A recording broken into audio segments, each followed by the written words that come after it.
Testing.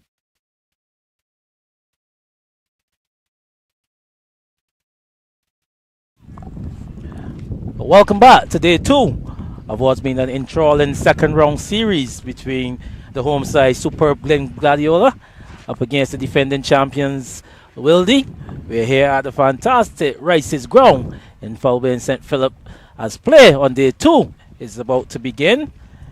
First delivery just worked into the onside there by Shane Paris, so he gets the score moving. Remember, we resume at 42 for 3. The Wildey side trailing by some 113 runs after winning the toss and being inserted by the Wildey to bat on the first day.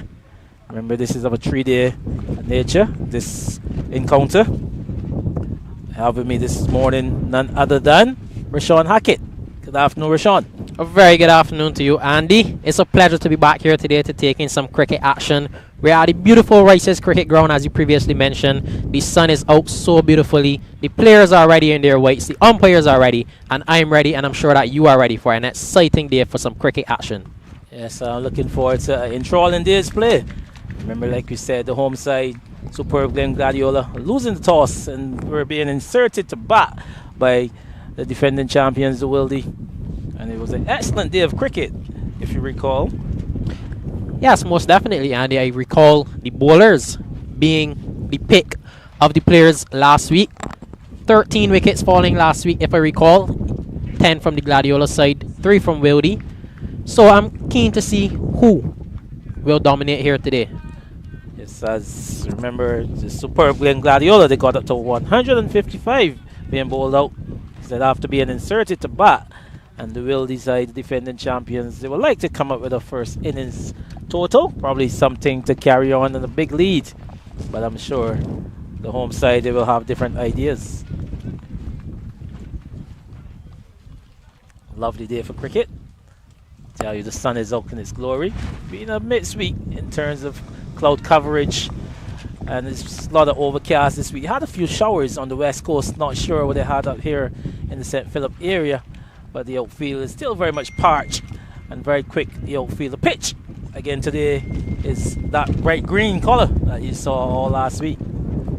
Yes, once again we have a very grassy wicket, and every time I see it, it reminds me of the pitches in New Zealand. So the pace bowlers are bound to get something out of this wicket. As we saw last week, we have young Jaden Lord continuing his excellent spell that he started last week. Short delivery, just tucked into the leg side, 1 run. Yeah, Lords, he picked up 2 wickets in the evening session. He had a good spell, as well as Jamar Eiffel. He bowled a long spell, really, 7 overs on the trot. He picked up 1 wicket for 25, and I'm sure the pace bowlers here for the Gladiola side, they will probably be doing the bulk of the bowling on this surface.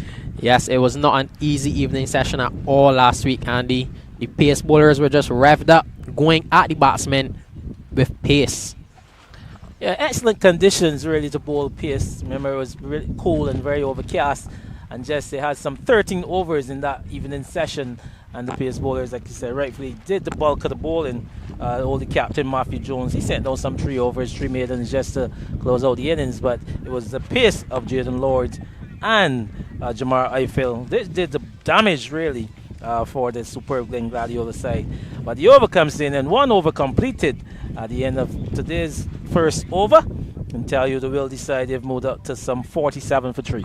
Yes, Andy, we talked about the pace of the Gladiola side in the evening session last week, but we must not forget what the spinners from Wildey did to bowl out this Gladiola side. We saw Tariq O'Neill bowl a very disciplined spell, hitting his lines and lengths, taking 2 wickets. Then Zishan Mutara came and picked up a quick 4 wickets, along with skipper Jerome Jones, who had the ball on a string, putting it in front of the batsman and continued to take wickets. He too picked up 4 wickets, so we can't forget what was done by the Wildey spinners. Yeah, I guess the strength of the 2 different teams. Wildey predominantly spin oriented, but this Gladiola side, they've got the likes of Jamar Eiffel, Barbados pace bowler. He's had 1 first-class outing so far, and you've got the young upcoming Jaden Lord, and still to come is really Stephon Griffith. Yes, most definitely. I'm glad that you mentioned Stephon Griffith, because I was surprised to not see him with the new ball last week, and it just goes to show the depth of this Gladiola side. So it will be Eiffel who's going to pick up the ball in the top from the roadside. Like you said, some 7 overs last week, 1 for 25, 1 maiden included in that, and he bowled with some good pace at the end of the afternoon's session.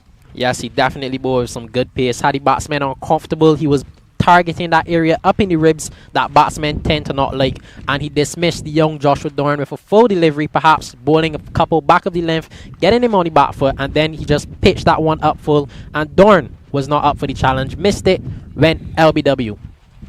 Shane Paris, he's on strike. He did well to bat out the afternoon session. He's facing up to Eiffel this time. Works this one into the leg side. Should go pretty close to the boundary. Remember, boundaries here have a 3s and 4s nature. Don't carry all the way, so pick up a couple. The process is Shane Paris. He takes his tally up to 14 and takes the Wildey up to 49 for 3. Also Carlos Maynard, who was the previous captain of this Wildey side, he's on 14 as well. Yes, these two guys did a good job last week to just bat out the last few overs and get their team to the close of play without losing no more than 3 wickets. So I'm sure that they'll look to come back here today and build a partnership to rebuild this innings for Wildey to get these first innings point here and put on a lead. We're looking for a good lead, like you said. They won the toss. Took the opportunity. This one is flicked off the legs by Paris. A full delivery on the leg stump and work past backward square to pick up the first boundary of the morning, and in the process ran up the 50 for the Wildey side. Yes, just slightly over pitched there from Jamar Eiffel. He wanted to find back the line and length that he was hitting last week. Just that hard length, getting batsmen tucked up on the front foot, but he was just a bit off of his length on that occasion, getting too full and too straight. So he want to correct that in these following deliveries. So good work by Shane Paris, being able to put away the bad delivery, as we say in cricket terms. You want to capitalize on those bad deliveries, especially on the surface of this. You're not sure the nature of it. So for early in the morning, remember this pitch is going to be of 2 days nature. No more preparation goes into this pitch until the duration of for the finalizing of this game, really. So it's really a 2-day pitch, so to speak. So how you feel? Just brand his man long forward and no ball. Be a signal as well by umpire Gregory Braffett.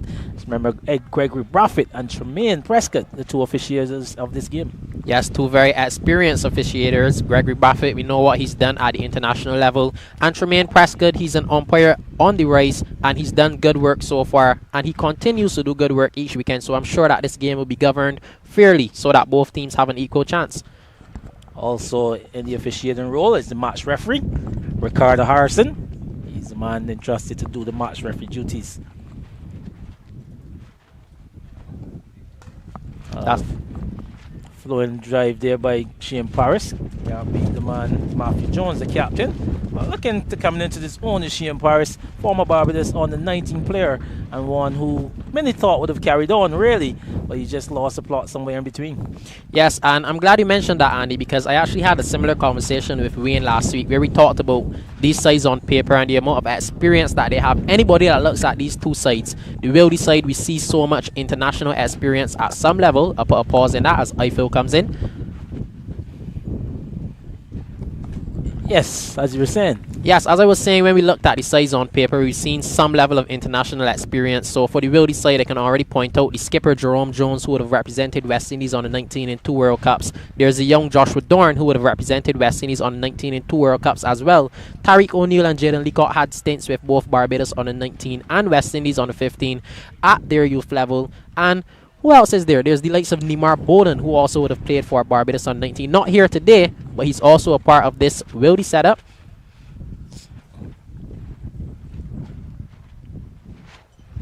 So lots of, they're pretty much coming through the ranks. As the over comes to an end, yet another over being set down by Jamar Eiffel. Wildey, they're 53 for 3. I can tell you, lost in last week. Shinaldo Taylor, he went for 6. Terry O'Neill, he didn't score. And Joshua Dorn, who you just rightfully spoke about, he went for 8 off the bowling of Jamar Eiffel. Jaden Lord, he picked up 2 wickets in the process.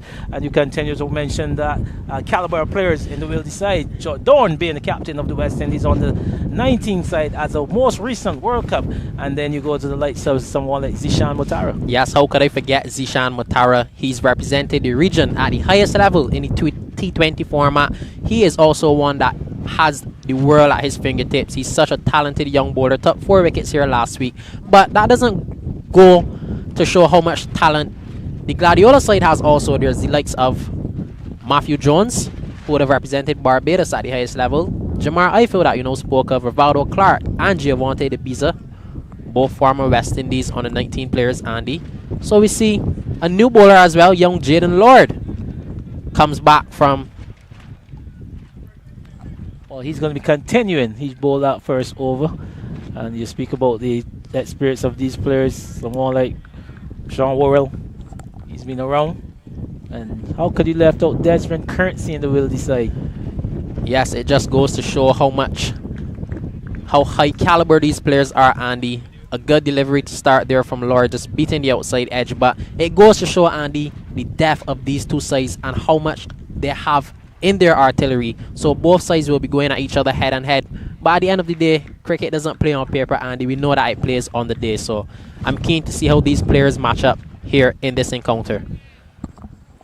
Yes, young Lord, like you said, budding pacer, good pace. His delivery is just coming off the outer edge. So played with soft hands really by Carlos Maynard and picking up his first boundary of the morning. This one played down in front of the man there. Looks like Zidane Herwood at second slip and carrying all the way for a boundary. Yes, very well played from Carlos Maynard. Just soft hands on that occasion, just guiding it down to the slips region, and it goes all the way into the boundary for 3 runs. And I suspect it'll be a while before we get back that ball, because it just appears to have gone into the neighbor's yard, which is full of grass. But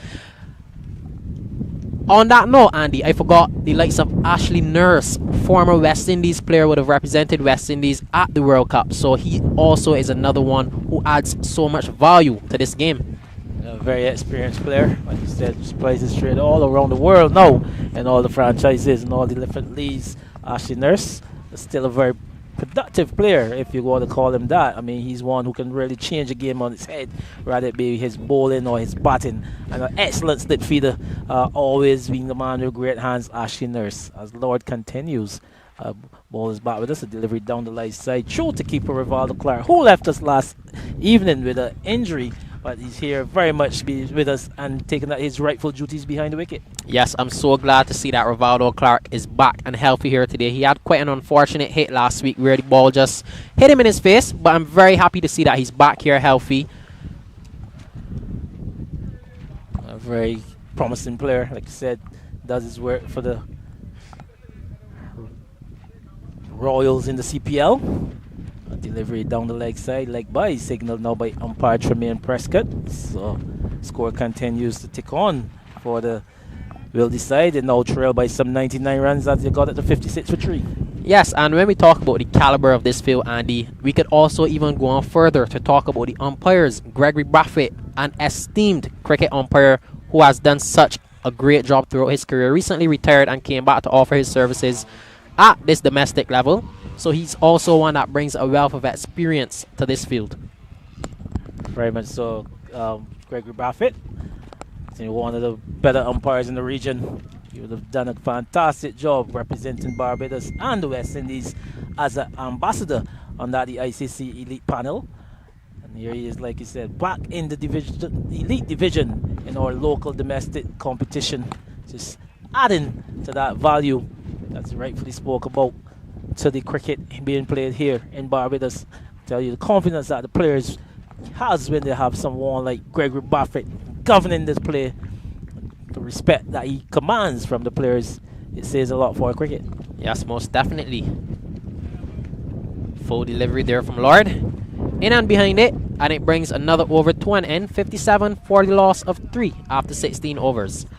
Yeah. Back to Gregory Braffett, as you were saying though. He's definitely one that I'm sure that the players would be comfortable with at that umpiring end. As we now see a switch over to Huey, Andy, where it appears that Huey are batting 35 for 1. Kyle Jordan and Jay Clark are the 2 batsmen, and Huey trail by 167 runs. There's the likes of Mali Marshall into his spell, has 1 wicket for just 19 runs into his 4th over. Mali Marshall picking up that lone wicket. Seems to be in good form. He had a 4-wicket haul in his first game to help his side where MPC pull off a victory in their first encounter of the series. So Mali Marshall, the son of the late legendary Malcolm Marshall. Yes, Malcolm Marshall, a name that is so huge throughout Caribbean cricket. One of the great fast bowlers, and definitely one that a lot of young fast bowlers can look up to in today's generation. You said Caribbean cricket, but you must argue, well, he goes beyond that. World-rated fast bowler, the late great Malcolm Denzel Marshall. Loud appeal here, but that one is going down the leg side. So Eiffel comes back for another over. The late great Malcolm Marshall, Andy, a legend. I don't even know how to describe him. When I watch back his highlights and see what he's done in the cricketing world for West Indies, the fear that he put into opposition batsmen, he was just so good. And if you mention Malcolm Marshall, I can tell you this Wildey team is off the synopsis of the Banks team, and Marshall would have been a Banks player when you represented Banks in the Division 1 in our domestic cricket. So, a name that we mentioned, the late great, like I said, Malcolm Denzel Marshall. Yes, Andy, and I also just want to ask, I am too young to have ever seen Malcolm Marshall play live. Would you have ever had the privilege to see him play? I did. I mean, I saw lots of Malcolm. Back in my junior years, coming back from West Indies duty and trying to make the Barbados on the 19th side. We had the likes of Marshall coming around, Gordon Greenwich, and that lot, whilst we were in the nets at the Kensington Oval.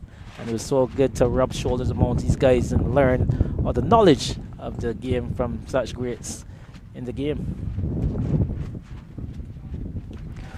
Loud appeal again, but that one goes down the leg side. Eiffel just holding a very straight line here, Andy, asking the batsmen to play at every delivery. Carlos Maynard and Shane Parrish, though, they're doing a good job so far this morning, and last weekend, to build this partnership, and it's really what Wildey would need here after losing 3 early wickets. They need a partnership, so they're doing a good job. They'd hope to go on further. Carlos Maynard on 17, Shane Parrish also on 17. So a good start here for this partnership. Yeah, like you said, two promising players. Both would like to really get themselves a score here and put their team in a commanding position after winning the toss last week and asking the home side to bat to dismiss them for 155. I thought at that stage they would thought that they really were in the ascendancy until Lord and Eiffel really came in and picked up those 3 wickets and really set them back. And like he rightfully said, disappear now. Just trying to forge a partnership to get themselves back into the game. Still a few batters to come, the likes of Jerome Jones, fresh off a century in the first round. And also Desmond Currency. Sorry, Jones was the century maker. It was Akeem Jordan who's missing, but Jones capable of making the century. Currency, who had a century in that first encounter. These are still some of the batting to come. Yeah, so much depth to come in this Wildey batting lineup. You talked about the likes of Desmond Currency. He's one that can come and put on an innings, definitely for sure.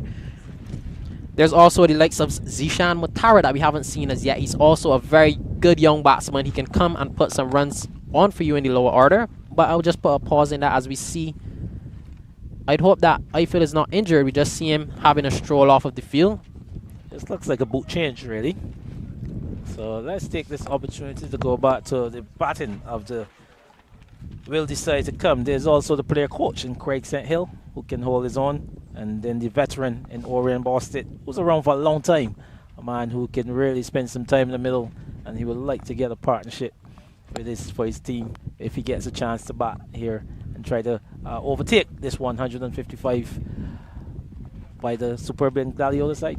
Yes, definitely. So we know that Wildey has so much batting to come in their lineup, but Gladiola will make this chase no easy work for the Wildey side. They have such good bowlers. The likes of Matthew Jones are still to come. Ashley Nurse, we still see him there, and Jaden Lord and Jamar Eiffel into their work right now. Giovante De Pisa, we spoke about those left arm spinners and the damage that they've done in this Elite Division. It seems to be a trend where left arm spinners just dominate. Giovante De Pisa, Matthew Jones, Desmond Currency, those guys are always in the top of the wickets. There's also Shamar Marshall from YMPC. Those guys tend to be in and around the wicket, so it's something that I've noticed in Barbados cricket where left arm spinners continue to dominate. So I'm keen to see how the matchups go today.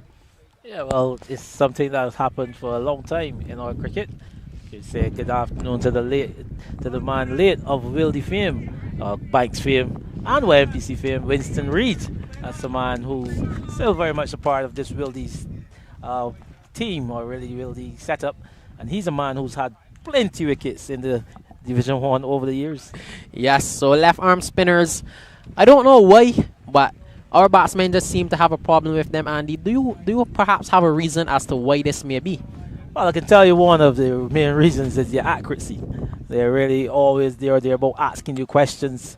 Andy Seeley, another name that comes to mind, would have played a long time alongside Winston Reid for that Banks team.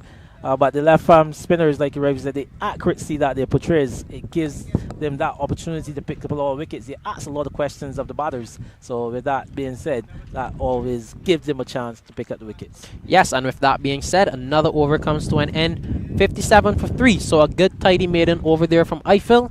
But as you mentioned, not just the accuracy of the left arm spinners, Andy, that is a big role in it. But there's also the fact that left arm spinners have that ability to arm the ball into the batsman and take it away. So batsmen have to account for two different angles. The angle with the ball coming in and then the angle that the ball is going to spin away at. So it creates a lot of questions for batsmen, Andy. Yeah, well, rightfully so. Once you've got that added ball in your armory, that additional ball, like that you can arm the ball into the right-handed batter, you always create the problems of the wicket. As you go back here to the University of the West Indies, it's like Dwayne Smith, the veteran. He's into his 5th over. Haven't conceded a wicket as yet, but he's picked up some. The score goes on as this one's on the edge and over the top back here live.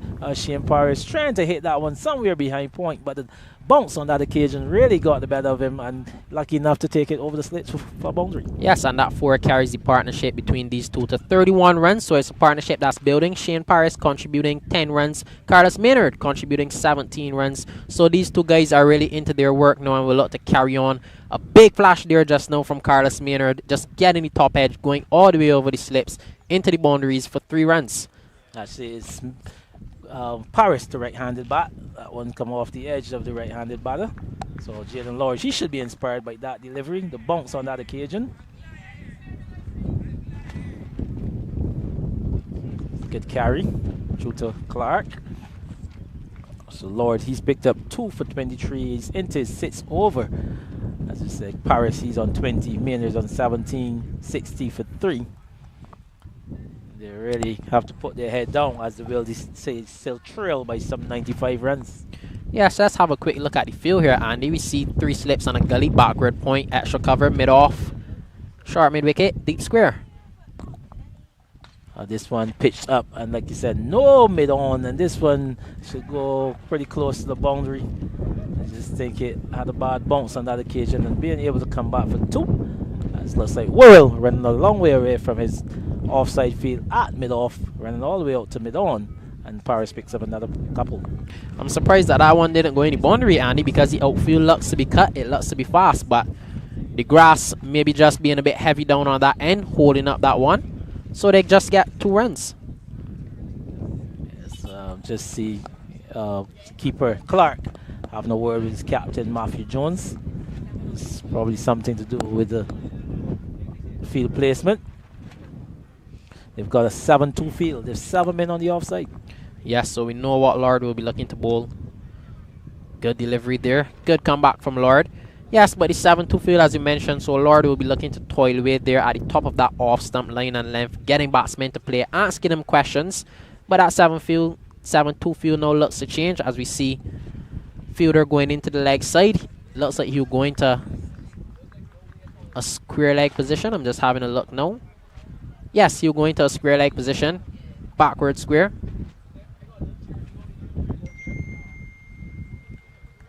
Good delivery outside the off stump.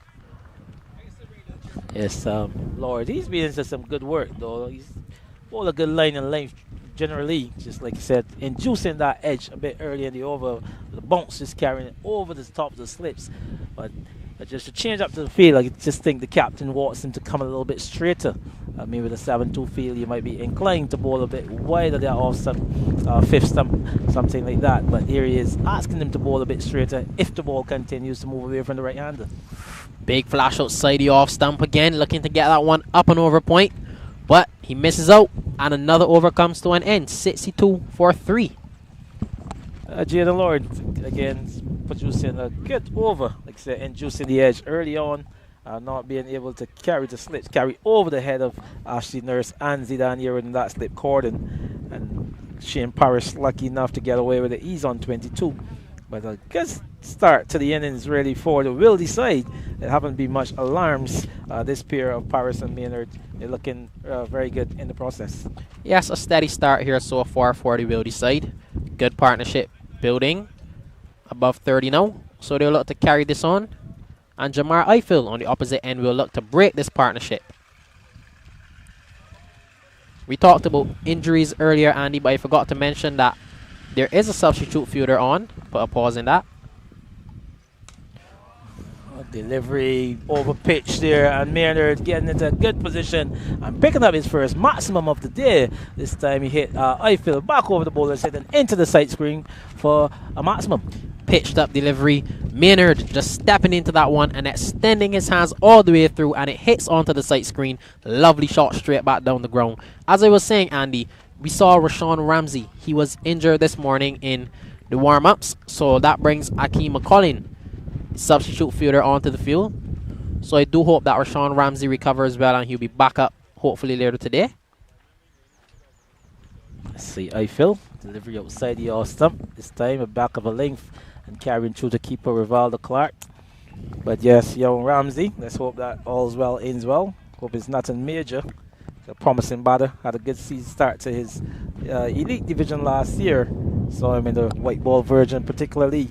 He had 2 centuries in that format, and here he is just trying to get himself set in this, the 3-day version. As Eiffel continues. Short delivery. This time this one should go out to the boundary.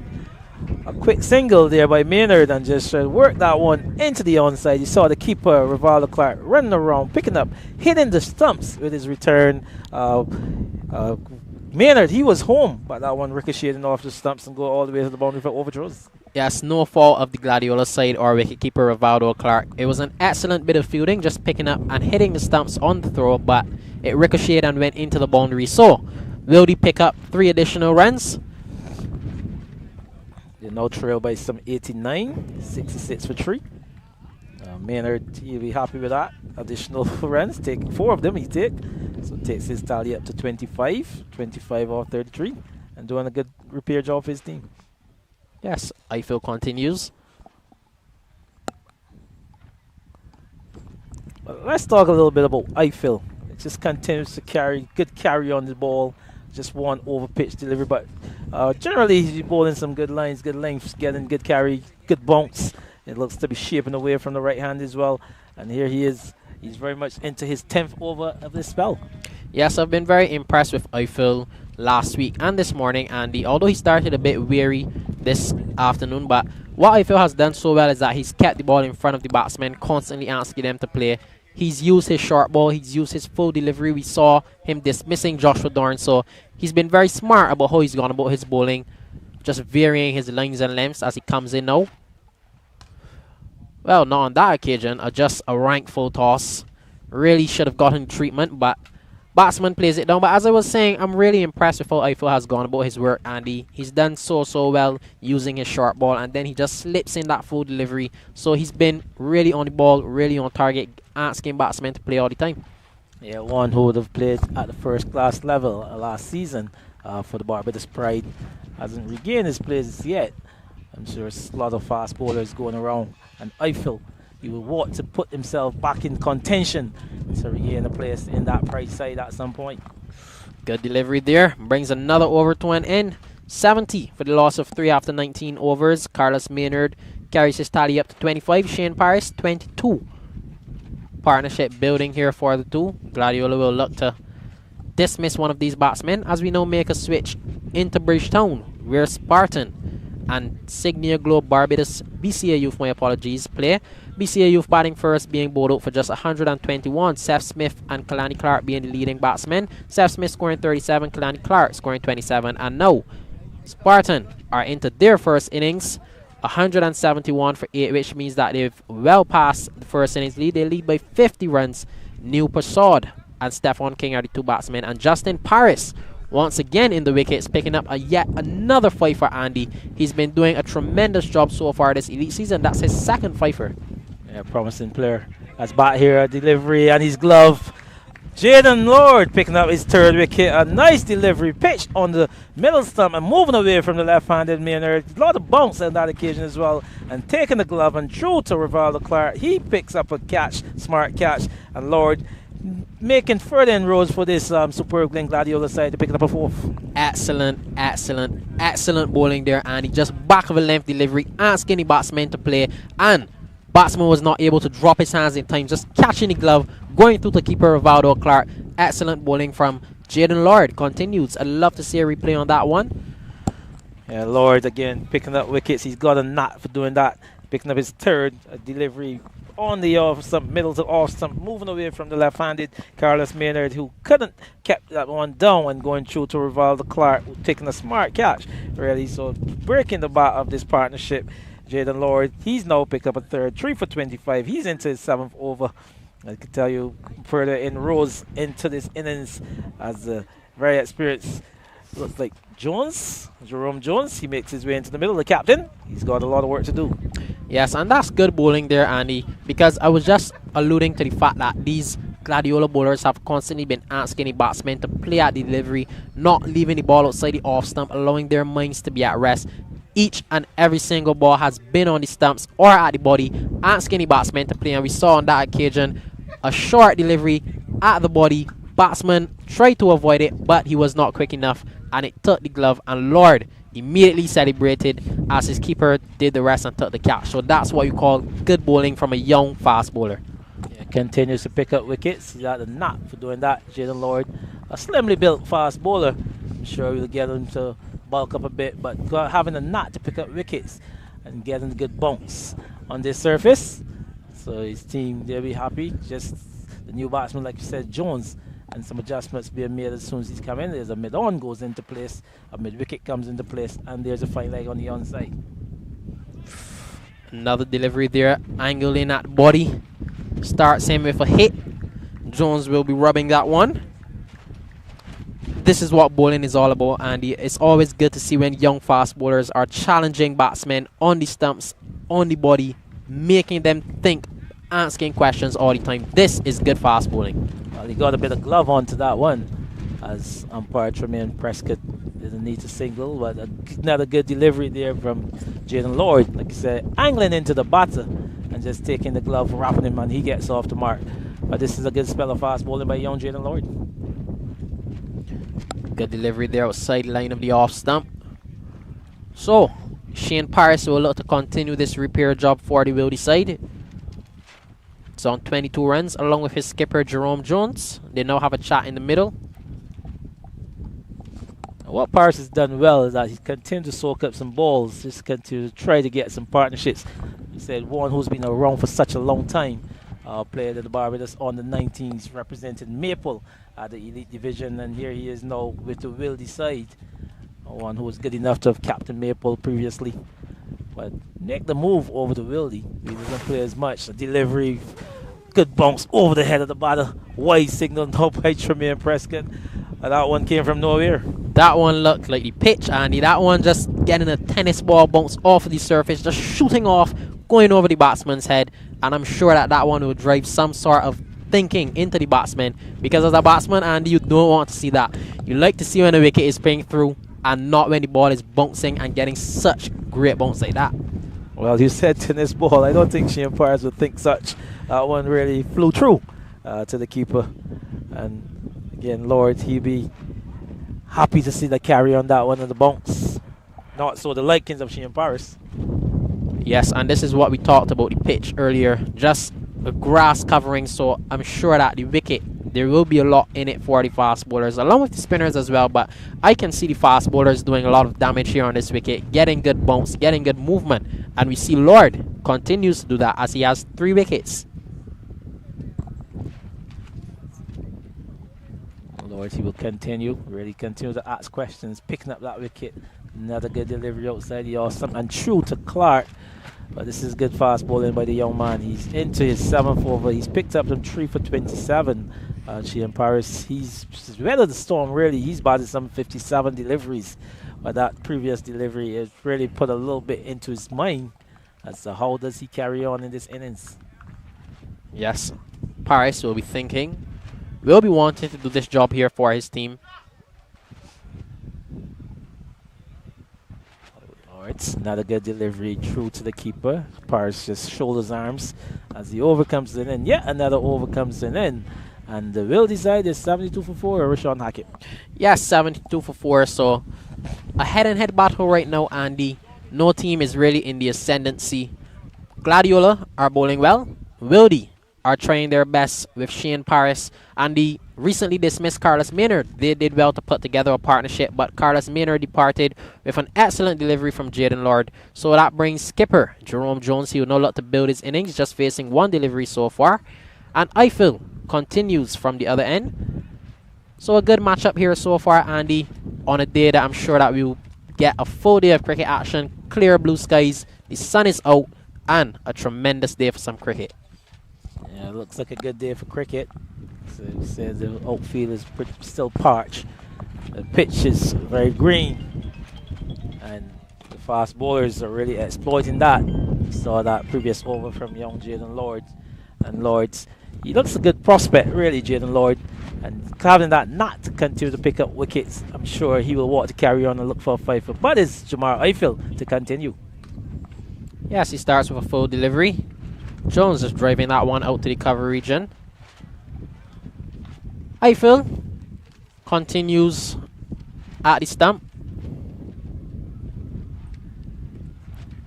There's quite a breeze picking up here, Andy, so I'm sure that the fast bowlers will be taking that into account. Looking to get a bit of movement. Good breeze blowing across the field. Yes, good breeze. Very much in the open air. We are here as well, Rashawn, at the lovely Rice's ground.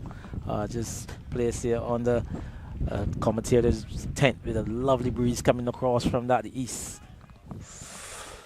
Big expansive drive there from Jerome Jones, but he doesn't make contact. So he too looks to be attacking here. We know that's the nature of his play, Andy. He's one that comes and looks to score immediately. He's a batsman, not really a drafting his run sort of batsman. He likes to get bat on ball. So I'm sure that he'll be looking to come here and be positive for his side. Well, sometimes the best line of defense is attack, and maybe that will be his intention. But I'll tell you, he needs to be watchful here as the trail still by 83 runs and 4 wickets down to the good of the Wildey side. They will want to pick up a 5th. Again, here coming on the front foot. Astutely play this one up to mid-off where Javon to the Pisa. The man who's not out of ball as yet. Let's see.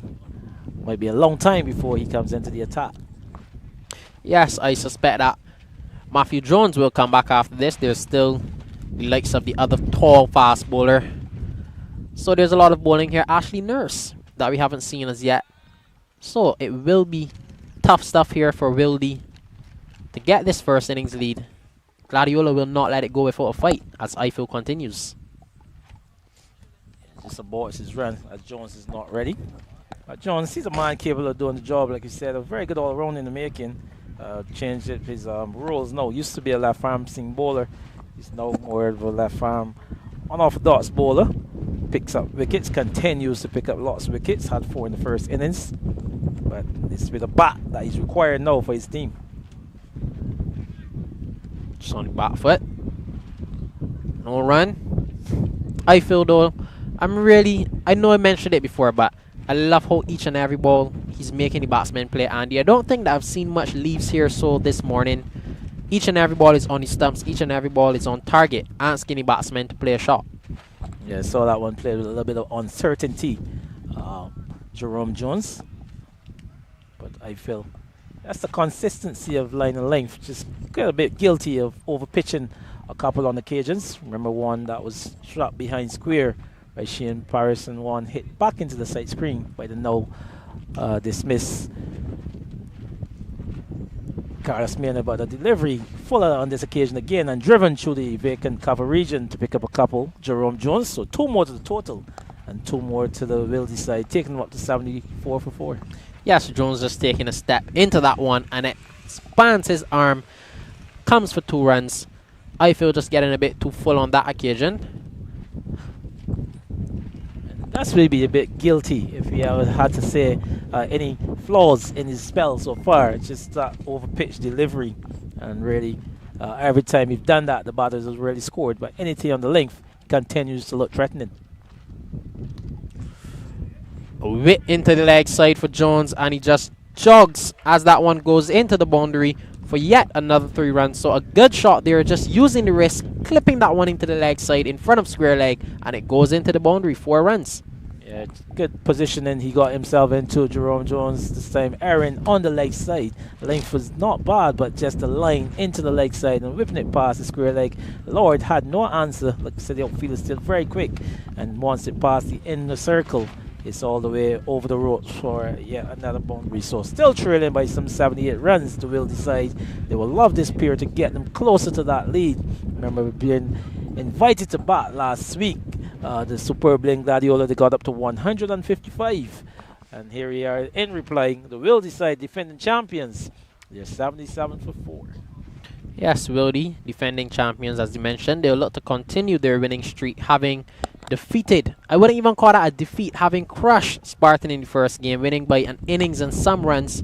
So they'll look to continue their winning ways here today as they continue their title defense. But Gladiola will not allow it to happen without a challenge. They too will be looking to continue their good form, having picked up a win in the first series, Andy. Yeah, they defeated the UWI side at the UWI Oval. It's the Frank World Oval.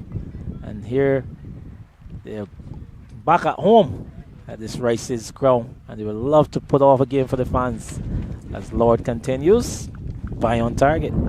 Yes, you talked about the fans. Quite a few people coming out here gathering. Some guys up on the bank watching, some on the trees. I'm sure that persons will be in their houses looking on to see what's happening out here. We know that the Rice's community is one, Andy, that loves their cricket. Lots of tape ball cricket takes place here. Lots of night cricket takes place here. So it's a place that really enjoys their cricket.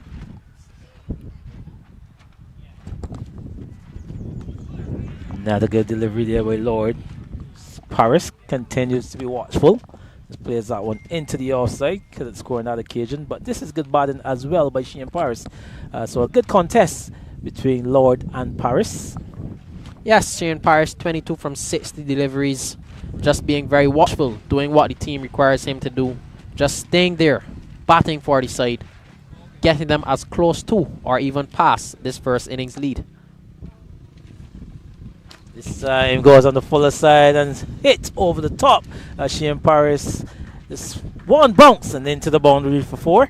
So trees, as remember, boundaries are 3s and 4s, but over pitching on that occasion is Jaden Lord, and Shane Paris haven't been there for a long time, just gotten all the bat on that one and picking up a boundary. Yes, full delivery there from Jaden Lord. Shane Paris just keeps his head down, extends the hands all the way and hits it straight back over the bowler head into the boundary for 4. And that's not the first time that we've seen it, Andy. We saw it from the other end off of Eiffel. So this is what we talk about when we say that he's been watchful. Being watchful, not that he's been restricted or that he's been bogged down, but he's been watchful in that he's been very selective in his stroke play. Balls that are not there to hit, he's just defending, and the ones that are pitched up full of a length, he just hits them back over the bowler's head and picks up his runs. So he's been very, very smart about his batting so far. Ball is back with Lords. That's the length outside the off stump. Better line on that occasion. Score remains on 80 for 4. Yes, and what Paris is doing so well in his stroke play is that he's also not allowing the bowlers to settle. So Lord, who is into a very good spell, is not granted the opportunity to settle. The fielders are not granted the opportunity to settle too because he's forced a change in the field. We see Matthew Jones now in that mid-on region that was now vacant. Good delivery outside the off stump. But as I was saying, he's been forcing the captain to have a think about field settings. We saw a slip come out of place earlier to go into that mid-wicket region, and we saw Matthew Jones going to mid-on that was previously vacant. So he's continuously asked the opposition side to think about what their plans would be. That's by spending time in the middle. Player, like you said, who's been good enough. So captain elite side previously. So just as experience this one over the cover region and into the boundary for yet another 3. So again, getting into a good position is Paris and played an excellent shot. Really taking the score up to some 83 for 4, and he takes his tally up to 28. Shane Paris. Stunning shot there. A back of the length delivery there from Jaden Lord. And Paris just leans back on his weight, cuts that one over the offside, and it goes all the way into the boundary. Picks up another 3 runs. Lovely batting. He takes his tally up to 28 runs, and Wildey's tally up to 83 for 4 after 22 overs. Good batting. Yeah, for those who doesn't know Shane Paris, he's a very attractive player. He's one who plays a lot of shots on the offside. Was a very, like you said, he was destined to carry on for the Barbados team at some point in a lot of people's views, but he just fell away at some point. But here he is trying to find a permanent fixture into this Wildey side in the Elite Division, and doing a good job for his team so far. He's on 28 as Wildey trails still by 72 runs. Captain Jerome Downs, he's there on 6. It's going to be the first bowling change for the afternoon. It's Stefan Griffith just marking his run here from this roadside. A lovely rights his ground. So this coverage continues to go, collaboration between the Barbados Cricket Association and Bell Imagery. The live streaming of this Elite Division game in the BCA Domestic 2026 tournament, Rashawn. Yes, Stefan Griffith is the new bowler that we'll see for the Gladiola side. Another threatening bowler. He's one with a lot of height. He's one with a lot of pace. So he's one too that can challenge batsmen. First delivery, bringing the batsman forward. Lovely stroke there by Captain Jones. Should come back for a second as the Pisa had a run around to his left, his strong side, but placed all along the ground, picking up another couple. But starting on the fuller side is Stefan Griffith. Yes, just starting a slightly full on that occasion. Jones just stepping into it, driving once again. I've observed that Jones appears to like that drive, and we now see another change in the field as I previously alluded to last over. One of the slips have come out and goes into a cover region. So that's what the Wildey side have been doing so well. They've been causing Captain Matthew Jones to have a think about his field, have a think about his bowlers. It's going to be Griffith, our home talent, really. This is Stefan Griffith, lives right here in the Foul Bay region. So he is at the delivery angle into the batter, trying to hit that one through the onside, and Gregory Braffett on move. As Jones trying to hit that one over the mid-wicket region. There's a deep backward square in place. There's also a fine leg and a man at a wideish mid-on. Yes, loud appeal there. Gregory Braffett says it's not out. So you know, Andy, that if Gregory Braffett says it's not out, then it definitely is not out. He's one who's very, very good in his work, has a very watchful eye. I actually saw a video with him one time on the internet where he was saying that just as persons train for cricket, he too trains his umpiring skills. He stands up before games, warms up his eyes. That one just flicked down to the fine leg region. They'll come through for 1 run. But as I was saying about Gregory Braffett, he too trains his abilities. He just, before games, he just warms up his eyes, has a look to see what bowlers are doing, has a look to see their variations and what possibly could be the wicket balls. So he's one who is highly rated in the cricket world of umpiring. Yeah, and there's no introduction in this local domestic circuit. Gregory Braffett, like you said, and the umpiring job being probably one of the most challenging jobs in the cricket arena. So rightfully said by Braffett, is something that you train for. It's just gets you accustomed to doing this. Decision making is always the hardest part, in my view, of an umpire's job. By on target is Griffith, just trying to get into his work. He said he had a no ball previously as well, signaled by Gregory Braffett, but here he is, foot behind the line again and just trying to get his pace up as Shane Paris defends. Yes, good work here from Shane Paris continues. He just creeps away, continues his batting, waiting for that bad ball to hit away, and he's doing a good job for Wildey. Jerome Jones now starting out his innings, but he too is looking to get into his work. Wildey doing a good job here at this repair. Those are the deliveries that we get accustomed from Stefan Griffith.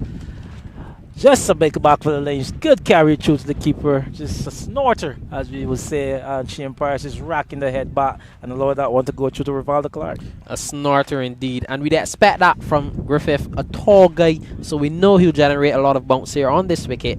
He is one that definitely can trouble batsmen.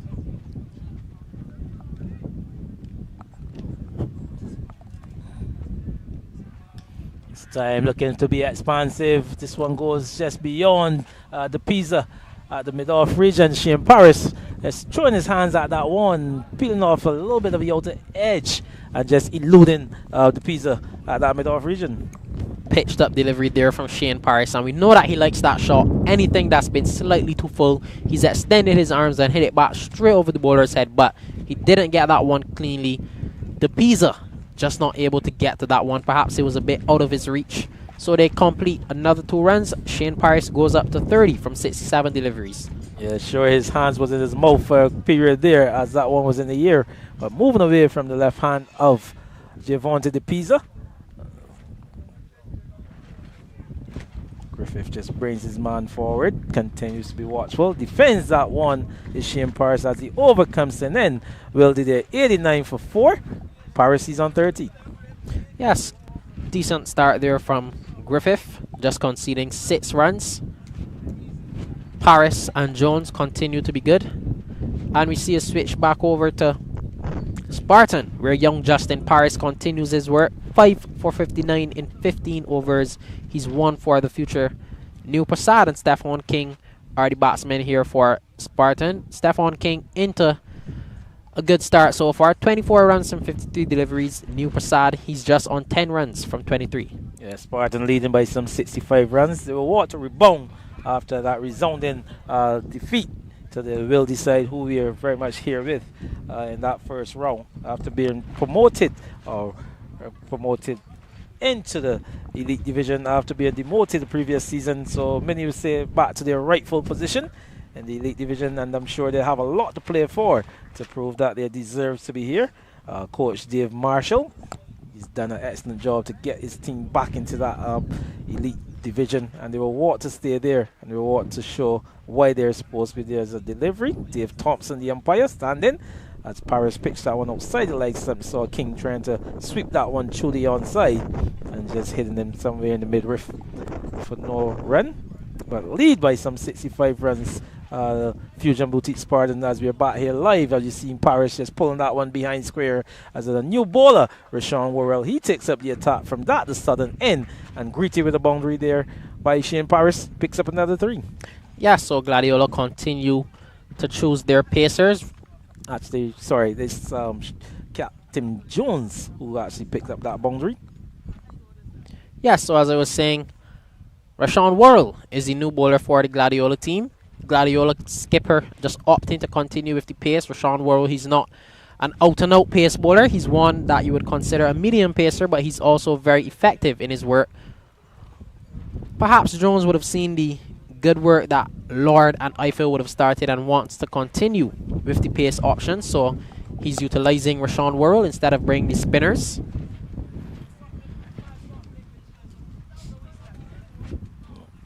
See why they're entrusted to go over the pace on this occasion. Delivery just leaving Captain Jerome Jones as that one, the lift continues to be on offer on this surface. Yes, starts with 2 short deliveries, so we'll see what Worrell has to offer.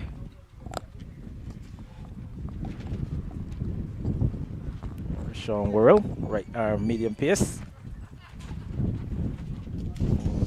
Past the edge of Jerome Jones. This is good comeback after being greeted with that 3 on the first delivery. Really a half tracker, and Jerome Jones giving it the treatment. Yes, that's where Worrell will be wanting to bowl. Just challenging the batsman outside of the off stump. Still that one slip in place and the gully. That's Ashley Nurse and Zidane Harewood in the gully region. Backward point, Giavonte de Pisa. Struck on the pass, but height, I'm sure, just carrying over the top. Umpire Tremaine Prescott not interested. Yes, so Worrell, he's made a good comeback after starting with 2 Short deliveries. He's now challenging the batsman on the stumps. And it's that surface, you just needs to be patient, either as a batter or a bowler. If you just continue to hit those good areas and just looking for the false shot from the batter. I'm sure he just needs to offer that consistency with the ball. Yes, that's the name of the game, Andy. Patience, because things will only get easier over time for both batsmen and bowlers if they just continue to toil away and do what they have to do. For the batsmen, the bowlers are going to tire out if they just stay there, bat, continue to rotate and put away the bad balls. For the bowlers, if they continue to bowl those good lines and lengths, create opportunities, it begins to put a bit of doubt and wonder in batsmen and cause them to do something out of the ordinary. So it's all about patience and who can stick to their plan the longest. Sign driven through the offside by Jones. Over the ropes for a boundary now. Over pitch delivery from Rashawn Worrell. And Jones getting a good position, stand and deliver, hitting it past the cover region, and yet another boundary for his team as he overcomes the end. They're 95 for 4. Tremendous shot there from Jones. Just putting his hands through that one. He's not held back on the drive at all. Anything slightly full, he's driven confidently, he's driven ferociously and picks up another 3, carries Wildey to 95 for 4. Yeah, 95 for 4. But lovely shot by Jerome Jones to close out the over. The captain said takes his tally up to 15 from some 16 deliveries. So we'll be interested to see how long Worrell will continue from that end. He said the pitch offering something for the medium pacers or the seam bowlers really. And captain Matthew Jones opting to go for Rashawn Worrell as his 4th seam bowling option. And Daniel Jones happy to have to look at that and really picking up 2 boundaries in the process. Yes, and Andy, with that change in over, we'll now have a change in commentary. I'll let you have a word with Mr. Wayne Holder. Yeah, Wayne Holder, he comes a call in. But Stefan Griffith, he will continue from this to northern side or the road side. A short delivery, fended up, and he takes it on the rebound.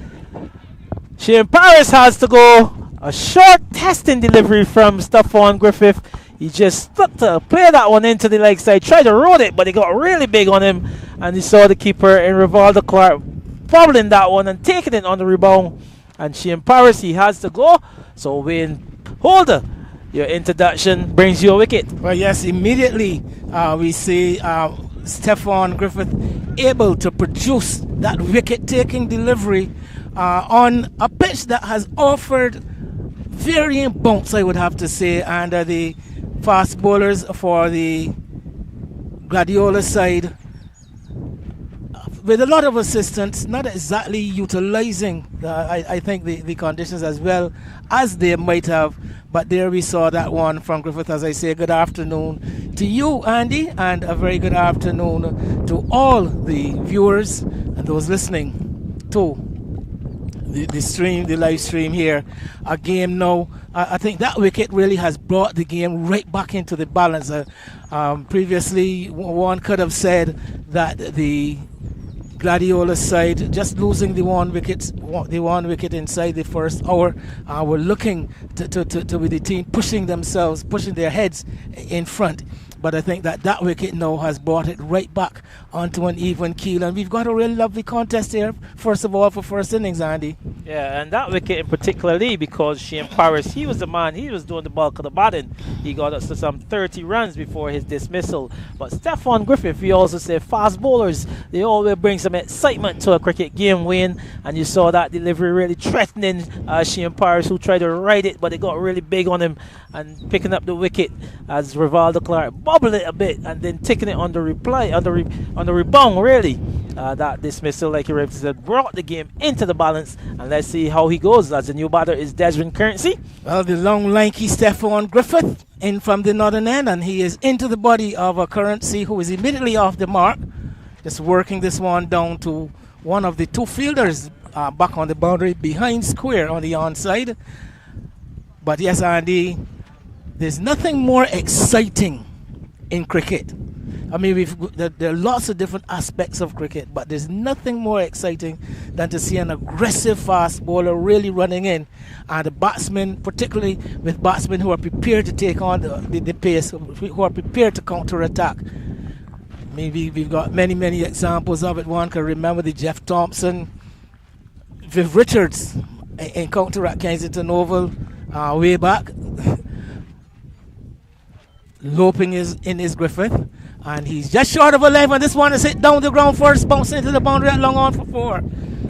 Yeah, just fighting fire with fire, as we'll say, and Captain Jones getting into a good position as that one was short of a length, getting good height and on the back foot, and played a really aggressive shots and hit that one over vacant mid-on and all the way over the boundary for yet another boundary. Well, Jones has shown positive intent ever since he has come to the middle, and very quick to pounce on anything that gives him his arms. And there we saw a situation where that ball was just back of a length, and he went into the shot and made good contact. The ball traveled in the air for a long while. No one at home at that straightish mid-on position. A safe shot it was. It's another short delivery into the mud. This time it's a no ball. So that X-ray is going to bring the 100 up for Wildey. 100 for 5 halfway in the 25th over. Remember, they are replying to 155 all out made by Gladiola after they were invited to bat by the home team. Andy, today the pitch, though, I was very keen to see how it would respond. And last Saturday there was a claim that it was a bit spongy, very green, quite grassy surface.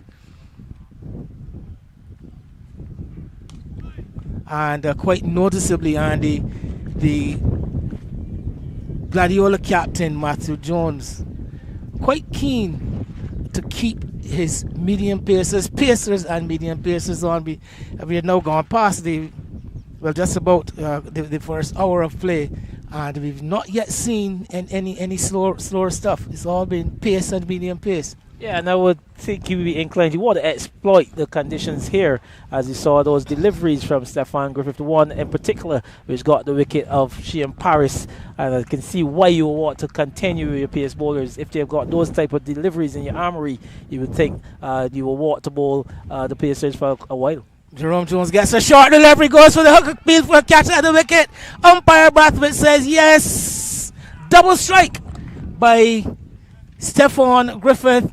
Again, Jones showing his aggressive intent, getting a short delivery. I don't think he got himself into a particularly good position in playing that shot, and the ball coming off the top edge and just lobbing through to wicketkeeper Clark. I can tell you what, that one had good pace.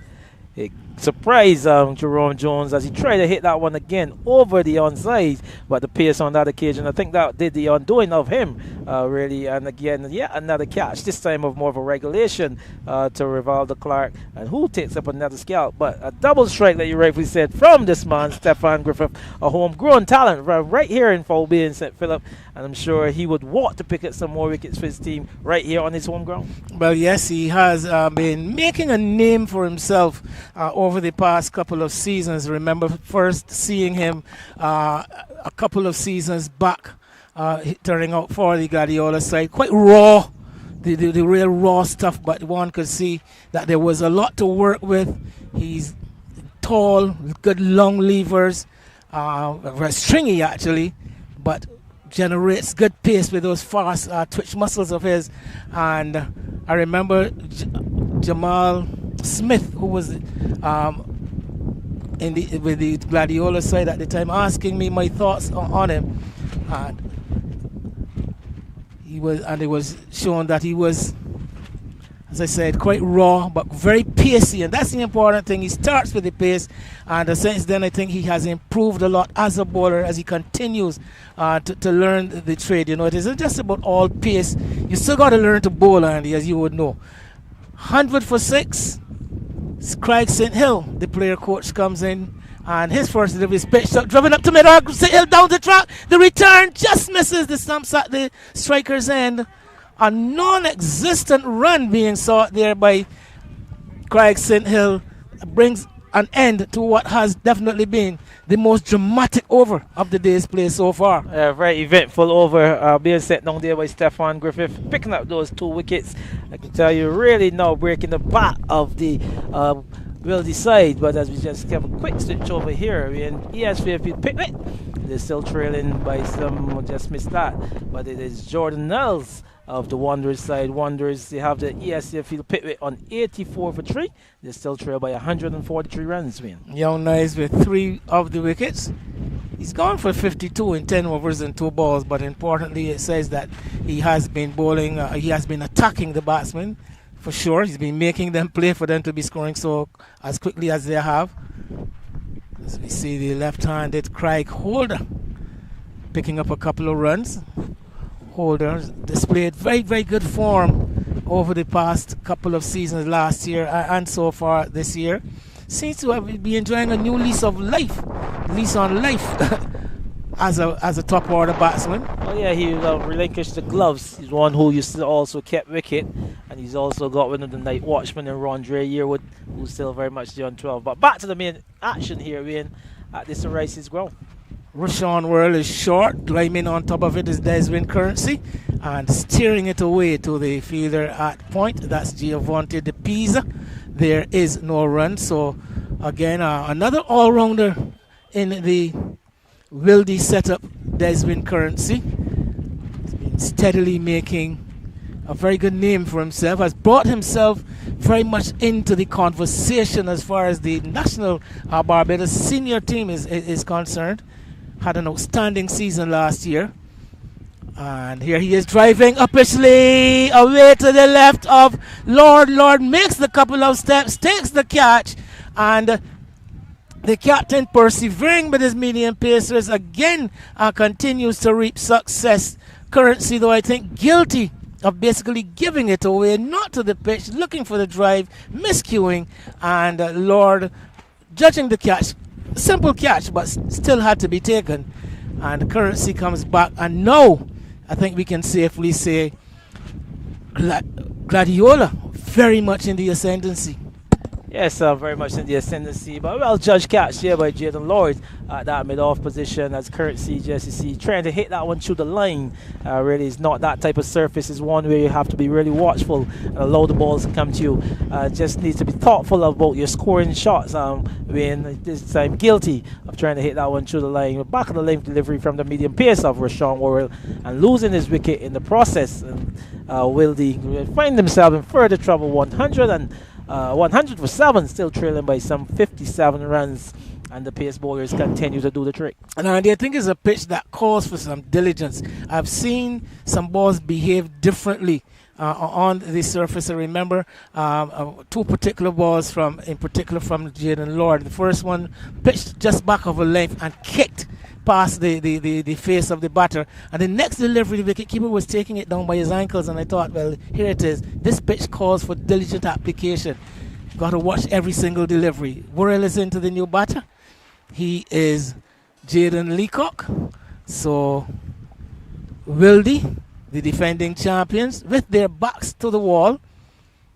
I mean, one thing, it's just about something we've not seen a lot in recent times, this type of surface, and I'm not sure the preparation that a lot of other teams would have going into such an encounter where probably at their pitches, their rightfully respective home grounds, they don't see this kind of grass surface. So here is your need for that course of application as you're seeing something different. Well, yes, and bat and part together, pushing back along the pitch is Leacock. But yes, I think the first thing that one would have noticed on arriving at this ground last Saturday was the greenness, the amount of grass on the pitch here at the Gladiola, something that is very, very rare in local cricket, something that has basically gone out of vogue.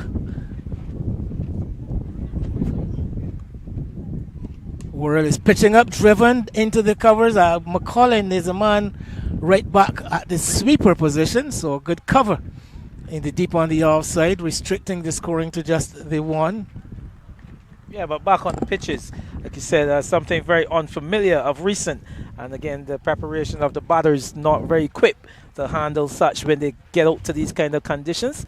And one game that goes remotely back into memory, serves me well, is the Barbados Pride against the Trinidad Red Force in the first class season last year at Kensington Oval. Yes, that one. I think that one basically lasted just about 2 days. Worrell is in. He's outside the off stump, and shouldering arms is Craig St. Hill. Throw to the keeper. The end of another Worrell over, and Wildey now very much behind in this thrust for first innings points. 101 for 7. Leacock 1. St. Hill not yet off the mark. So the very experienced Craig St. Hill will be charged with shepherding the lower order. Has been around for a while. Craig St. Hill has taken up duties as the coach nowadays, but used to be one of the main batsmen. Only a couple of years ago, one of the main batters with this Wildey side. He would have scored quite consistently.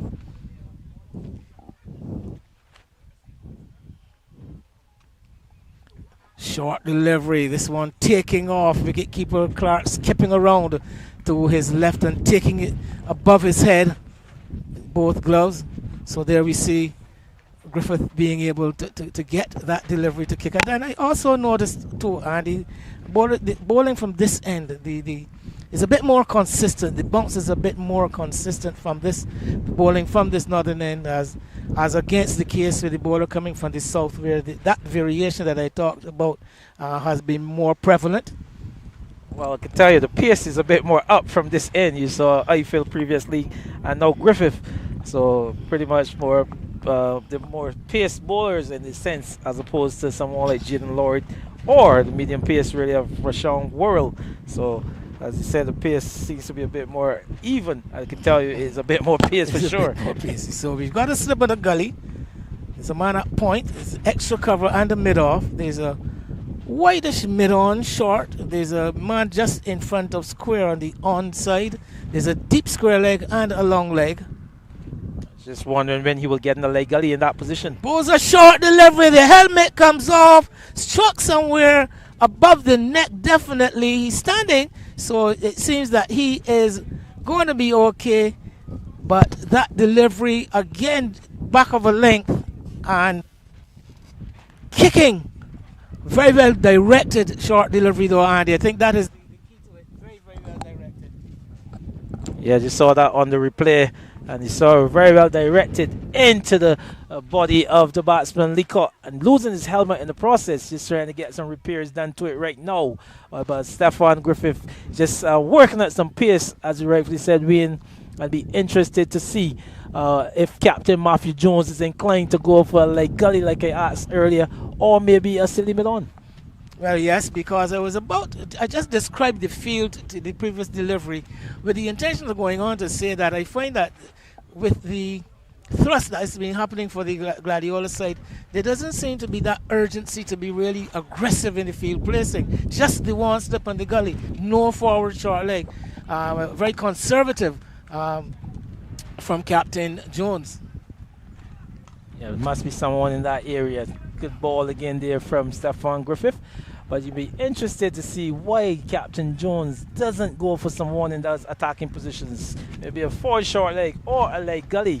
He continues to get that bounce. He's a tall man.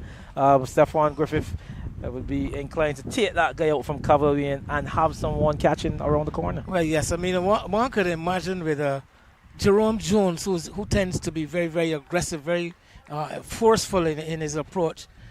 You can look to be conservative, but pulling out of his run up there, Griffith. But with the likes of Leacock, decent batter, but not really with any claims to really bother a fielding side. And St. Hill, who hasn't been playing as much recently, so he'll definitely be feeling his ways. I mean, even then, generally his approach has been one more of an accumulator than an aggressive player. So, but even so, as a batter, to have that guy in your peripheral, it always sends some kind of message to the brain. Well, you have sent a message to Matthew Jones because the helmet has been brought out and the Zidane Harewood is right under the lid there at that very short forward leg. As is a leg gully. And the leg gully also has been brought in, so. Yes, and on that kind of surface, and with the man getting that type of bounce, like you're into number 9 batter, can tell you, you need to go aggressive. You need to surely and send that signal, that intent that we want to dismiss you and want to dismiss you as soon as possible. Into the trailing by some 54 runs here now. Wildey, low scoring encounter it has been so far. Griffith is again short. Leacock is again ducking out of the way, getting it over the left shoulder this time. Through to the keeper it goes. Another aggressive over there from Stefan Griffith. It looks like as they're going to be able to take a break with the umpires calling for the refreshment cart. And we have had a very exciting first 70 minutes of play where we saw the Wildey side resuming at 42 for 3 in reply to 155 with Shane Paris and Carlos Maynard, the not-out batters, on 10 and 13 respectively. And they were able to carry the total up to 70 before they were parted. Good delivery from Jaden Lord, the young quickie, who had picked up 2 of the wickets to fall last weekend, and getting one to lift on, just nipping the glove of the left-handed Carlos Maynard for a catch through to wicketkeeper Rivaldo Clark. Lord went for 25, and then we saw at 95, after another bit of a partnership between Paris and Captain Jones, Paris went caught by Nurse as soon as Stefan Griffith had been brought into the attack, and he struck again before the end of that particular over, removing the dangerous Jerome Jones. So from 70 for 4, or at least 1.70 to 3, it was then 100 for 6. Then Desmond Currency out in the previous over from Rashawn Worrell.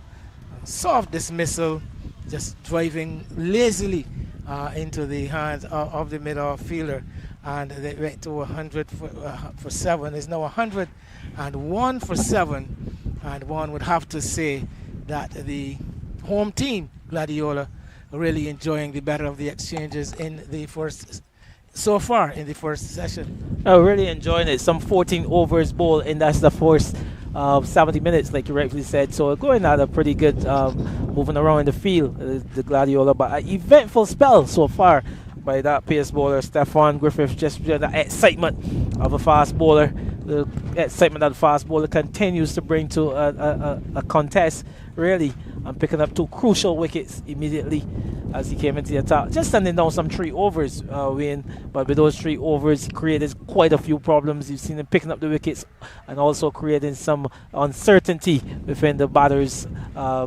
who's been going out to face him ever since. Belatedly introduced into the attack to Griffith. We saw Lord and Eiffel starting last Saturday, and then today they also picked up the bowling from the very beginning, and then Rashawn Worrell, the first change today, but eventually Griffith coming into the game and making his mark. Talking about bowlers though, let's take this opportunity to look at some of the bowling figures so far. Jamar Eiffel, 11 overs, 2 maidens, 44 runs and 1 wicket. Jaden Lord, 3 for 33, 8 overs and a no maiden. Matthew Jones last Saturday, 3 overs for 3 maidens. And Griffith, 3 overs, 1 maiden, 2 for 11. Rashawn Worrell has also been among the wickets. He's taken 1 for 7 from 2 overs. So happy looking scorecard for the Gladiola team as far as the bowlers are concerned. And as we look to continue, it is going to be Worrell right arm, medium pace, just about as medium as you can get, bordering on the side of slow medium, I would have to say. Nice breeze coming across the ground. I think the viewers can hear the effects through our microphone, through our headphones, as this delivery is down the leg side, looking to work it in through the square leg position is St. Hill. Stifled appeal coming from the Gladiola fielders. Andy, there's a question though. Were you there? Did you see it? I'm talking about the IPL this morning. Well, I did see it.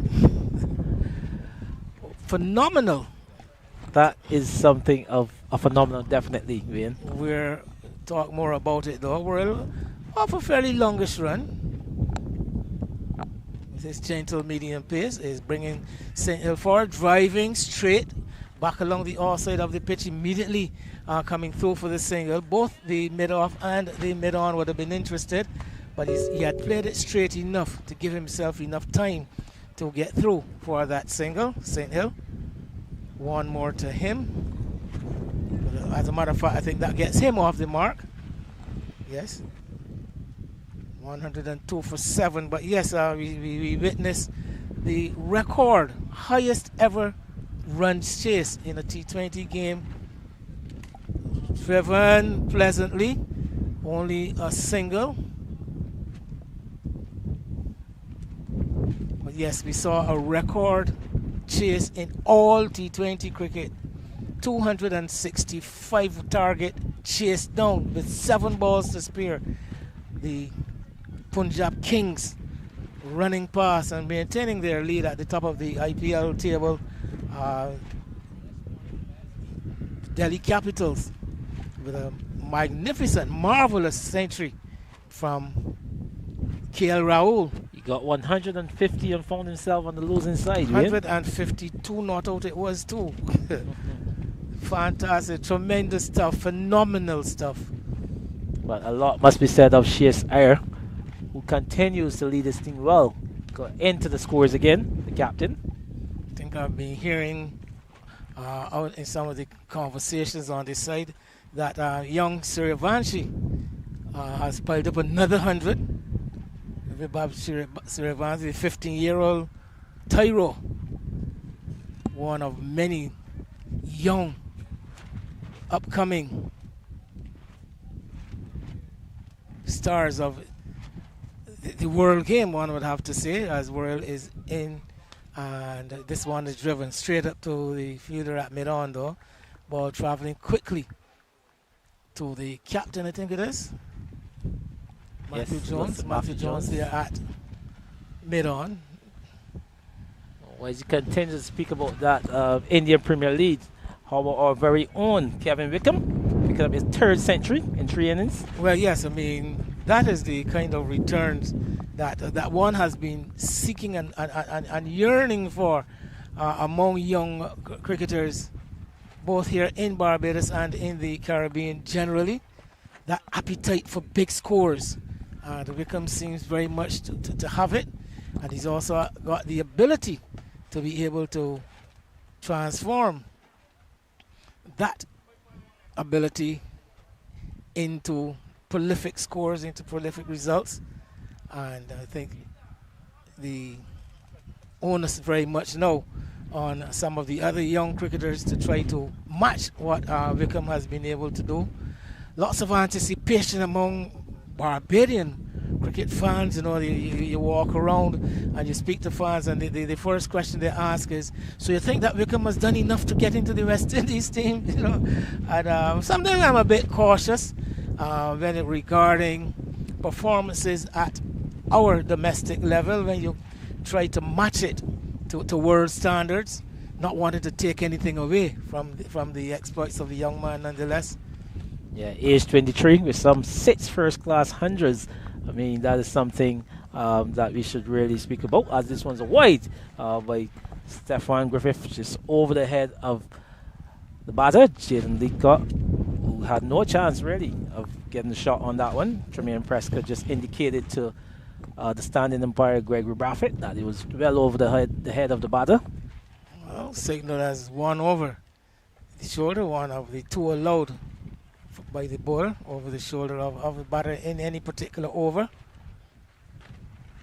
Sprints in, and this time Leacock buckling in behind a length delivery, much straighter delivery, and obviously watching the ball quite carefully, jumping into position, but getting it off the middle of the bat into the offside there. Again is no run. It remains 104 for 7. Still some 51 runs behind.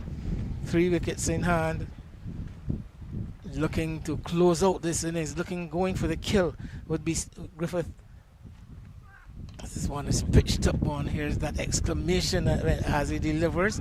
The ball is going to run all the way down to the long on, just inside the long on boundary, escorted by Captain Matthew Jones.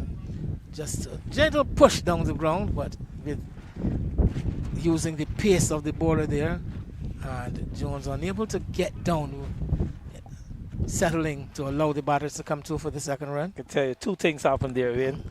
You saw the man at the non-striker and player coach, Craig St. Hill, anxious to come back for the second. I don't think Jaden Leacock, he was that keen. Well, I was more watching the ball and the fielder, so I would not have recognized that. As the short delivery is pulled away in front of square, the fielder at deep forward square skips around to his left, is unable to get a hand on it, and well played by Jaden Leacock. That one, though, stood up to be hit. Not the quickest delivery we've seen from Griffith all day. Yeah, it looks like the substitute Hoyt who couldn't get a hand on that, but this one, like you said, just stood up, and he was very intent that if it is short of a length, he was going to play that shot, Jaden Leacock, and got the good result of it. He picked up a boundary for his side. I don't think Griffith and the Matthew Jones will be perturbed with Leacock being prepared to play the hook shot to the short delivery. Let's see what Griffith has in mind as he's pitching this one up, and the ball into the hands of the fielder at forward short leg, but that one dug out looking for the Yorker. So a good combination of deliveries there from Griffith, having been struck with the short delivery. There are many quick bowlers who would want to show the batter, well, let me see you play that shot again, and go short again. But there we saw Griffith going full length, looking for the to breach the defense with the Yorker, and Leacock good enough to get his bat down. The ball bouncing up, well taken on the first bounce by Herwood under the helmet, and now we're going to see, thought we were going to see a silly mid-off. What we've got is a very short extra cover being brought in on the offside. Pitched up down the leg side. Unable to get a glove on it is the keeper, Clark. Unfair to him that it will have to be signaled by, but a wide rearward delivery by Griffith. I think looking for that Yorker again and getting it all wrong. Yeah, very much so. Rearward delivery down the leg side. Keeper Clark had no chance really to get a hand to that one, and it goes against the name of him as Boyce. But a rearward delivery there from Stefan Griffith. Like just said, trying to get that Yorker in to Jaden Leacock, who's camped out on the back foot. So not a bad ploy. It's just not quite not lined up properly on that occasion. But you can see him just hanging back on the back foot, and Griffith wants to get that Yorker in, but being rearward on that occasion. Griffith, though, from what you can discern, as far as his the technical side of his bowling is concerned, anything notable in particular? Well, like you said, he's got those long, lanky levers, coming from very high. Very leaf type of boy. You can see his flexibility, and he's really one who can generate a bit of pace. Just be anxious to try to get his consistency right on those lines and lanes. You can see him when he binds it into the surface, he gets a lot of carry. But on the fuller deliveries, I just think he loses a little bit of pace on those fuller deliveries. So something that I think he'll be working on, how to be consistent with the fuller length deliveries. Also, the matter of stamina in the stifling conditions. It's gotten a bit cooler now. We've got that breeze, some of the direct sunlight averted because of some light cloud passing over the ground. But generally 112 for 7 it is after 29 overs. We're going to have a change of bowling on the field from the southern end, and we're also going to have a change here in the commentary box, because Andy is going to be relieved and Rashawn Hackett, the youngster, comes back. Rashawn, Tell us a bit about your own bowling, though. I mean, I know you as a bit of an opening batter, but any pretensions with the ball? Good afternoon, Wayne. It's very good to be back here with you today. You're starting me off hot, starting me with questions. Yes, I'm predominantly an opening batsman, but I do feature a bit with some off spin when need be. By the skipper, I would come in and bowl a few off spinners. Well, it's going to be Matthew Jones, not bowling. As a matter of fact, I'm going to ask you another question as you take over the ball, Rashawn. Go ahead. Just describe the last delivery. Oh, the last delivery, it just looked like a flighted delivery, and batsman trying to hit that one out of the park, but instead he just got it back over the bowler's head. They come for 1 run, so Wildey, they continue trying to be aggressive, 113 for 7, so a spot of bother here. Yes, you were saying that you were going to ask me another question. Yes, though. you talk about right arm off spin. You know, there are terms in cricket terms and cricket jargon. The game has its own language. And I was going to ask you, and I will ask after this delivery. I will ask, have you ever heard of the term left arm off spin? I have heard of it, but I personally call it left arm orthodox. Well, that's a safe way, but I think particularly you hear a lot of it. You heard it a lot in England. In particular, you hear of the left arm off spin, which suggests basically that the same technique is used in the delivery. The only difference being the left armer as against the right armer. But we have become very familiar with the term left arm orthodox. And you don't hear it a lot coming from West Indians about left arm off spin, but it is quite prevalent on the scene in England. Yes, it is.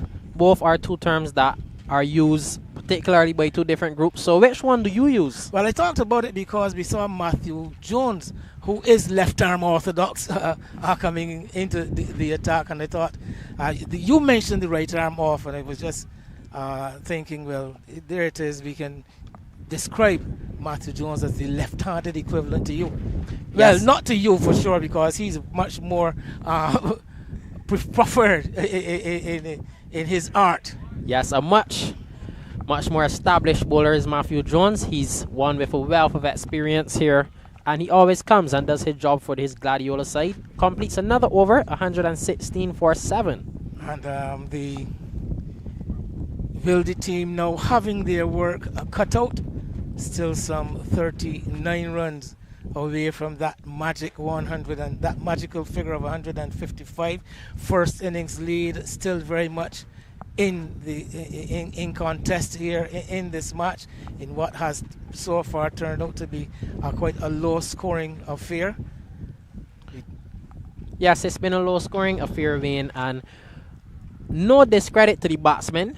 It's just been excellent stuff from the bowlers. So the pace bowlers have done so well for Gladiola, and the spinners were the ones who did the damage for Wildey. As we see Stefan Griffith coming in, another short delivery hitting Leacock yet again. So Leacock is having a tough time out there, Wayne. Well, yes, a short delivery into the midriff, the area. This indicates to his coach at the non-strikers end that all is well. Taking that one somewhere in the midriff. Delivery short, taking the bottom hand away. So a bit disconcerted with the pace and the short pitch deliveries. But he has survived, Leacock, to his credit. He's on 10, 116 for 7. Yes.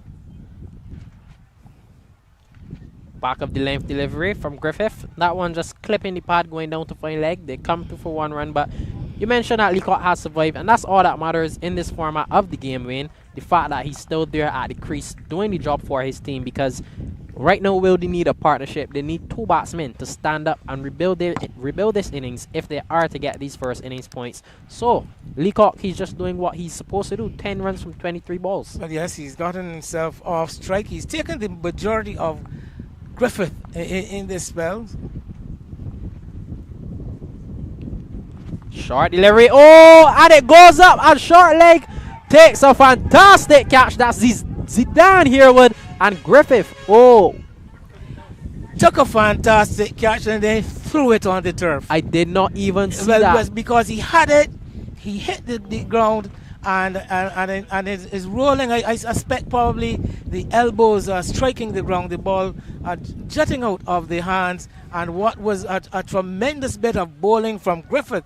That one kicked had St. Hill in all kinds of trouble. He fended it with the bottom hand off the bat, off the handle of the bat.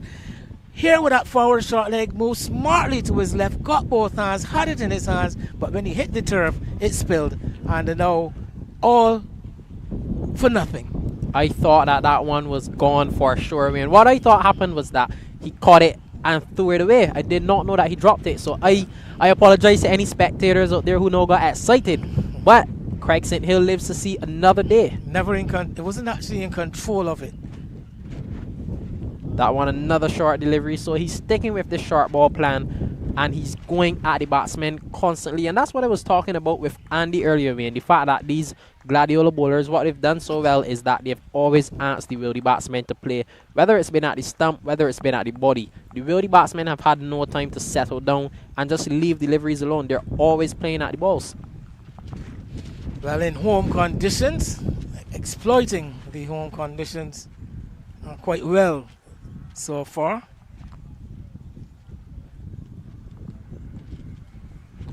Oh, and that one goes all the way over the mid-wicket region. A fantastic shot pulled over the rope for 4 runs by Craig St. Hill. What did you make of that shot, man? Well, this step shot from St. Hill, delivery, just a pedestrian pace, I thought. Just a very light delivery floated up by Griffith, and St. Hill able to get onto the front foot, get under it, and just creamed it over the forward square position.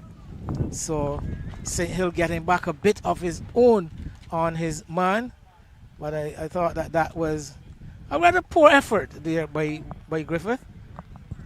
Yes, he just became a bit too predictable there, Wayne. I suspect that St. Hill was waiting for that one because he was up into that one so early. It just looked as if he was waiting for it, and he just pumped that one over the mid-wicket region. It looks that way, but they have been on the back foot quite a bit. That time he was actually able to step forward and play that delivery. Yes, a wide delivery down the leg side. Well, not a wide delivery, but that one is down the leg side, and it completes another over, 121 for 7. So Wildey getting a bit closer now. Still some 34 runs away from those first innings points. And St. Hill, the senior batter, left in a Wildey team shorn of a couple of their top players for this particular match. St. Hill being drawn into service. The coach of the team as we go for a trip just down the road, a bit further west in St. Philip, down to the 4 square area. I think that's Kyron King with the ball in hand. He's got a wicket with ESA Field Pickwick 110 for 5, and this looks like as it could be wicket number 2 for King. And it is.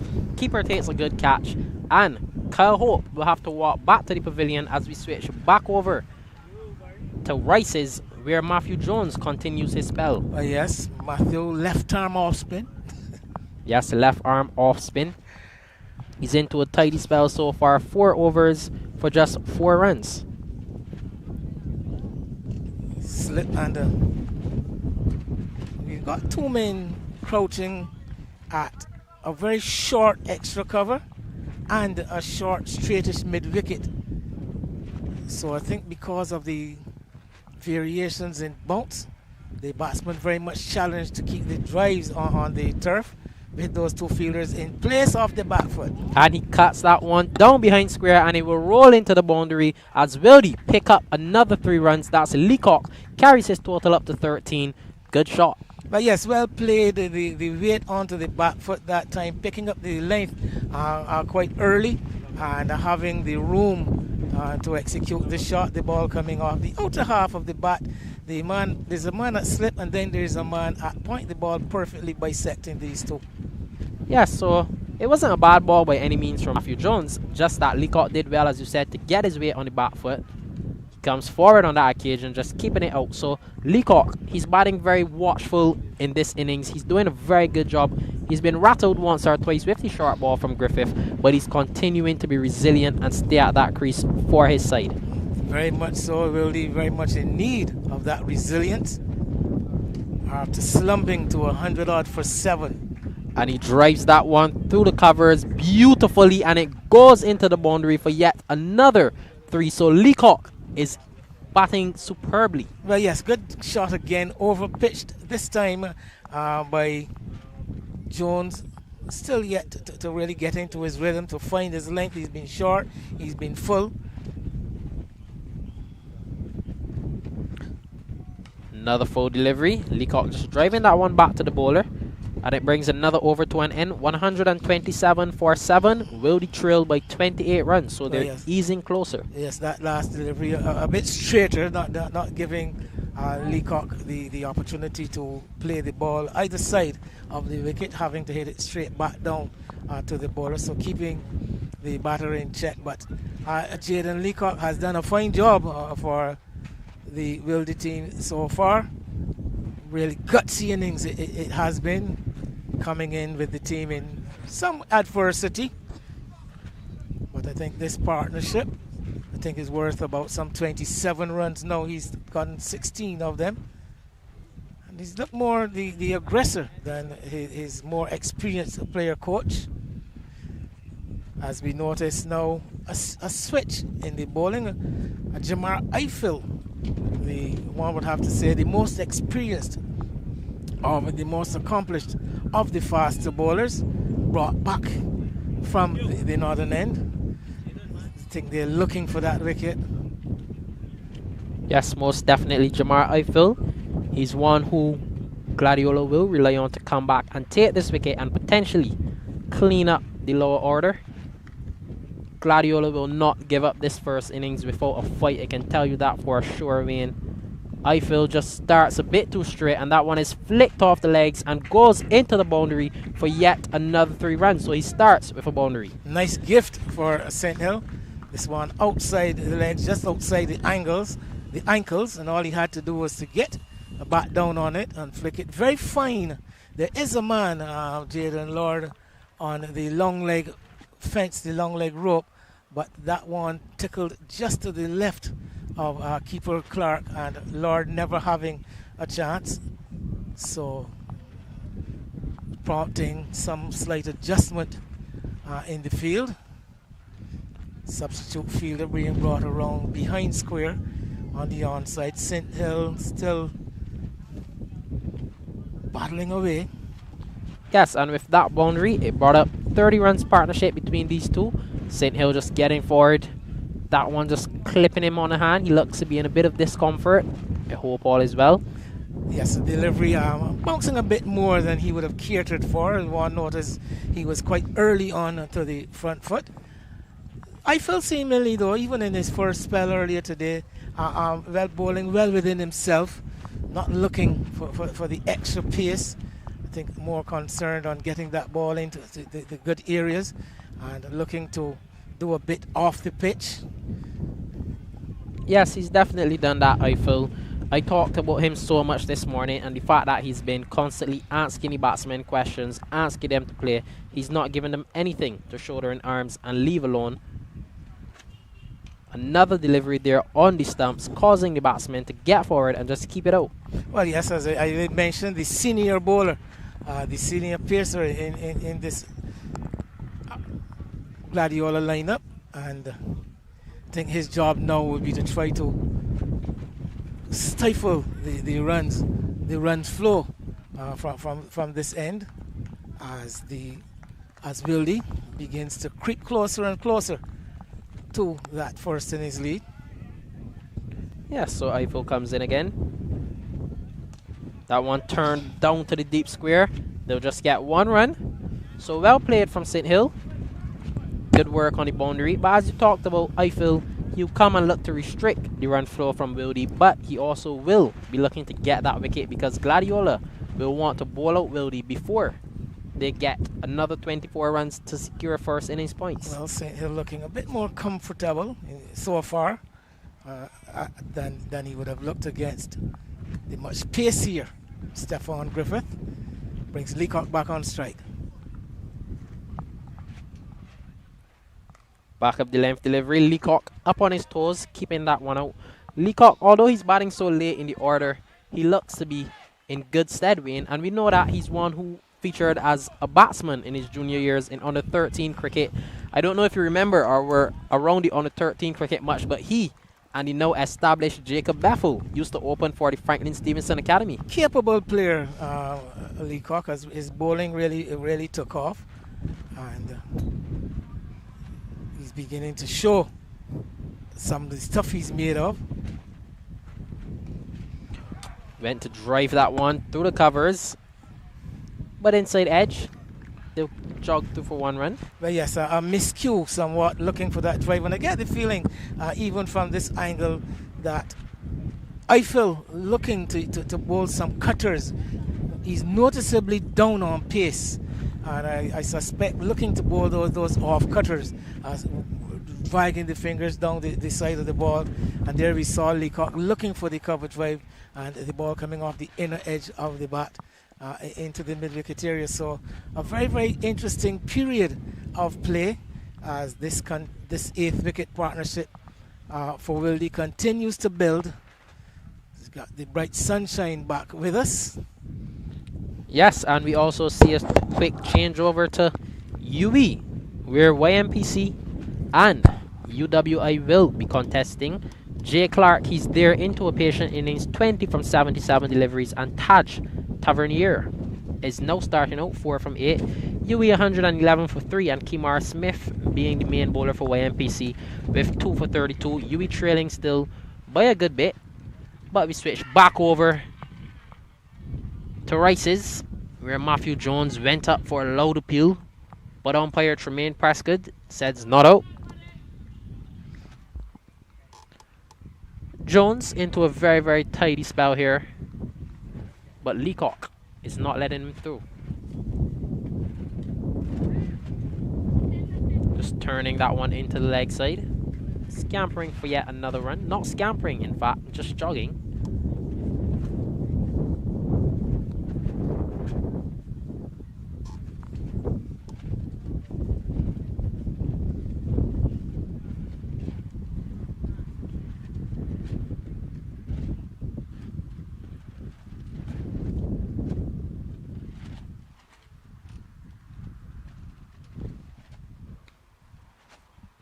Another full delivery. St. Hill keeping it out.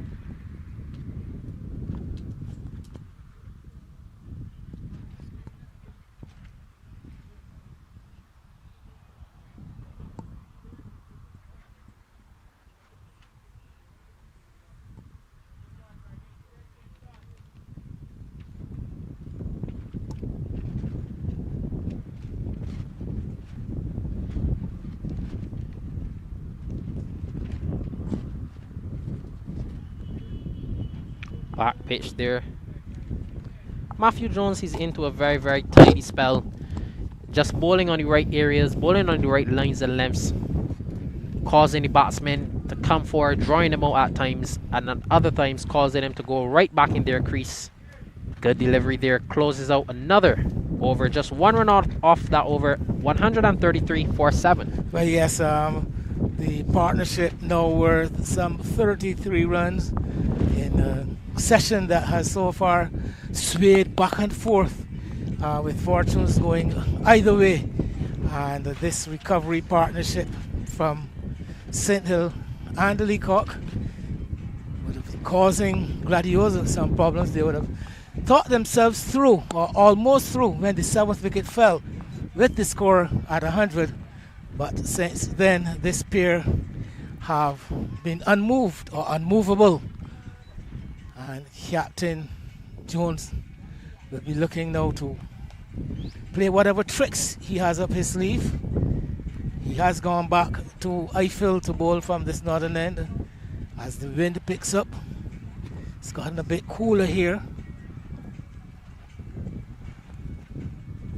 Yeah, so Eiffel comes in to Leacock. Full delivery. Leacock just edging that one. Fielder does well at gully, no run. Good work by Shamari Gittins there in the gully. Ball looking for the drive. Ball all along the ground. And the unevenness of the outfield sometimes can make fielding quite treacherous. And not the best bounce, not the most opportune bounce for young Gittins, but managing to get a hand on it.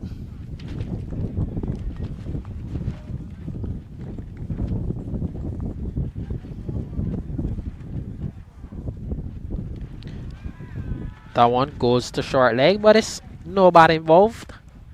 Interestingly enough, though, Wayne, we still haven't seen the introduction of Ashley Nurse or Giovante De Pisa. So I'm just wondering at which point Matthew Jones will turn to these two for a wicket.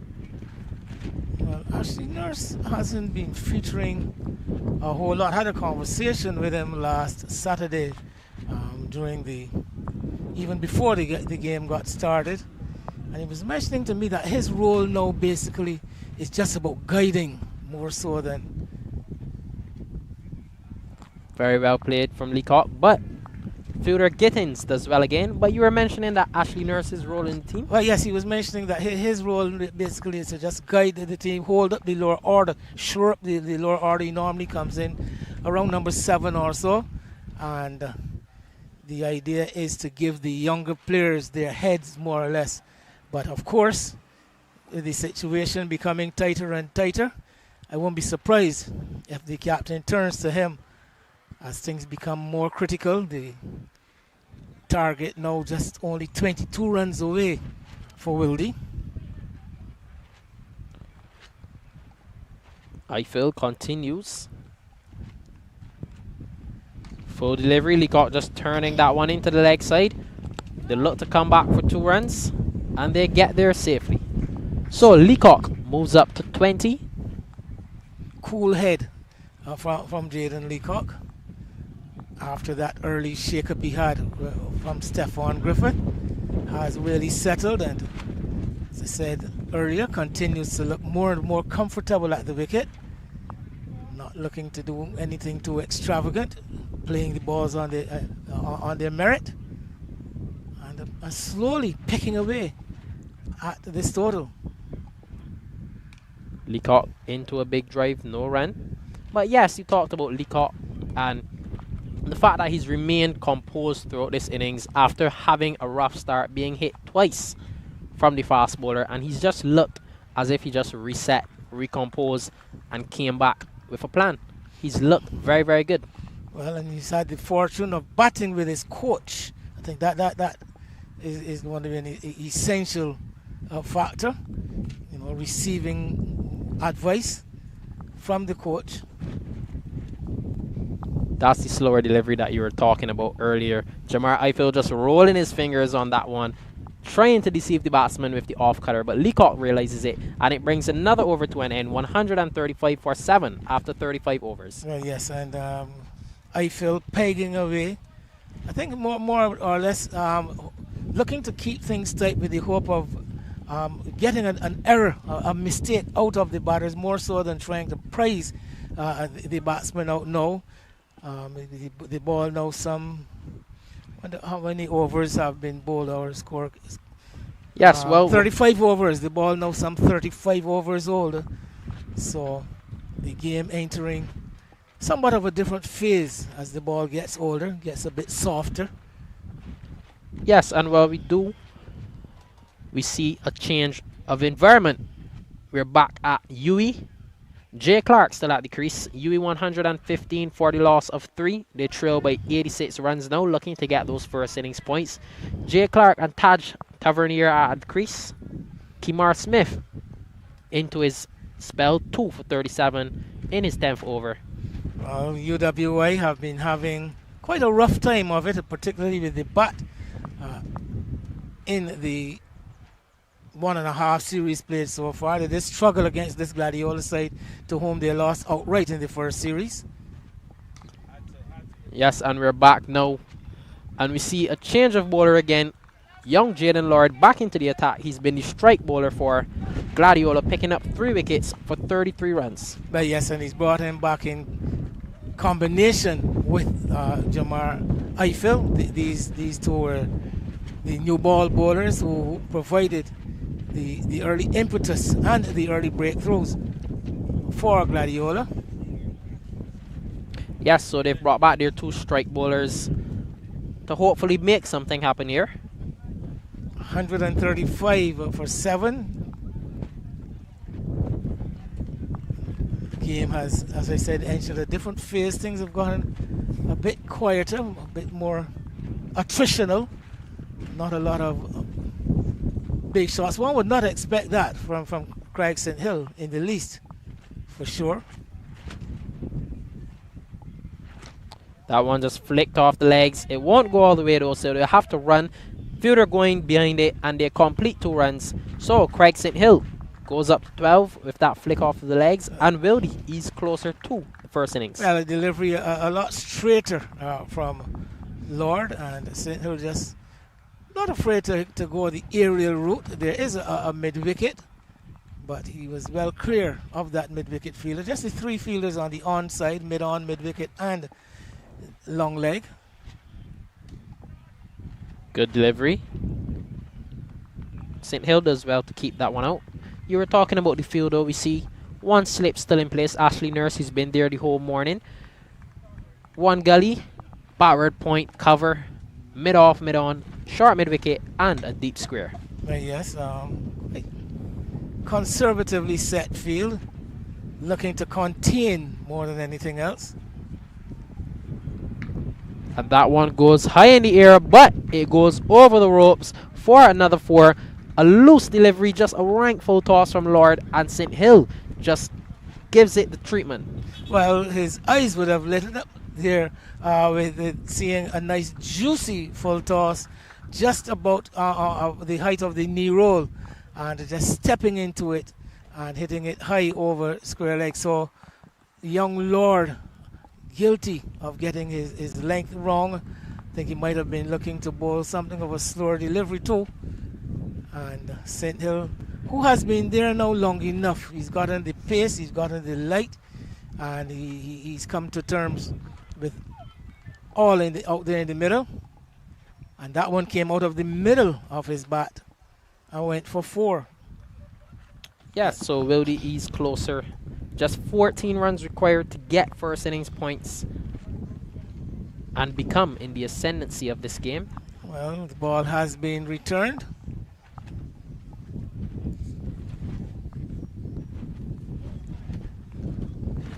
There is that variation in bounce that I mentioned earlier in what I was speaking with Andy earlier, especially with the bowlers coming from that southern end, because that one stayed down a bit and actually rushed past the outside edge, rushed past the off stump, and although it was one buying back into the pitch, it still traveled on the first bounce to the wicket keeper. So still something to look out for, still something there for the bowlers, and they probably need to get it, continue to look to bowl straight, particularly from that southern end. And there is something there, that variation in bounce. Yes, and we make a trip back over to the 3Ws Oval, where Huey and YMPC are contesting a battle. Renako Belgrave into an expensive over here right now, being hit for 4 assists and 3 runs.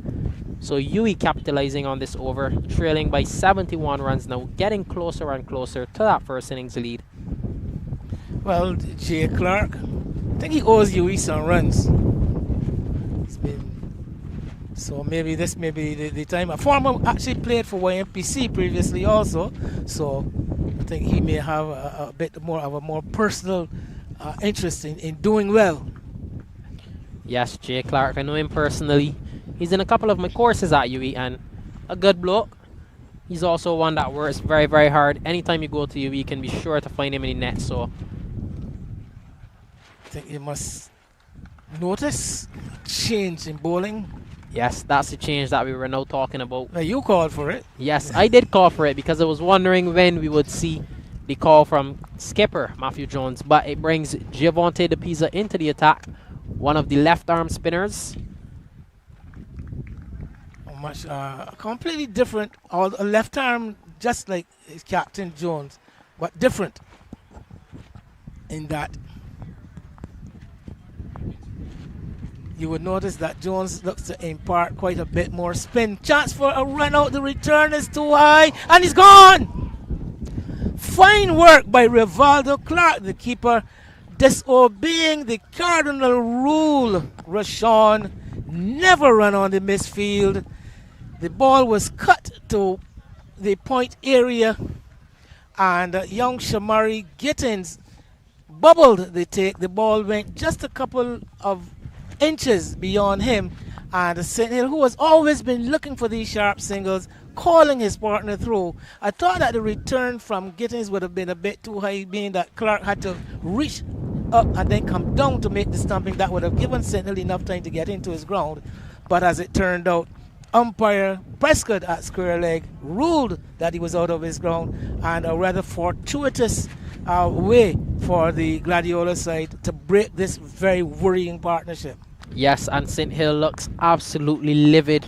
I don't think he was the one that called for that single, but Leacock called him through, and he had to be dismissed in such an unfortunate manner. So that brings St. Hill's innings to an end, and a new batsman to the crease is Zishan Motara. Well, that adds insult to injury if it wasn't St. Hill calling for the single, because the ball was played behind square. And again, we know of the unwritten rule that the call is with the batsman, the non-striker, when the ball goes behind square on either side. So, again, a double whammy. Yes, and as you said, never ever run on a misfield. That's one that you learn from a very young age. Those two not obeying that rule, so one has to perish. And Zishan Motara comes to the crease, faces his first delivery, strokes it beautifully down the ground, and gets off the mark immediately. You use the word stroke, and the master stroke from the captain, bringing the Pisa on, although he didn't get the wicket, but the breakthrough coming in the course of his very first over. Yes, sometimes that's what... Right, as I was saying, sometimes that's what it's all about. Sometimes just a change of scenery, Wayne, causes a wicket to happen, because when batsmen become so accustomed to facing one bowler, things just start to flow. Sometimes the singles start to flow, the calling starts to flow, but a change in bowler, change in field, those sort of things create opportunities sometimes, and we saw it just now. The Pisa coming, he didn't pick up the wicket, but a wicket was conceived, and another over comes to an end. 142 for 8. Well, it has breathed new life into the Gladiola effort with that wicket, because things seem to be getting away somewhat. And at 142 for 8, the contest here, this gripping contest for first innings honors. And you know, sometimes low scoring games, Rashawn, can be quite intriguing, because here we haven't had the big 250, 275 first innings score. We've had wickets falling, and it has been compulsive viewing. If you are here, you're not able to take your eyes off the game in the middle. Whenever wickets are falling, that is what happens, and that is what, let's say, wickets, helpful wickets do, you know, for the game. So it's a nice variety. Yes, an enthralling game up to this point. It's never been short of action. But as we speak, we see a change of ends for Stephon Griffith. He'll now bowl from the other end that he started from. Well, there you saw the Captain Jones continue to ring the changes. We've seen a variation of changed bowlers over the last, let's say, half a dozen overs or so. So while we've had Lord bowling the one over from that southern end, we saw the Pisa replacing Eiffel at this northern end, and now we're going to have Griffith coming on. So looking to work all of his tricks. Matthew Jones, very experienced cricketer and a very good leader, has a very good record, both with this team and with the Carlton team for whom he played previously.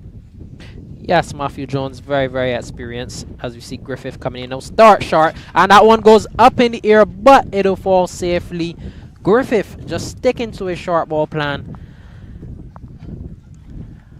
Well, an innocuous approach here from Motara. I think he might have been slightly undone with the pace of the delivery, or the lack of pace in that delivery. It was a short delivery, but it didn't really come on to him as he might have anticipated, and he found himself just muffing it over the head of the bowler. Fortunately for him, it was directly between the long off and the the mid off and the mid on, and neither of them having a chance as the ball floated in the air teasingly for quite a while.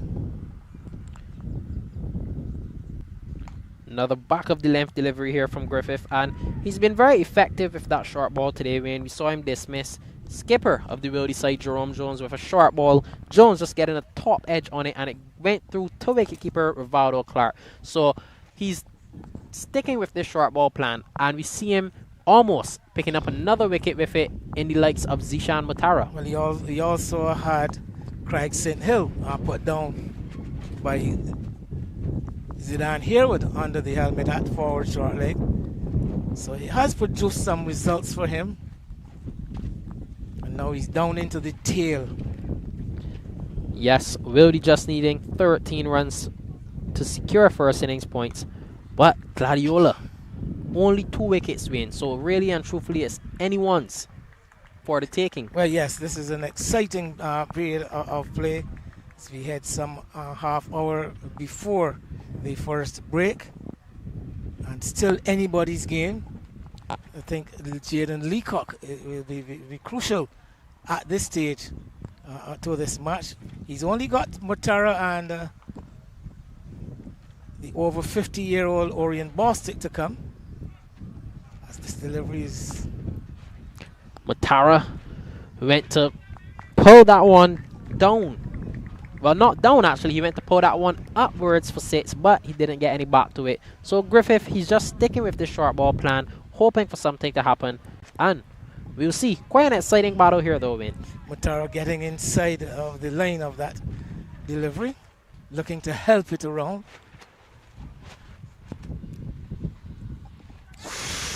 Rapid short ball, and he's given that one, clipping the glove, and Griffith picks up another wicket with a quick short ball, and Matara just trying to evade it, not getting out the way in time. So another wicket fall. We see it there. Matara just trying to get out of the way, Wayne, almost falling over, clips the glove.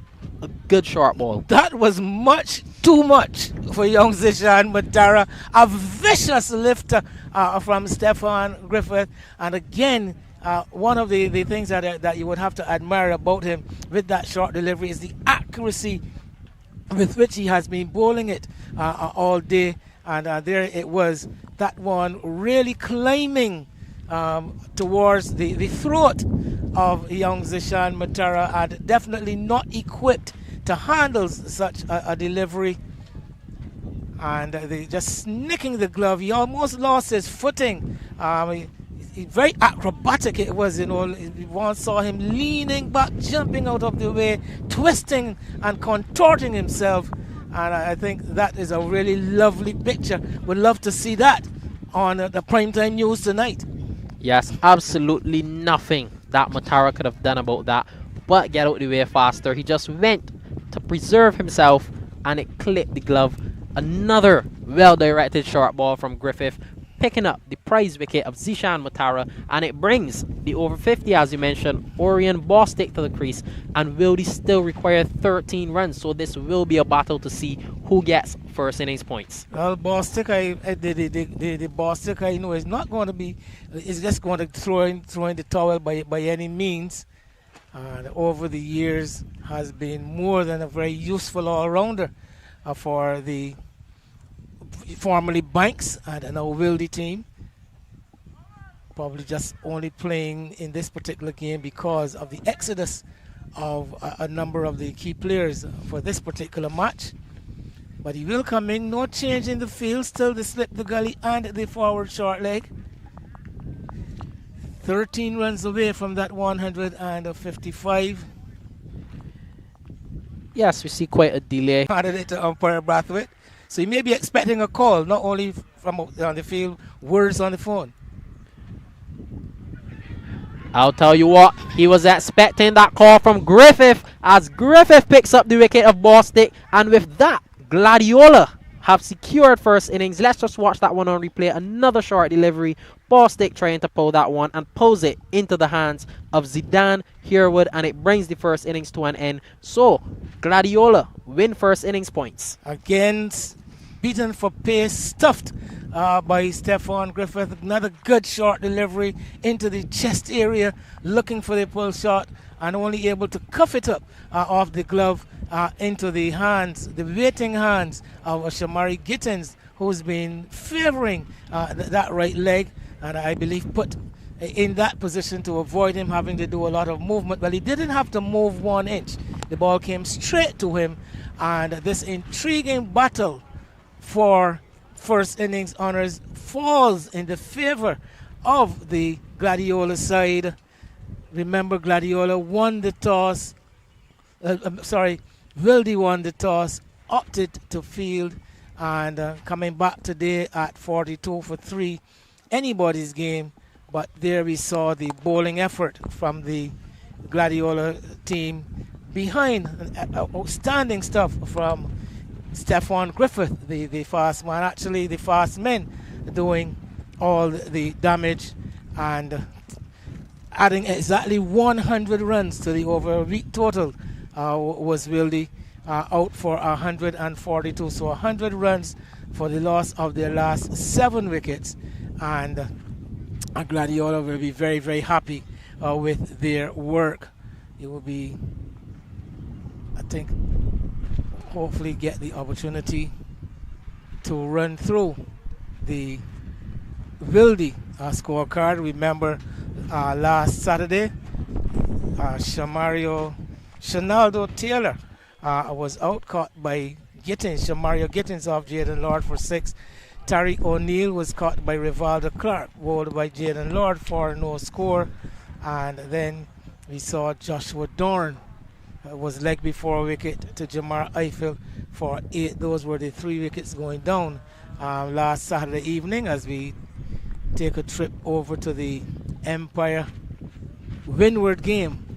Also in St. Philip, moving a bit more northerly and easterly to the Lucas Street area, where the Empire team now 140 for 3. Cheyenne Brathwaite recently returned to the island, traveled to Jamaica with the Barbados Pride outfit for that bilateral 3-match bilateral clash, but again with Roston Chase, the West Indies captain, coming into the squad, and Brathwaite, the player, replaced.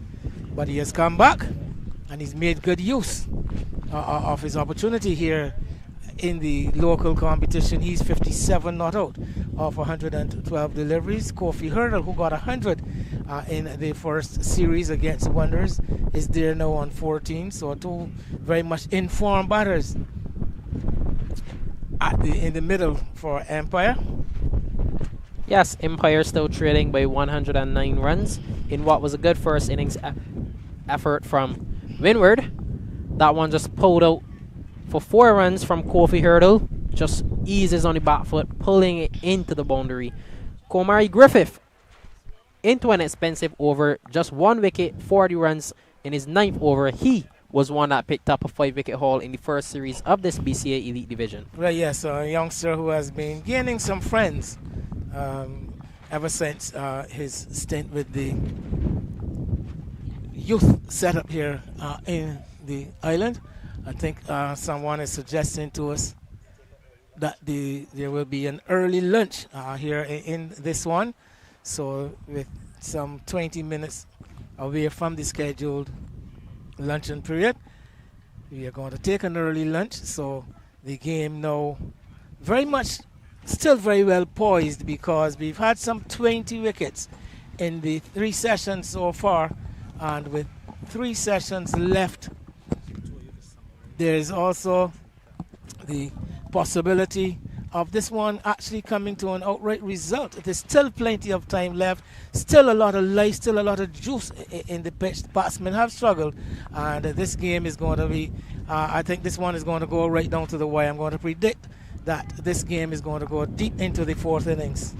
Yes, Wayne, and before we go for our lunch break, let's just have a recap of what happened over the past 2 days so that the viewers can understand. Superb blend Gladiola being sent into bat on a grassy wicket, scored 155 all out with Rashawn Worrell scoring 20 runs. Shamari Gittins was the key batsman with a resilient 42 from 124. Javonte De Pizza also chipping in with 25. Jamar Eiffel played an aggressive 22 runs. Matthew Jones in the bottom scored 16, and Ashley Nurse rounded it out with 11 runs.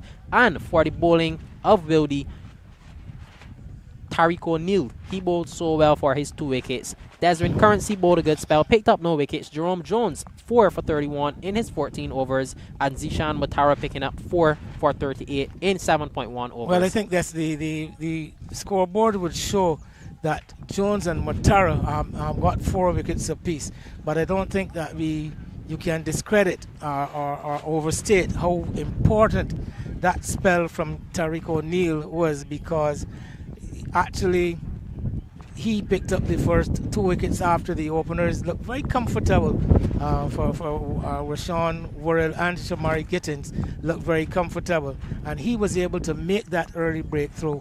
And it was after the lunch break though, because there was that knock from I'm trying to work out from Shamari Gittins, who really held the top order together. And then we saw Jerome Jones really get among the wickets after the break. And from there was quite a slide by the Gladiola batters. But Tariq O'Neill, I thought, he played a very crucial role. Yes, and let's have a quick summary of the Wildey innings. Wildey 142 all out, so that means that they do not win this first innings. First innings points going to Gladiola. Joshua Dorn, no runs in the top. Shanado Taylor started off the innings, 6 runs. Tariq O'Neill went for a duck. Joshua Dorn just 8 runs. Shane Paris 30 runs. Carlos Maynard 25. Jerome Jones 18. Desmond Currency 1.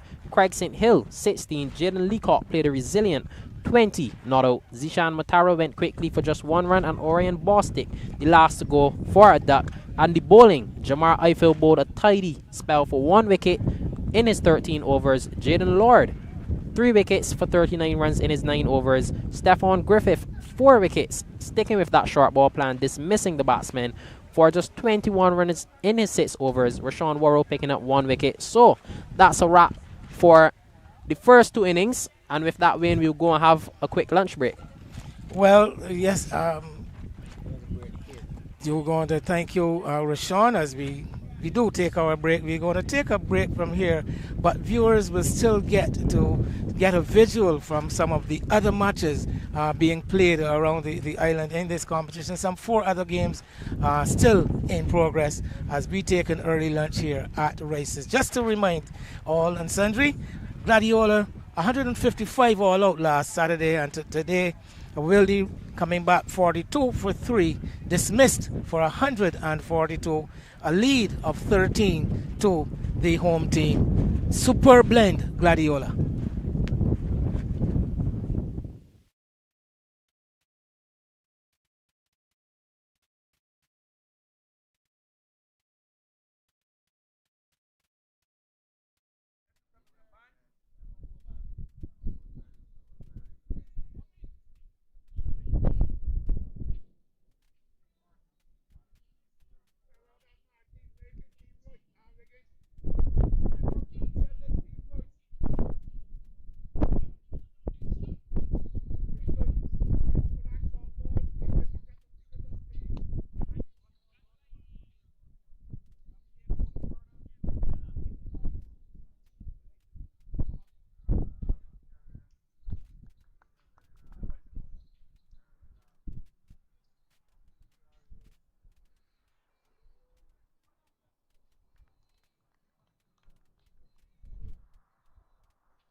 And we come back to you here at Rice's. A slight change in the plan.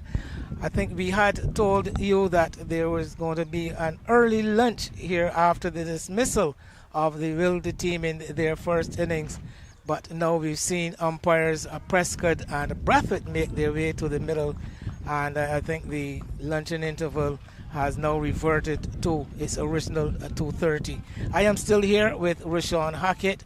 The game, as I said, right in the middle. This game scheduled for 6 sessions, and we've had 2 first innings completed in the first 3 sessions of the match. And it continues, as I said earlier, to look very much a bowler's game, and we can expect more of the same going into the second half of the match. Rashawn, we've got Rashawn Worrell, and Shamari Gittins, the opening pair for Gladiola, and as in the first innings, Jaden Leacock, who was left not out, I think, in that innings. I don't think we said a lot about his role and the part he played in making it such a close contest, but he will have the new ball in his hand as we are about to start the second innings for Gladiola. Yes, we're about to start the second innings. Gladiola already having a lead of 13 runs, so they will look to pile on a big score here for Wildey to chase down tomorrow. So this game is very likely to have a result win. We'll see what Gladiola does. First ball. Leacock starts tidily. So basically a second innings game now, because the first innings were so closely contested. A lead of just 13 runs, so no real distinct advantage are taken by Gladiola. So they will want to build a position, an impregnable position. I'm sure they will want to score a lot more than the 155 they made in the first innings. Yes, I'm sure that they'll want to score a lot more than that in this innings. And we see the intention as Worrell just rocks back, pulls that one down to the deep square, and it goes into the rope for 3 runs. So the account is open for Gladiola, 3 for the loss of none. Yeah, well played there by Rashawn Worrell. Short delivery, and no venom in it. And Worrell, just as you described, aptly described, rocking back on the back foot and hitting it in front of square. That tells you how much time he had to play the shot. Yes, he had the whirl of time. As Leacock comes back, he'll look to tidy up. Good delivery outside the line of the off stump. Let's have a look at the field, Wayne. We see 2 slips and a gully, backward point, cover in place, mid off, short mid on, short mid wicket, and a deep square out there on the boundary. So there's a 6-3 field, it looks like. Well, yes, and no one fine on the onside, which suggests that Leacock would be looking to bowl full and on an off-stump line. But there he is. Good delivery on the stump on the line of the off stump. Just nipped and fielded as well, and that prompts. Skipper goes to talk to the wicket keeper. I thought they were putting in another slip, and I was about to say that prompted a change in the field, but they just had a chat. Actually, Jerome Jones, the captain here at mid-off, but that chat between Shane Paris and the wicket keeper Carlos Maynard, who is doing the duties here behind the stumps in this innings. Yeah, so Jaden Leacock, he'll be holding the new ball for Wildey. He bowled very tidily in this first innings, picked up no wickets, but he bowled 5 overs for 14 runs, 1 maiden. So he was in and about the line of the stump for the entire of his spell in the first innings. He'll look to do the same, this time hopefully picking up a wicket. Bowl delivery, capped out by Worrell. So decent first over there by Leacock, just the one boundary to the short pitch delivery and the knock short pitch delivery, but other than that rather tidy from the right arm fast bowler. And as we said, the tea interval, the lunch interval will be coming up quite shortly. So not a lot of opportunity to do a lot of building. This is a tricky time, for a batter, particularly opening batsmen, because there's really no room, no time to build an innings as such, and you're just basically surviving or hoping to survive until they break. You're an opening batsman yourself, Rashawn. You would know exactly what I'm talking about. Yes, it's always a tricky time when the end is near, Wayne, because there's that thought in your mind that you just want to see it through until the end, but you still don't want to bog down yourself and become in too much of a shell, because when that happens, you tend to get too defensive, sometimes causing yourself to play and get out. So these batsmen will just want to remain confident until the end. But tactics here from Wildey. They start with Tariq O'Neill, one who was so consistent in the first innings, asking the batsmen to play each and every ball. So he will start with the new ball for Wildey.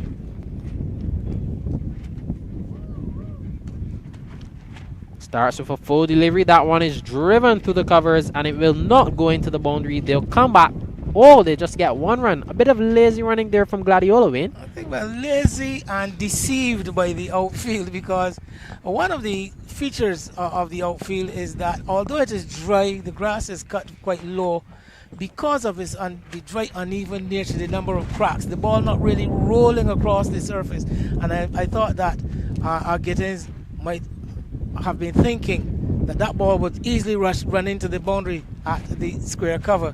In fact, the fielder from cover was just able to jog back and pick it up, while they had quite early agreed to take. Yes, and that one was a wide delivery from O'Neill, so he had to get very, very wide on that occasion. 2 slips in place. Offside dominant field. Full delivery, and it's pulled straight to that mid-on fielder, and it's a wicket, a soft dismissal. He just looks disgusted with himself, drops his bat, but the first wicket goes down for Gladiola. A full toss from O'Neill, hit straight to that mid-on fielder, Zishan Mutara. 5 for the loss of 1. I wasn't there, but I could read the mind of Rashawn Worrell. Once he struck that ball, I could imagine him saying to himself, oh no. Miscued, nice juicy full toss. He would have been thinking of putting some cars over at the wideish long on position, in danger of being struck. Instead, the ball coming from quite high in the bat, and quite simple catch straight into the hands of Zishan Mutara.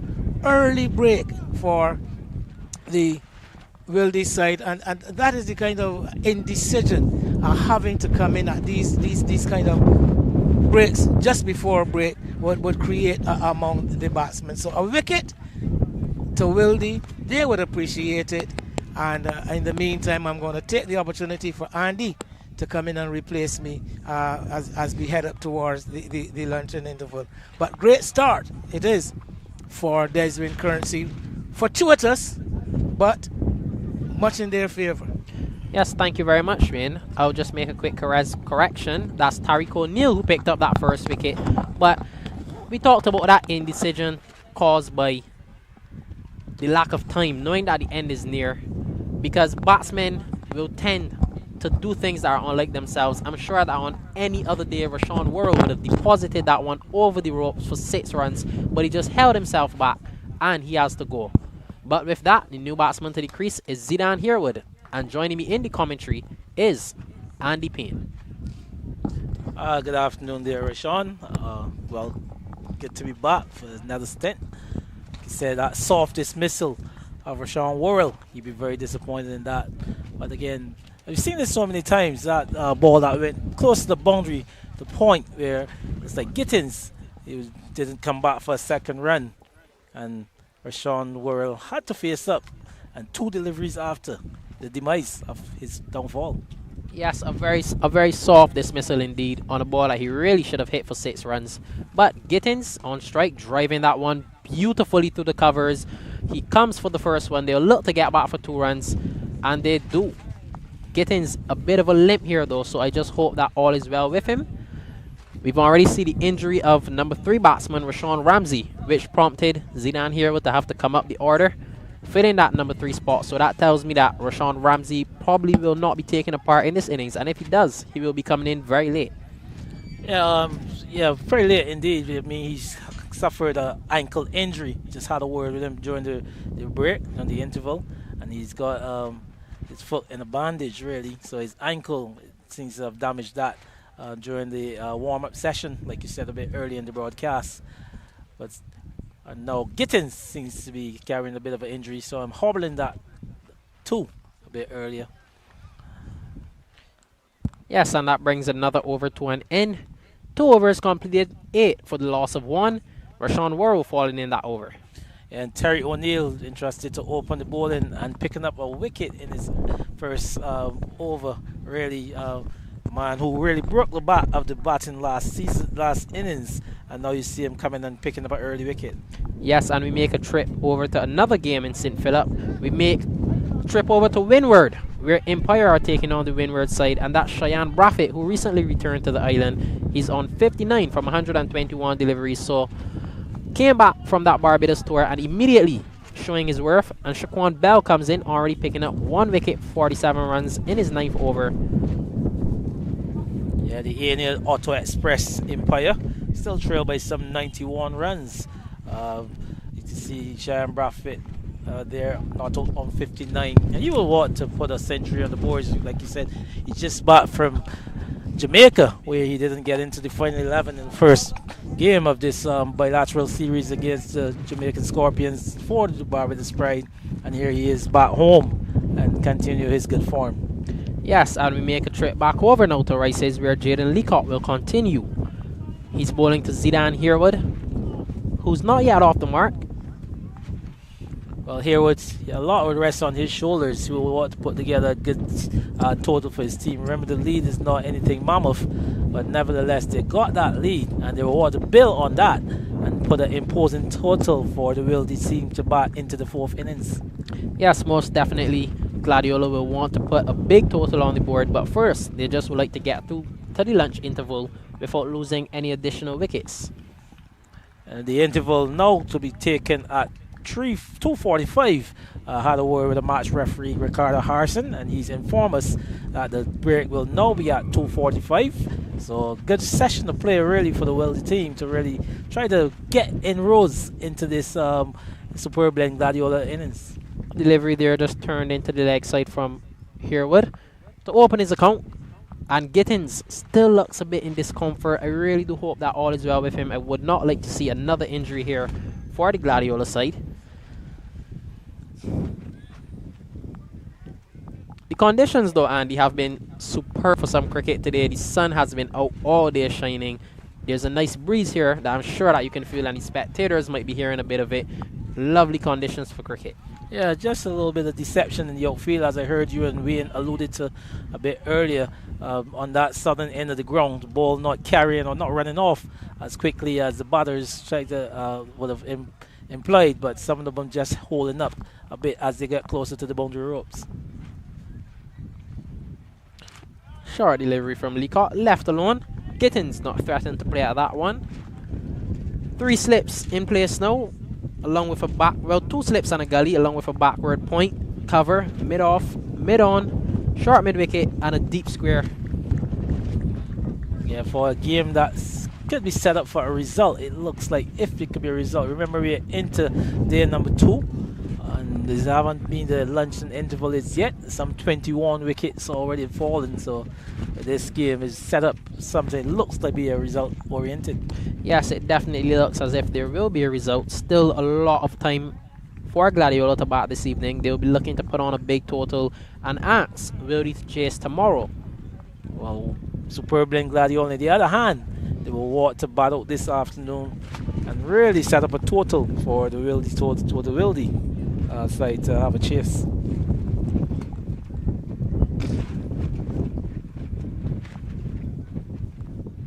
Full delivery just clipped into the leg side. It won't get to the boundary though, so they'll come back and have to settle for 2 runs. Yes, he gets in still with a hobble as he picked up another couple there. A delivery full and on the legs, and he just worked that one into the vacant mid-wicket region and picking up 2. And he takes his tally up to 5. And superb Glen Gladiola in the second innings. They're 11 for 1. Yes, 11 for 1. So Gittins and Herwood currently at the crease will want to do their best to repair and rebuild after losing such an early wicket. Build a partnership, get Gladiola to a big total for Wildey to chase.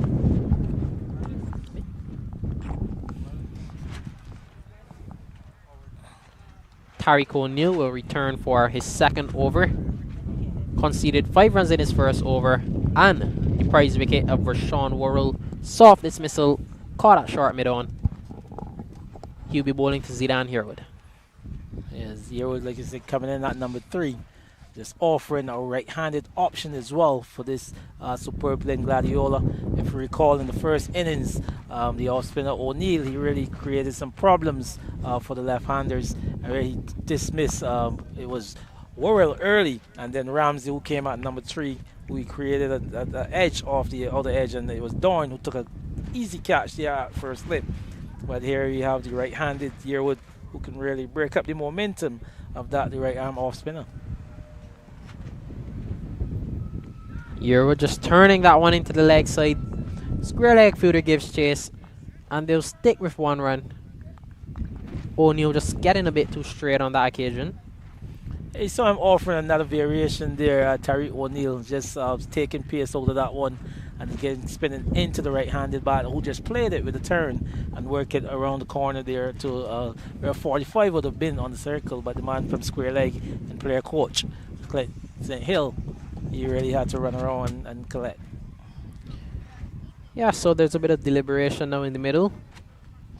Fielding changes. They look to put another slip in place for O'Neill and bring one guy out of the bring a fielder out of the leg side. So now 2 slips in place. Good delivery from O'Neill.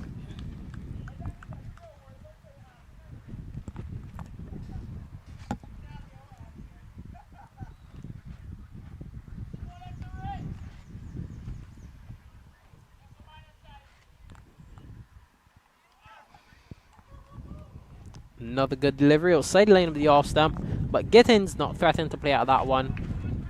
He'll just look to see out this ball until it's time for the lunch interval and come back after and build. Yeah, just continue to be watchful as the right arm off spinner is taking the ball away from the left-handed Gittins and just allowing those deliveries to go through to the keeper Maynard. Just see him just extracting some turn on this surface yet again. Yes, stringing together some good deliveries. So just 1 run conceded from that over. 12 for the loss of 1 after 4 overs. Just very watchful there is the left-handed Gittins. This continues to be marred by what seems to be a leg injury. Not sure the nature of the injury. You can see him just hobbling around in the middle there, just having a chat with his partner at the mid-wicket in the interval of the overs. But they would like to carry on to lunch, like you said, Rashawn, and just continue to build a partnership to put this side into something of a serious nature to try to get the outright result. Yes, just another 10 odd minutes of play. Superb blend Gladiola already having a lead of 25 runs. But I'll put you on the spot here a bit now, Andy.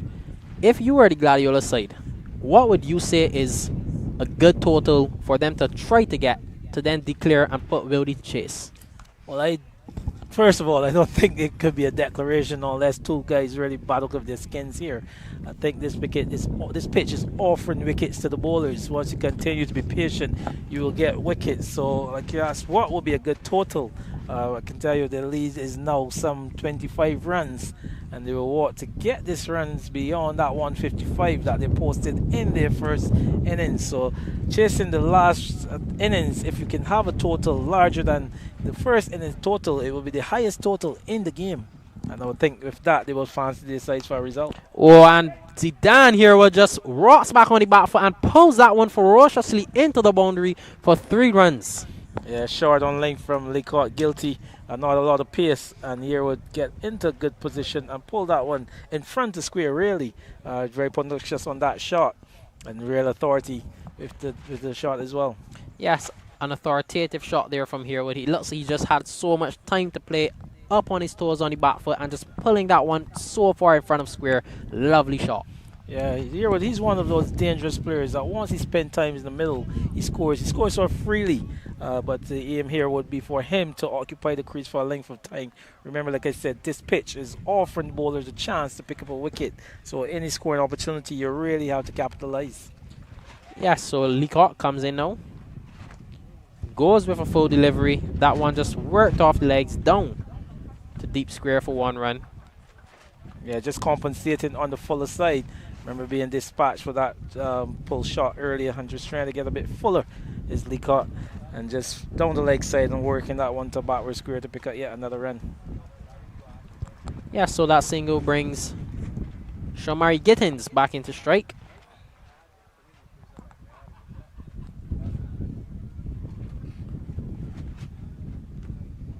Two slips in place for the left-hander. And Zishan Mataro there at gully waiting for that catch. Good work from the wicketkeeper, diving down the leg side. He said Carlos Maynard continues to show his skill behind the wickets. Excellent glove man is Carlos Maynard. We've seen some good glove men in this game. You've seen Maynard for this to Wildey side. You also saw young Rivaldo Clark, who suffered a bit of an injury last evening, but come back there this morning and show that he's capable and his work behind the wicket. So that's a full delivery, just firmly punched out to that mid-off fielder. No run, a good looking shot, but it's not one that scores.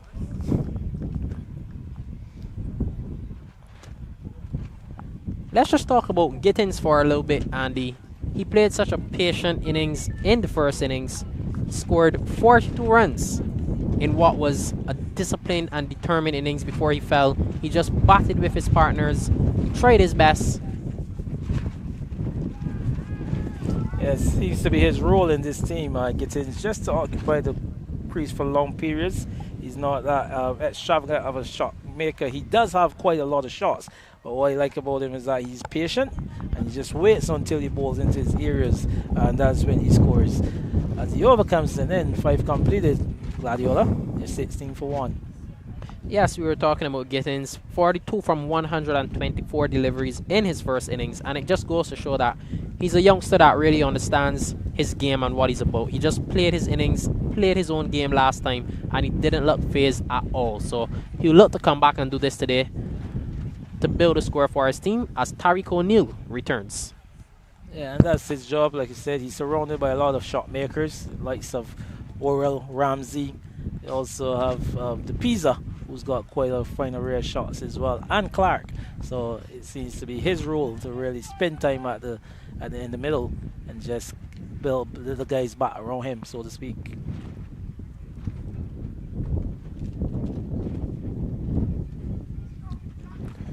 Herwood went for the big sweep, but he doesn't make connection. Quite an interesting field here from Tariq O'Neill.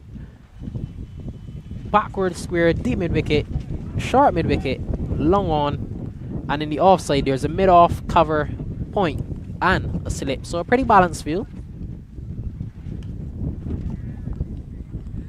Yes, he's got those 2 men in that mid-wicket region just attacking. It just shows that the control he's got. He's also getting some turn off the pitch. So not a bad field to have, really. He's got those 2 men in that ring around the mid-wicket region. Yes, and we saw on that delivery he just slowed it up a bit. He's one who has so much variations and tricks up his sleeve. He's very good with varying his pace, varying his line and lengths, and that's what makes him such a difficult off-spinner to play. That one struck firmly down the ground from Herwood, and they just jog another single, carrying the total to 17. Yeah, nice flowing shot there from Zidane Herwood, allowing that one to come to him and just played it straight back past the bowler. I got it to the full and he just sent it back past the bowler, not trying to go across it. So good batting there by Zidane Herwood.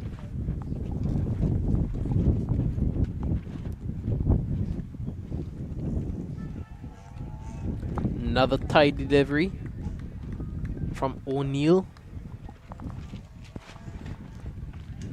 When you talk about off spinners in Barbados, Andy, O'Neill definitely is up there. He's a young man who's been making a name for himself in and around Barbados trials for the past couple of years. That's a full delivery, driven out to cover, just 1 run. But as I was saying, O'Neill, he's one who's been really making a name for himself in and around the Barbados setup. He's always in the wickets when you check the BCA website every weekend. So he's a young man that I'm sure that the BCA and the Barbados selectors will have so much time for. Yeah, well, he's done well enough. You saw he went into Peru to play for that Barbados side in the Bolivarian games, and he just continued to be tight as he is, especially in the white ball version. He's the one that really comes to mind.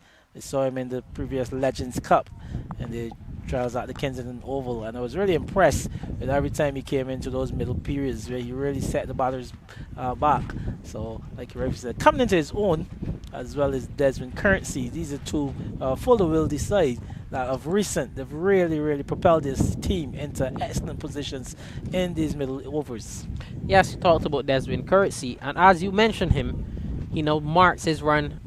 He will be replacing Jaden Leacock. So 2 spinners into the attack for Wildey. 2 of their wicket takers, Desmond Currency and Tariq O'Neill.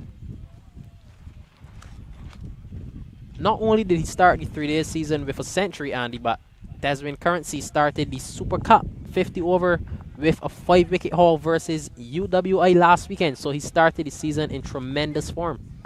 Yeah, very versatile all-rounder, and one who reads the cricket game pretty well. That's one thing that I can say about Desmond Currency. He's a student of the game, and he's one who's continued to mature, and all that maturity is coming to fruition. And with that as well, that was another selection to Peru, and rightfully so, a name that continues to impress every weekend around the grounds. Yes, most definitely. So he'll look to come back here and make a statement as he comes for his spell versus Gladiola. Not picking up any wickets in the first innings, but he was bowling a very tidy spell, allowing the bowlers around him to pick up some wickets.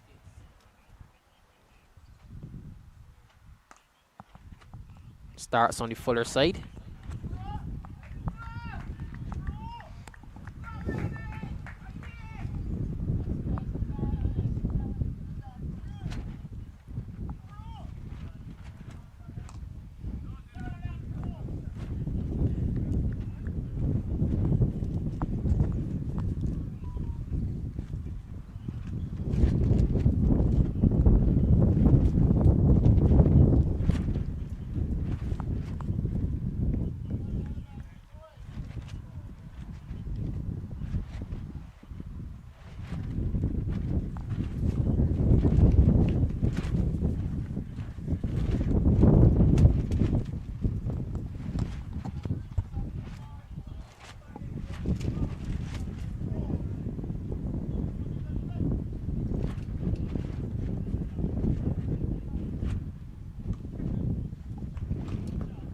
Drop that delivery a bit short. Gittins just tucks it into the leg side, comes for 1 run. Yeah, just quiet stuff here as we approaching that tea interval, and they will want to take this team to the interval without any further loss. This pair of Gittins and Harewood. Yes, a very quiet period of play indeed. An offside pack view here from Desmond Currency.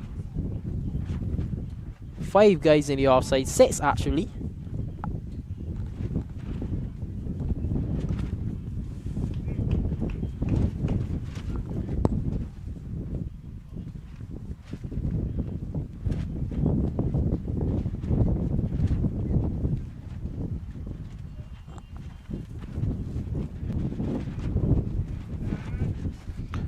And another tidy over comes to an end. 19 for the loss of 1. And with that, we'll have some lunch. So, umpires pull the bills. Players will now go off to have some lunch. Superb line Gladiola, 19 for the loss of 1 after 7 overs. Tariq O'Neill picking up that lone wicket of Rashawn Worrell. Yeah, good period there for the Wildey side. They will want to take that to prize out that 1 wicket, and that 1 wicket of Rashawn Worrell, that's a big wicket in the contest. So they would think that with that half an hour or so that they have to play, they've really gained what they wanted. The lead haven't run away too far. There's just some leads by some 32 runs. Just 9 wickets and remaining in this innings. So remember, like I said, this game is well poised for what could be the outright victory for one of the 2 teams.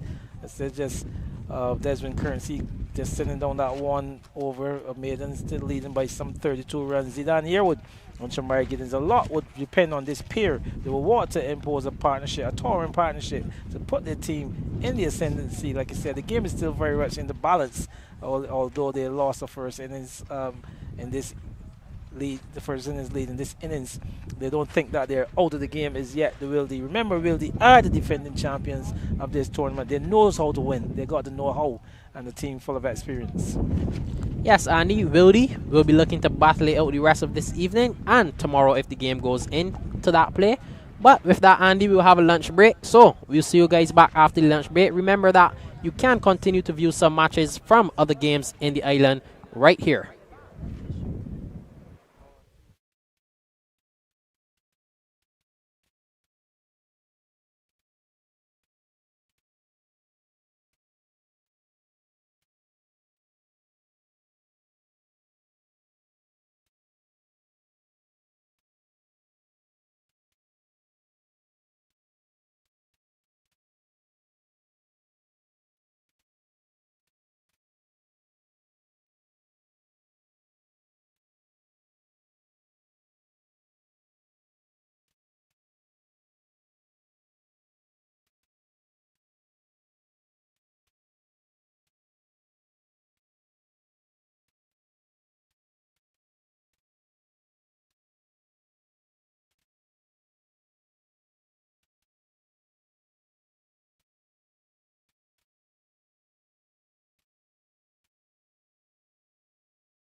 So welcome back.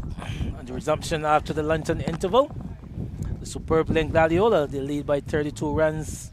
They find themselves in the second innings at 19 for 1. Shamari Giddens, he's not out on 7. Zidane Harewood, he had a not out batsman on 8. It'll be Gittins to face first strike. And from that of Captain Jerome Jones, who's making the introduction from that the southern end. As we see a airplane comes into the Grantley Adams International Airport. Wayne Holder is the man alongside me as we're about to start this broadcast. Welcome back, Wayne. Yeah, Virgin Atlantic too. Just floating around, but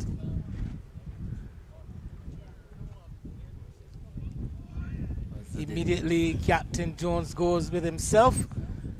Left arm orthodox from the southern end. This game still very much on a nice edge, one would have to say, in the balance, and both teams still very much in it. We've seen some 21 wickets fall in 3 sessions, and at this rate, as I was telling Rashawn earlier, we're very much looking towards an outright result. Yes, I mentioned that as well when I had my last stint with Rashawn, selling some 21 wickets. But on a pitch that continues to offer wickets, Wayne. So again, the bowlers should fancy themselves on picking up wickets on this surface. Well, it's been something of a contrast whereby the Wildey team their dismissal of the Gladiola side in the first innings to their spinners, exclusively to their spinners. On the other hand, Gladiola getting all 10 wickets with their pacers and the medium pacers. And if you see the contrast, it just shows the strengths in the different teams. Wildey predominantly known for the slow bowling, and the slow bowlers did not disappoint. But on the other hand, the superb and Gladiola, where the pacers, a fantastic spell by Stefan Griffith, just showing that express pace on some occasions, Wayne. Well, yes, and he has been very much on the ball, very prolific in the white ball game previous to this, and I think this is an important season for him. This is an opportunity for him to stamp himself among the top red ball pacers on the island. I think we can safely say there's a dearth of real pace at the national level. You can actually look at the side in Jamaica right now, and we can see that as far as express pace is concerned, Barbados still on the hunt, still looking out for quality fast bowling. I mean, outside of the Jason Holders and the Kimar Roaches, Barbados still not in a very solid position, I would have to admit. So Stefan Griffith, this season, if he can get his fitness levels up, his stamina levels up, with the kind of pace that he possesses, he could well be one to come into the reckoning by the end of this 2026 season. Well, if I add to that, Wayne, and if the home team, Superb and Gladiola, and all their home games, home team advantage, if they're going to continue to prepare pitches of this nature, the grassy surfaces, I mean, it is something the fast bowlers will welcome, really. I mean, you talk about the shortness of fast bowlers in the country, but if you look at the surfaces around, I'm sure some of these would have been deterrents to the faster bowlers. But if they can find themselves on some surfaces offering the kind of assistance that this surface have offered to the faster bowlers, I'm sure that it would give some encouragement. Well, yes, it would definitely give encouragement to those bowlers. The batsmen, I'm not so sure would welcome it, but it would also be an opportunity for them to really up their skills, and come to terms with the fact that all surfaces will not remain the same, as particularly when you step up to that higher level. Yeah, and you see the variety of pitches, the difference in pitches, you can see the difference, the comfort that the players go with. As he loses the second wicket here in Gittins going for a sweep, and Desmond Currency, he gets into the act, picking up the wicket, swept at that one, getting a bit of the mittens, and keeper Carlos Maynard picking up an easy catch in the end, but just being alert enough to get into position for the sweep shot. Well, yes, unfortunate for young Gittins. Currency coming into the attacker. So as we see Captain Jones going with his all spin after the break, and a delivery that Giddens would have expected to be able to put away, but I think slightly undone by the bounce, not quite to the pitch of the delivery, and the ball off the mitten, off the glove, and a simple catch taken behind. So immediately after the break, we have that second breakthrough for Wildey, and now with Giovanni De Pisa coming to the wicket, the wickets continue to tumble here at Rice's. And he rightfully said this is what kept the game in such a good balance, because they're only leading by some 33 runs when there's just some 8 wickets to go here. And if there ever is to be a partnership, it must be between this pair, the two right-handers. Here was, who knows, if he spent any length of time, he will score at a crisp rate. And De Pisa, who's probably one of the better batters of slow bowling in the country presently going around. So he would have quite a bit of work on his hands. 2 years ago, he was the tournament's leading run scorer, and he will want to replicate that kind of form going into this just game. As he comes to the wicket, we see an aircraft taking off from the Grantley Adams International. Will this be take off for Giovanni De Pisa? Let's see. Currency is into him, and he's coming on the front foot, and the ball coming off the inner half of the bat, looking to push this one a lot straighter than it eventually ended up, out towards deep forward square, immediately off the mark. So Currency, we know he has the propensity to get that ball to drift in the air into the right-handed batters. Starting against De Pisa himself, also an exponent of the art of left-arm spin. But he's with Zidane Harewood now, and Harewood is on the back foot, punching it through the legs of Orient Bostic there at short mid-wicket and giving a single. So that rotation comes to the end of a successful first over for Desmond Currency, with the wicket of Shamari Gittins caught by wicketkeeper Maynard for 8, and at the end of the 9th over in the second innings, Gladiola 22 for 2. Yes, just getting into the wickets is Desmond Currency. He went wicketless in the first innings, but he's one who's known to pick up wickets, and picking up his first scalp in this game, he should be a happy man. I tell you that in tandem with the Captain Jones, this pair probably would bowl the bulk of the overs. Remember, we said it's a spin quartet. You saw the young off-spinning Tariq O'Neill opening the bowling, and the destroyer from the first innings in the leg spinner Zishan Mutara. He's still very much there as the fourth option as a spin bowler. In the wings, it's Jones, left arm around the wicket, off the outside edge, beats the slip fielder Joshua Dorn, and they're going to settle quite early for just the single. So pushing slightly away from the body there, Harewood. The ball traveling safely away from the slip fielder along the ground. So De Pisa immediately back on strike. And man, it will be very strategic here between each team. I'd be interested to see their tactics going into this third innings of the game, because every run counts here. You saw that misfield at the last delivery by Orient Bostic. Can tell you all of these runs will be costly in a low scoring game. And then here again, the field placing. See all the balls running off the outer portion of the bat into that vacant gully region. This is a prolific area score off the left hand spinner. Jones is seeing De Pisa. A lot of going for him on that occasion, on the front foot, and basically just tapping it, but timing it well in that gap between the point and the extra cover. There's a man on the deep, on the offside in a sweeper position, but he's more towards the extra cover area, and more towards the cover area, and that one went to his right and into the boundary. So well executed shot there by De Pisa. He'll be pouncing on any bad ball that comes along. He'll be very eager to. I can tell you, be strategic about this field placing here. Like I said, De Pisa, who's very much one of the better players of slow bowling. He's good on the front foot. He's good off the back foot. I continue to allude how he uses the crease to these spinners. And that shot, he just had the arms, and you saw him finding the boundary with that excellent shot. With an adjustment to the offside field, De Pisa comes onto the front foot and pushes it up to short extra cover, where it looks like Leacock brought away from the forward short leg position, still in his protective pads, shin pads, as Onto the back foot goes the Pisa, punches it up to mid-on, can't score. So interesting look at the field. There's a slipper backward point, there's the deep cover, then there's a cover deepish, an extra cover short and a long off, all on that offside as the Pisa is gone in the air, chance for Zaptar, Matara long off, he's gone, catch taken. Aerial shot by the Pisa.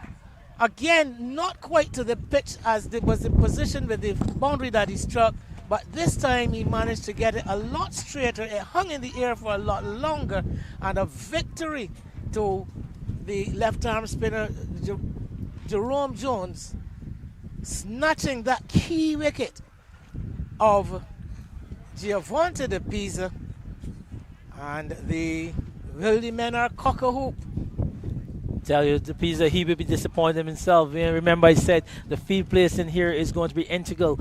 And there you saw a ball pitched up, not quite to the pitch of that delivery, and going try to get over the top. And the man well placed at that long off position. Remember, we said runs here are going to be a premium. So as though it was an attacking position, it really bit on the defensive as well. But claiming that prize scalp is Captain Jerome Jones, picking up his first wicket. And the Pisa, he got to make his way back into the hut. Well, Matara picking up his second catch in the inning so far, and now the Gladiola second innings in need of a bit of repair, and we've got the two wicket-keeper batters in the unit at the wicket. Rivaldo Clark, he will want to come good here. He will want to help provide Gladiola with something of a cushion going into the last innings of this match. The lead only 39, 3 wickets already down. Clark to face his first delivery. Goes on the back foot, punches it into that cover area, well stopped by Shane Paris there, getting the legs in the way, not taking it cleanly in the hands, but keeping it in front of him, keeping it under control. The end of that over from Jerome Jones. So we've had wickets in the ninth and the 10th overs, and since the break it has been all Wildey. Yeah, successful Wildey, like you said, after the break win. Captain Jerome Jones getting into the wickets, add to that of Des Ren Currency, but more importantly the valued wicket of Giovanni de Pisa, because he's one who can score and has really put the team in a lot of trouble here at the Superb Glen Gladio. They only lead by 39 runs win, with second innings in tatters here, really, if you want to speak. 26 for 3, crisply driven there by Zidane Harewood. Harewood not getting a lot in the first innings, actually made only one, so he would want to make amends here at second dip. And Rivaldo Clark, one of the big noises among young batters in Barbados. Some would even go as far as to say in the West Indies. Unable to break into the Barbados Pride senior team, but such is the competition that he couldn't be very far off. Well, you've got quite a few there, the wicket keepers.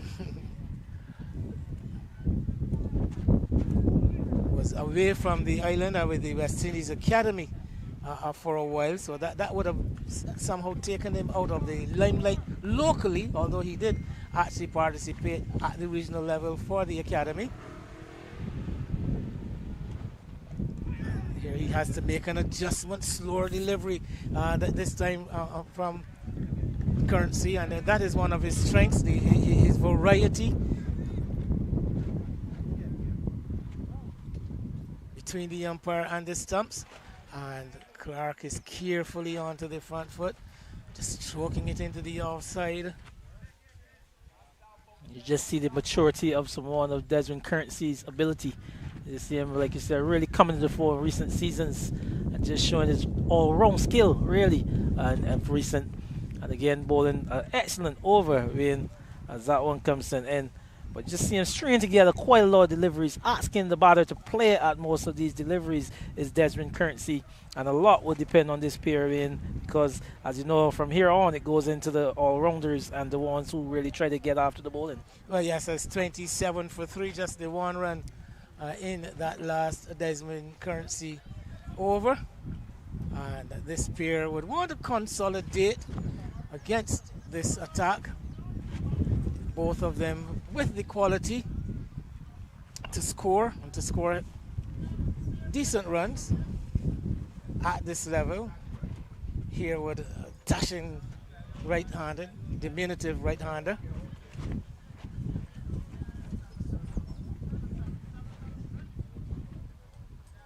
Jones has opted to go around the wicket. And here with his driving, gets it past the man in at the point position and gets a single, brings the sweeper into play. Yeah, but just go back to that dismissal of Javonte DePisa. Like I said, the field placing will be instrumental in what's going to happen here. But trying to take on that long off feeder and fail to get it over the top and losing his wicket, he'd be disappointing. Just need to hit that ball down the ground for a single win. I suspect that he wasn't intending to play that ball as straight as it eventually ended up at long off. I think he might have been looking at the gap between that open over extra cover. But because he was not to the pitch of the delivery and getting it off the bottom of the bat, getting it in more or less into the inner half of the bat, it dragged it down to the man at long off instead. So victory to Jones, the bowler. Thought that was very much his wicket, driven straight. They will get one. Mutara from long off comes around, manages to get down and keep it in play. Good hustle there from the young man. Excellent fielder, Zishan Mutara. See him moving nicely around to his right, putting his body on the line, preventing a boundary for his team. Earlier today, Gladiola picking up a narrow first innings lead in that first session. Jones is short, chop, but straight down to Currency and through Currency on the boundary at deep cover. Awkward bounce, but in the end, I think at this level, you would expect the fielder to do better. Just have a look at Currency here. Just got a bit wrong-footed, if you ask me, and got himself in a tangle, really. He wasn't sure if to go on the long barrier, if to pick it up on the running, coming in, and got himself into a tangle, and it went through him at the end. Well, boundary to Herwood. He goes to 17.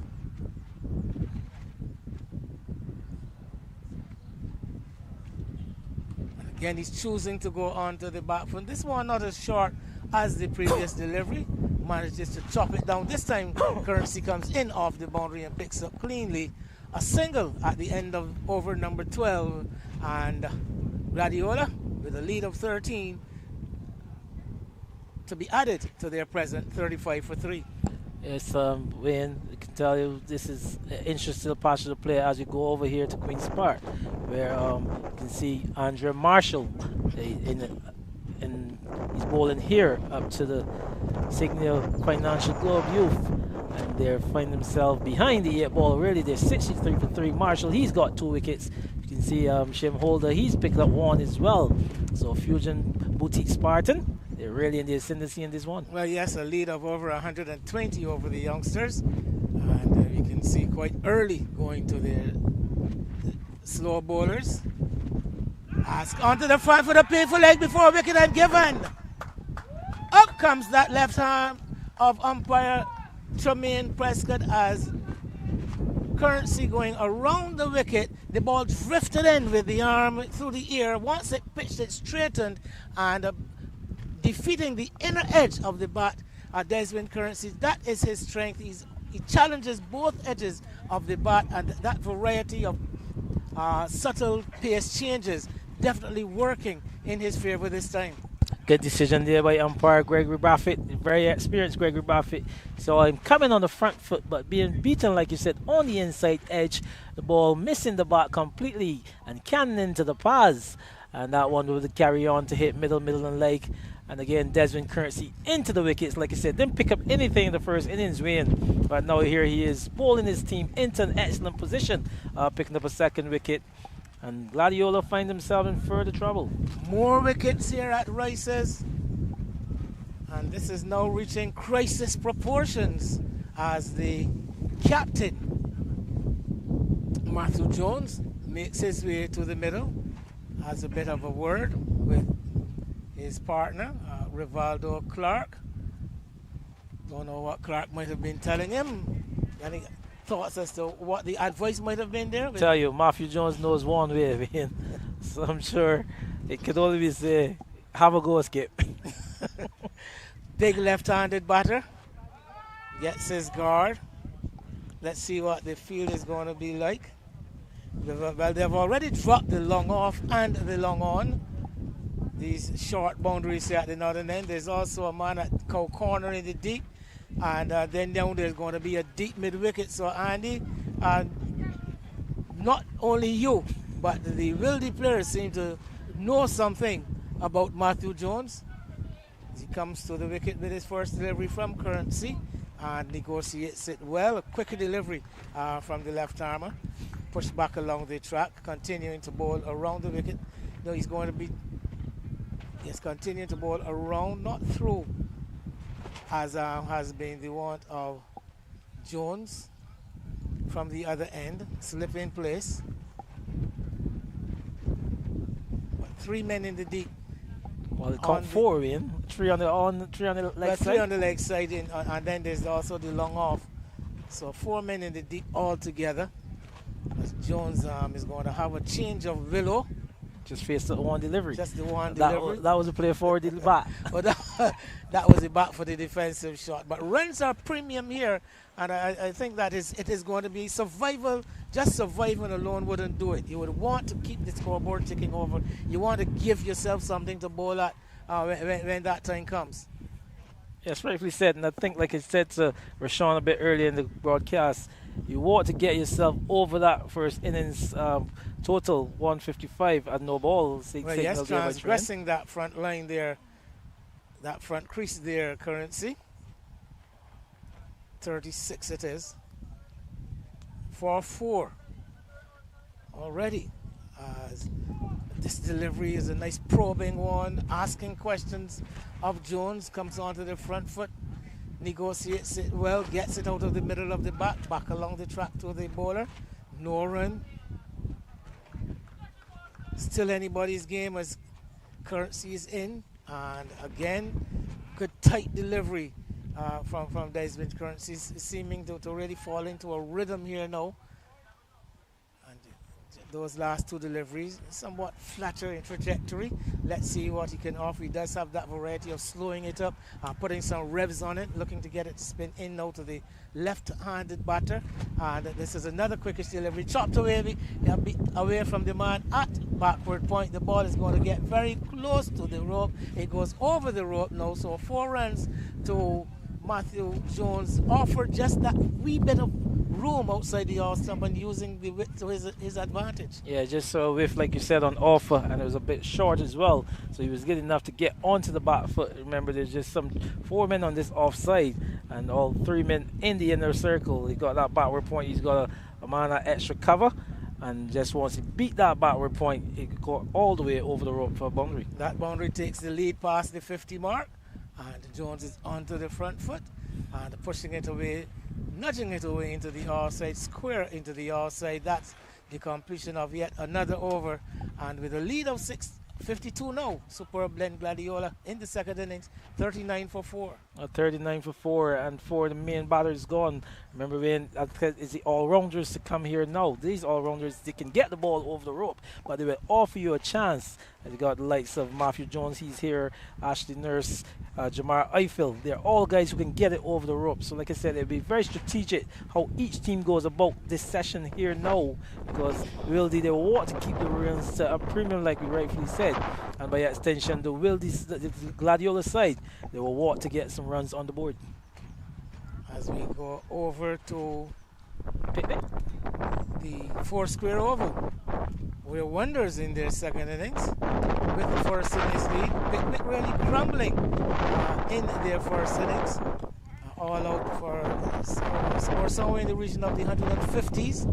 So it was definitely a fall away from what we had been seeing earlier. Wanderers now with a healthy lead as we come back home here at Rice's in St. Philip. Nice breezy afternoon, brilliant sunshine, good cricketing conditions.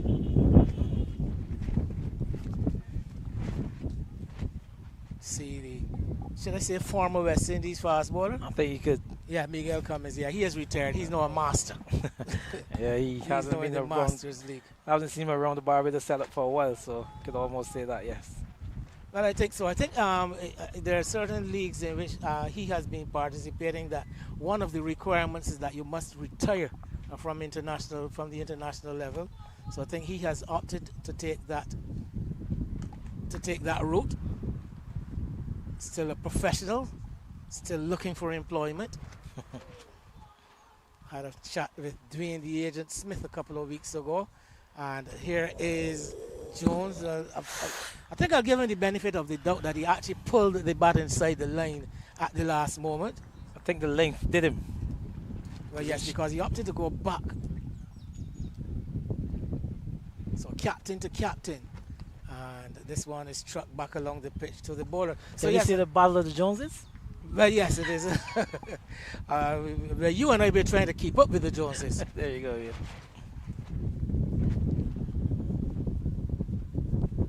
So it is Jerome to Matthew, and Matthew covering up, backing across his wicket into that short extra cover area. There is no run. But as I said, I was having a discussion with Dwayne Smith recently, and he was making the point that this disturbance, the whole goings on in the Middle East, has actually affected a number of our cricketers who would have been expecting to be somewhere within the Asia region, playing in the various competitions, in his case, the various Masters competitions. And because of the situation there, they have been basically unable to ply their trade.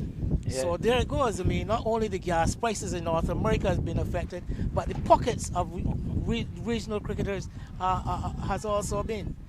Yes, it's really affected the earnings of some, like you rightfully said. But yes, lots of going on in the Middle East region. It really caused for some concern, and concern to all in sundry being. There is some concern here at Rice's for the home side. Well, some would say that's not cricket. So let's stay and get up now back to the 4-square oval. Wanderers leading now by 97. So a lead of some 68 on first innings. Now 29 for 2 in their second innings. Joshua Morris, the wicket keeper, and young Hayden Hart, forcing his way into the Elite Division side this season. Two Hart brothers, Hayden and Matthew Hart. Is it Matthew? Dominic. Dominic Hart. Dominic Hart. His father is Andrew Hart. Onto the front foot comes Clark. He's been rather anonymous of late, has been away from the strike for quite a few deliveries. Here he is now facing up to Desmond Currency, who was asked his captain, Jerome Jones, to come off the rope at long on, coming to a more conventional mid-on position. No ball. So for the second time, we see Desmond Currency committing the offense. Extra run to the Gladiola total. 42 it is for 4. One just watching on very eagerly as this delivery is choosing to go onto the back foot. I was almost tempted to say short, but not all that short, but because he had changed the pace, taken the pace of the delivery, Clark, reading the pace, has opted to give himself time to go onto the back foot. Punches it to extra cover. There is no run. He's driving this time. Nice generous bounce to Shinaldo Taylor there in the covers. Still can't break free. Rivaldo Clark faced some 12 deliveries for his 2 runs.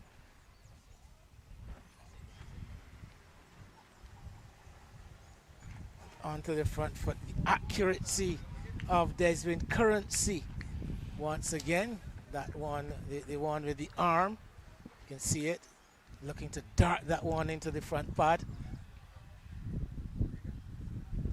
Remember the days when Desmond Currency used to open the bowling for, say, Leonard's, a medium pacer. Short delivery, punched into the covers, well stopped by Shinaldo Taylor, doing good work. Wrong-footed for a while, but quickly able to make the adjustment. It's just the unevenness of the outfield. So he did well enough to keep his body behind it and win. Yes, Shinaldo Taylor. that offside field, a point, a cover, and an extra cover. Clark unable to pierce it. Off the back foot, he's chosen to go behind point this time. Well played. He's going to get a couple of runs. The ball not running across the outfield, particularly on that far side of the ground. Picks up a couple behind point. And at the end of the over, 45 it is for the loss of 4 wickets. Those 15 overs, the lead now 58. As we see, we have a look at the scorecard with Sean Worrell out for 3. And wickets continue to fall. We had the Wildey side losing their last 7 wickets today for 100 runs, for the addition of 100 runs. And now we've seen 4 more wickets going down. So 145 runs so far today for the fall of 11 wickets. Bowlers continue to rule the roost here in this game. This has been a spicy Rice's track. So, Dorn, the man at slip. Hands Akimbo. Wicketkeeper Carlos Maynard. Crouches now. And this one on the legs. And Jones pushing with a straight bat, not looking to close the face as some batsmen attempted to do with deliveries lined in that kind of position. He faces up again to Jerome Jones, who I've now noticed has switched to over the wicket, Andy. So he's changed the angle somewhat in this over. He was previously operating from around the wicket, left arm around, now left arm over the wicket to Matthew Jones. And again now tucked into the onside. Yes is the call as the ball runs gently just to the feet of umpire Tremaine Prescott, standing on the western side of the ground. He's not going to move from a position that will now be point for the right-handed Rivaldo Clark. He would have been at square leg for the left-hander in Matthew Jones, but he's held his position.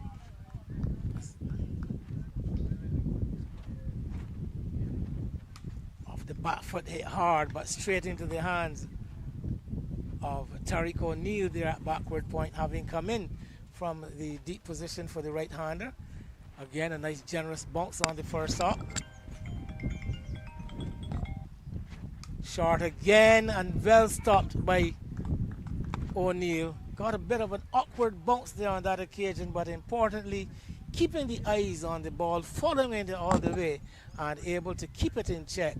And again, Clark cannot break free. He remains on 4. Jones is on 6.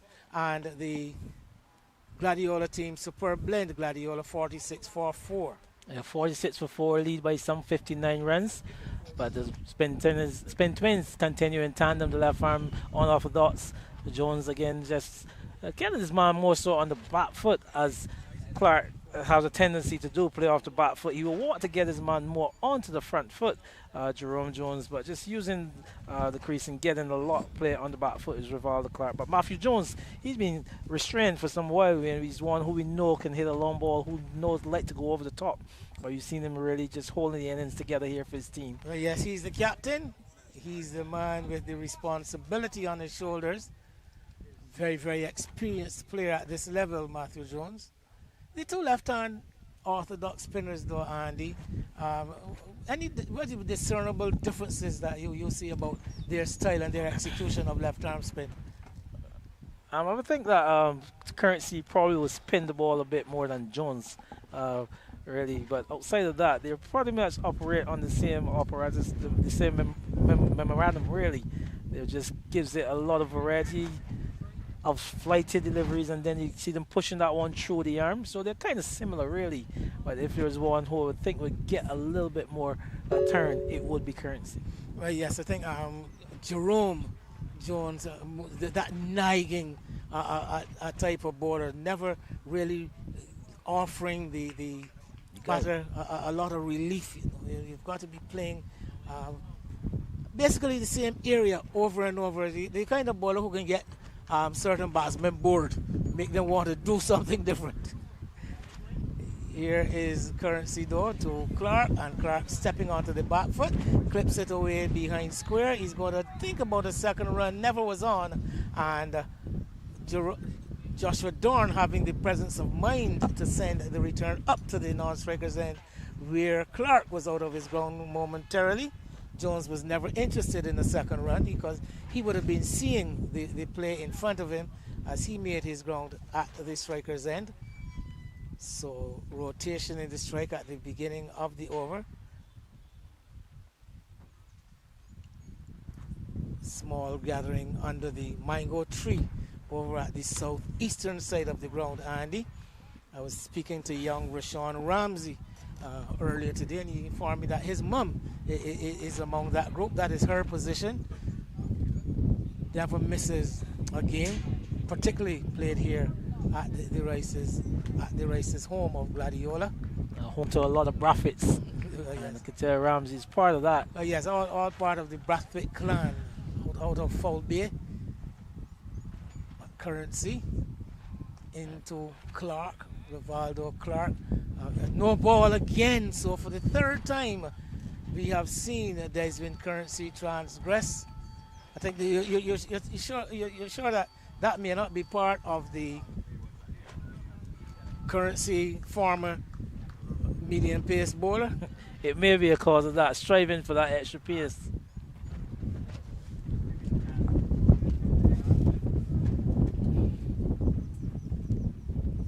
Short, pulled away, out, beats the man at the deep mid-wicket position. So wayward delivery for once from Currency, and without a lot of fuss, Clark just onto the back foot and picking his spot, deliberately playing the ball just that split second later to avoid the ball traveling to the man at deep mid-wicket, getting it square and into the boundary for 3 more.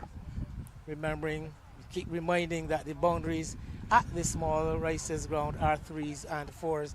It goes up to 50, 53 for 4. So yeah, just bothered probably by the no balls that he's had and just lost his concentration a bit. There's Desmond Currency, and just see him pulling that one down. You can see him after being summoned for the no ball. You saw him just having a look in his areas, and then the next delivery he really pulled it down. So probably being troubled from the no ball, just lost his line a bit. But yes, and we also saw the coach player in Craig St. Hill coming over and having a word with him as the ball now being finally retrieved. So 53 for 4, the 50 almost slipping up unnoticed for us. But you did talk about the Brathwaite clan and the St. Philip connection with the Brathwaites, and unfortunately we learned recently of the passing of Dwayne Brathwaite, a former police officer and also a elite first division player for the police team in the local competition.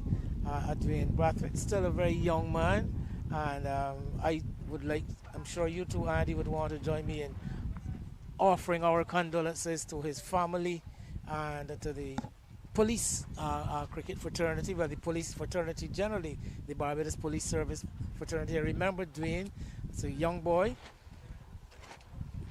when I actually worked with at the headquarters of the police service in James Street at the time, and I remember him very much a young cricketer, nice stroker of the ball, and like I said, it was with much regret that I learned of his passing, and once again condolences to all concerned. 53 for 4 at the end of the over.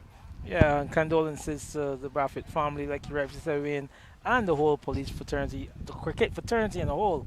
As we say, we can relive some of the memories of Dwayne Bradford. I would have had the distinction of playing with Dwayne Bradford early days at the BCL, and then I know he went on to play for the Wanderers before he went up to the police and where he started to play his trade. Remember, former police officer Lyman Sobers, he was very instrumental in getting Dwayne Bradford into the police force. And himself and Brian Corbin, if I remember, they played quite a lot together. Good afternoon to Corbin, away from these shores. But yeah, sure, he's on the broadcast viewing somewhere. And yeah, so Dwayne Bradford, a very promising player, won opening battle by Brian. Yes. And condolences. Strong hitter of the strong ball. hitter of the ball. All concerned. Talking about overseas people looking in on the stream, I would like to say a special good afternoon to Azil Hudson, the former Barbados youth player and the former Empire quickie, now in Atlanta, in Georgia, in the United States. Doesn't miss a ball of local cricket when Saturday and Sunday comes, Andy. We are constantly in contact, and I'm sure that he's very much cued in to this stream as we speak. So a very good afternoon to you, Azil. Yes, and continue to watch a package put together in comparison with the Barbados Cricket Association and Bell Imagery being able to take this stream worldwide. And like you rightly said, that lot away from these shores being able still to be in tune with what's going on here in our local domestic tournament. Well, yeah, so quite a commendable development and initiative taken by the Barbados Cricket Association, and especially I think as I mentioned in an earlier broadcast, the importance of the white ball, the red ball format, as Clark looks for a sweep, an appeal coming more from Jones than any others. And I noticed that the wicketkeeper Maynard wasn't very keen about the appeal, but the ball, as we look at it here, clearly heading down leg.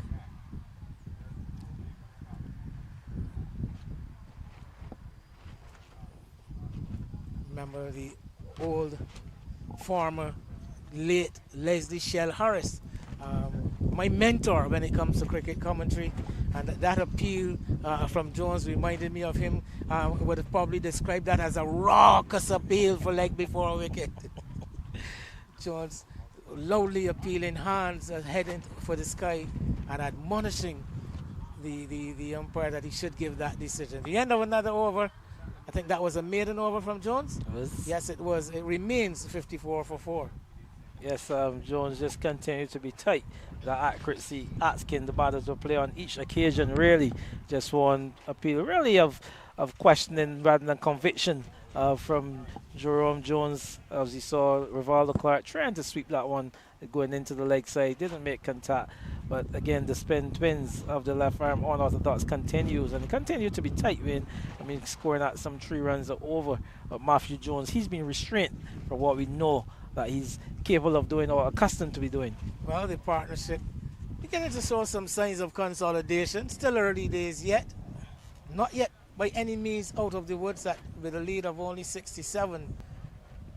Gladiola, as the activity at the Grantley Adams International Airport continues. Very hectic it has been. We've seen one aircraft after the other taking off. His currency is asking Jones to drive, and he executes the drive very, very well all along the ground, wide of O'Neill at cover. See him there reaching outside the off stump, getting that front foot out towards the line of the delivery. So smooth execution there by Matthew Jones, as the ball eluding O'Neill, struck well enough. The fielder unable to despite a frantic dive, to get a hand on it. This time pulling his length back is Currency, and Jones on the back foot drops it in front of him. So Jones, yes, that delivery a few more revs imparted. Jones on 12.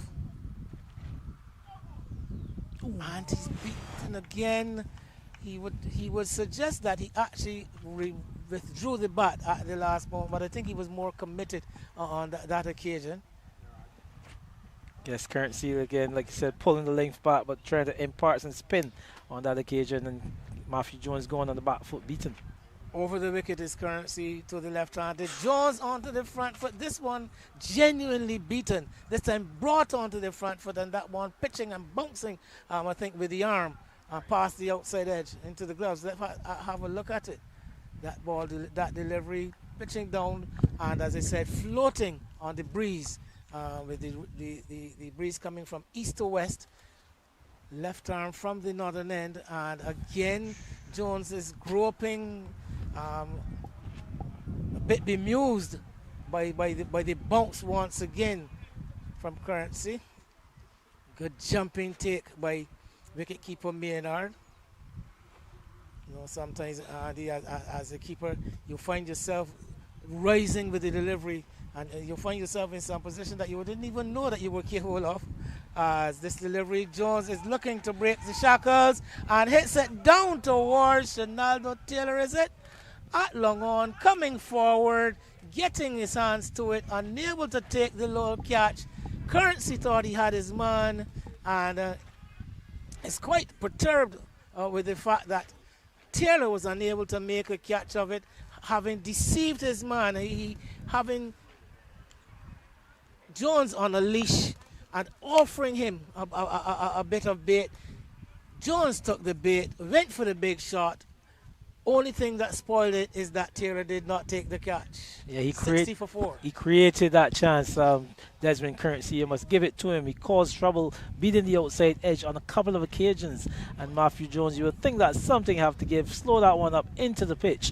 And Shenaldo Taylor, he misjudged that one. He got to it and then could not hold on to the catch. So he survived a chance, we all call it that. But they'll be very disappointed, the Wildey side, that they did not get the dismissal. So that's be a double change, Andy, because the off-spinner Tariq O'Neill is going to take over from the southern end, and from this, the western end, sitting in the chair, advocate the chair, and hand over to Rashawn Hackett.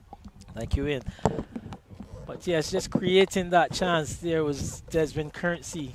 Bowled some good deliveries outside the off stump to Matthew Jones. You saw that ball arming and leaving him, and then you saw him just try to spin that one, and Jones pace off, and Jones going for the big shot. Didn't get all of it, and Taylor, he'd be very disappointed that he did not hold on to the catch. As it's going to be Tariq O'Neill, it's going to be Rashawn Hackett. Good afternoon, Andy. It's really been an enthralling period of play here. Lots of wickets falling. 4 wickets going down early in the session for Gladiola, so they'll now look to rebuild here with Rivaldo Clark and Matthew Jones, who are currently doing a good job. Yes, they really got to put together a partnership for the team. The captain, he's very much there. Matthew Jones said he's really just had a bit of a half chance, really. I mean, he got his hands to it. He should have held on to it, Shenaldo Taylor, but he will want to carry on with that.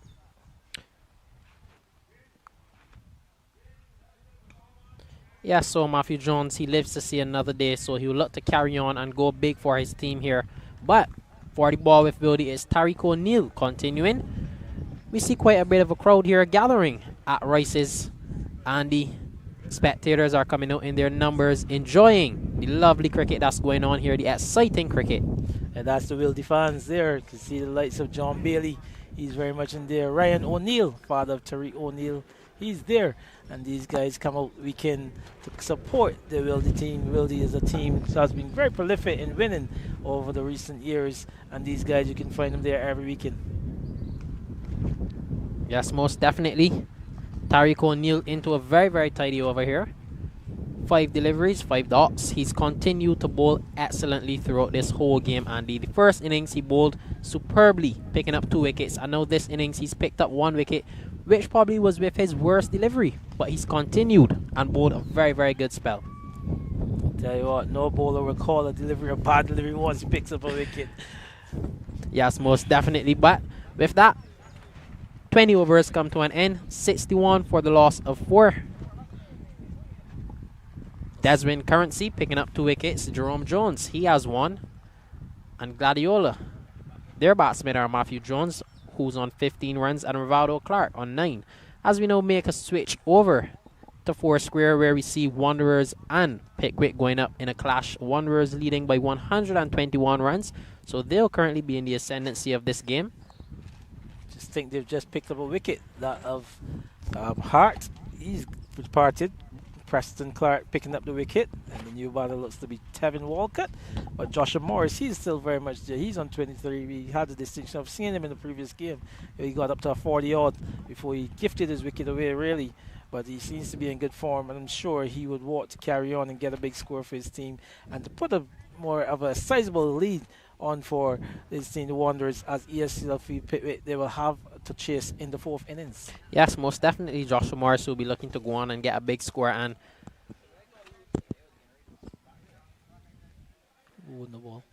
we're back here at Rice's, where Desmond Currency, that one just appeared to stick in his hand, and that will be a no ball.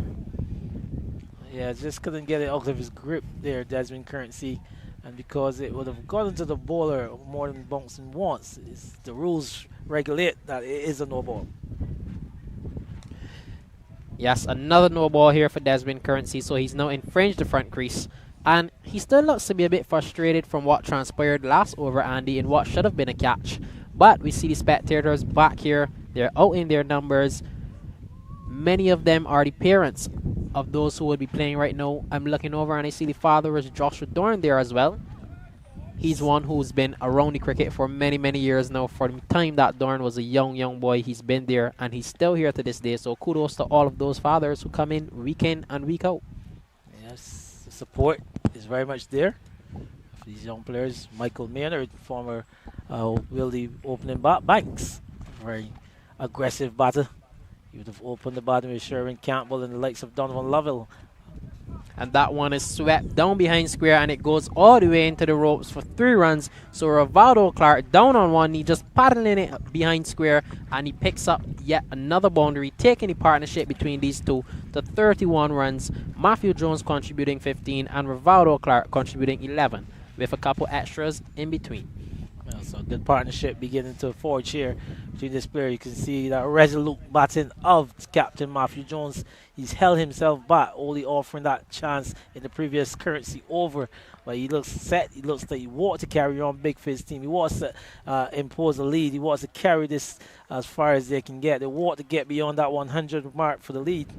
And he's got to be there if his team is going to put up a formidable total.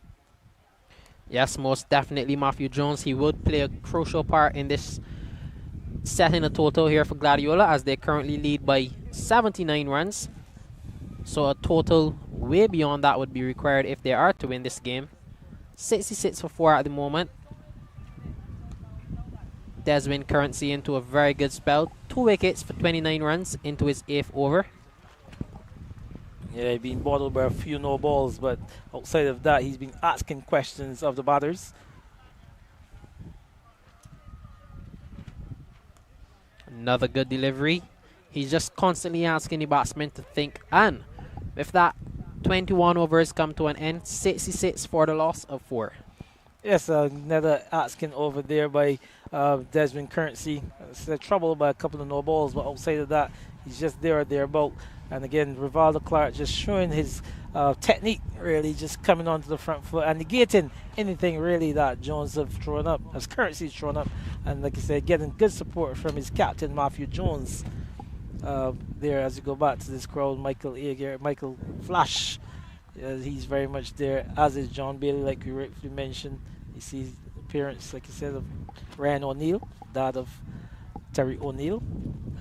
A few more in that circle, like you said. But good conditions here for play. Yes, excellent conditions, and the entire day we've been blessed with sunlight, we've been blessed with a nice breeze, perfect conditions for cricket, and we've had a good match on our hands so far, which is heading towards the result. We don't know which team as yet, but it definitely is going to be headed towards the result most likely tomorrow, as Tariq O'Neill returns for his 5th over.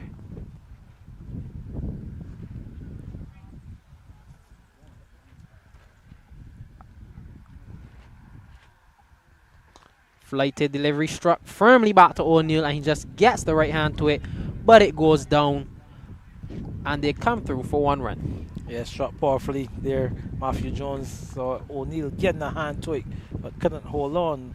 More looking to preserve the hands, really, and taking the catch there. But Matthew Jones, that's the matchup that you want to see. The right arm off break bowler against the left arm batter, but he got off strike immediately on the first delivery.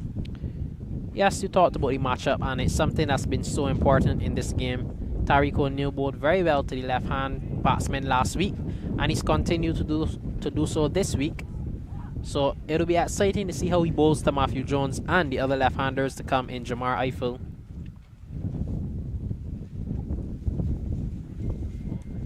Flighted delivery, just played down from Rivaldo Clark, and he too has been very watchful in his innings, and the 12 from 41 deliveries. He's really displayed the technique that you just mentioned. He's been very patient in his innings and just rotated his strike, doing exactly what his team needs him to do. Yeah, a lot of time in this game. He's got to really wear down the bowlers. Rivaldo Clark, he's got the temperament to do it, and I think if it's a cause for a player right now to do such a job, this is the man. Yes, most definitely this would be the time for him to step up and go big for his team. Cuts that one beautifully behind square, and it goes all the way into the ropes for 3 runs. So Rivaldo Clark continues scoring for Gladiola.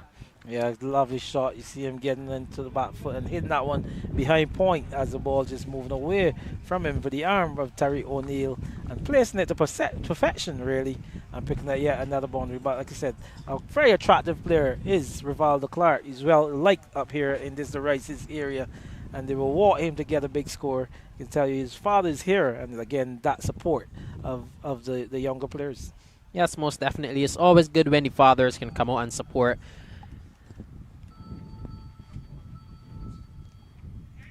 Yes, that one nicked down behind. Slip. Fielder Joshua Dorn does well. Just 1 run. But as I was saying, before I get there, another over came to an end. 71 for the loss of 4 after 22 overs. As I was saying though, Andy, it's always good to see when the parents of the players can come out and support. Although a lot of them would be grown, it's good to see that they're coming out. It's good to see that they're supporting, because as a player, the encouragement pushes you to want to do better. I'm sure that these players are encouraged by their parents being on the sideline supporting them each and every day. We see some more supporters here, Andy. Now we see some of the women on the other side of the field coming out and supporting. Well, that's the appearance of looks like Stefan Griffith and Rashawn Ramsey, as we said. So the parents continue that parental support, like I said, goes all around the ground, no matter the age, really. But you know, as the siblings, the younger kids really growing up, that becomes a habit. Yes, so Desmond Currency returns for his 9th over.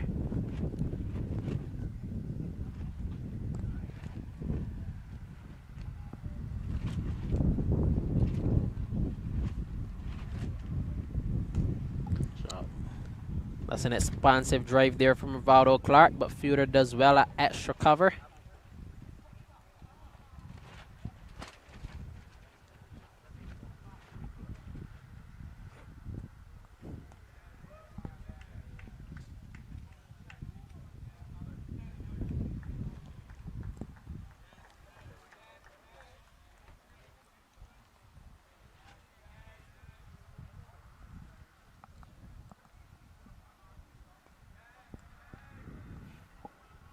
Yeah, just that good passage of play being exhibited there by this Gladiola side. Rivaldo Clark continues to be resolute. I spoke about that technique. And you see him not taking any chances, really, just allowing himself to bat what he sees. Yes, this is really good stuff from both sides, Andy. Desmond Currency really sticking and bowling his balls on his good lines and lengths, and Rivaldo Clark being resolute, as you mentioned, just batting to his plan, respecting the good balls, and any ball that's there to score from, he is going to score from it. We can even go further and talk about the fielding, Andy, because that fielder in extra cover, he's done so well. Is that Craig St. Hill? It is Craig St. Hill, player coach. And maiden over comes to an end for Desmond Currency, 71 for 4. Yeah, and this is just a phase where you really just need to bat and bat. There's a lot of time in the game. Your team, they've got the lead. You find yourself in some trouble, and the captain, he comes out to bat with you, and you know you're one of the senior batters. You really got to dig in, and that you've seen from young Rivaldo Clark. Yes, most definitely. And we make a trip back over to Four Square Oval, where Joshua Morris continues on 31 from 44 deliveries as Wanderers lead by 130 runs. He's joined by Tevin Walcott, regional player. He's now back in the Wanderers side, comes to offer his services. But for Pickwick, Preston Clark has picked up 2 wickets for 31 runs in his 8 overs. You know I can't not talk about Preston, Andy. He's one of my good friends from Queen's College, a very, very talented all-rounder.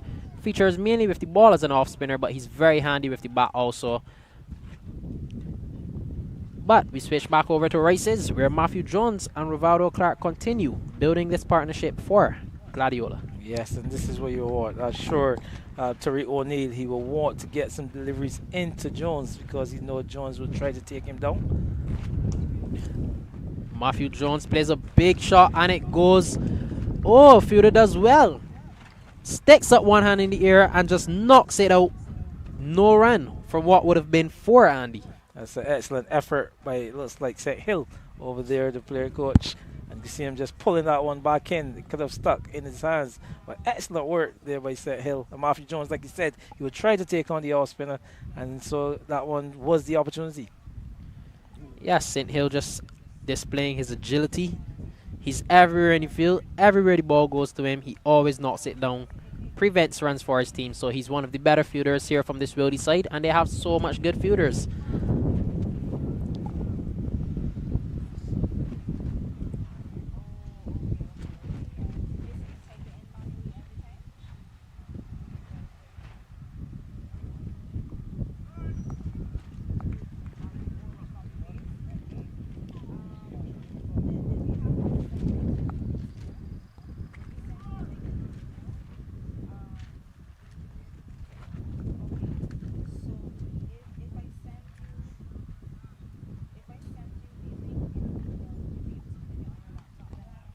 Another pitched up delivery.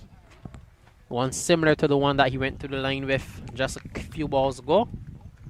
But he opts to block that one. So Matthew Jones is being very watchful here. Doing the job that is required of him.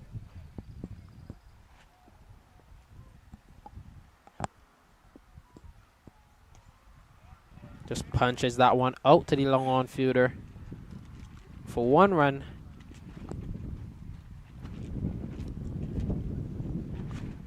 And it brings the 24th over to an end, 72 for 4. Yeah, 72 for 4. That's lead by some 85 runs. So a good repair job being, I said here, by the captain in Jones and Rivaldo Clark. Very attractive Rivaldo Clark. You see, they're putting together what is a repair job. And the Wildey side, it hasn't had the answers of recent. You can see the bowling changes. Captain Jones give away to the off spinner of Tariq O'Neill, who created a little bit of a chance there with that delivery that went out to, looks like, Hill at that long on region. He couldn't hold on. But just that one offering, really. And you would think that Jones, he would give you that chance. But as I said, Clark continues to be resolute. He looks good. He looks set for a big total. He just needs someone to stick around. Yes, most definitely of these 2 batsmen, Jones would be the aggressor. Clark is one who doesn't mind batting and batting all day. He's one of those guys, Andy, who just enjoys his batting and enjoys his craft. Does not mind standing up batting no matter how long it is. You really have to bowl a good ball to get him out. Yeah, he's been putting in the work. I saw him at the Oval earlier this week, just getting his nets in. He's been doing a lot of work with Shane Dorridge, albeit behind the stump stuff as well as in front of the wickets. But he will want to carry on and get a big score here. He's been batting decently. I'm sure his score is around the corner for him. He just needs to carry on, really, and continues to be selective. Yes, most definitely.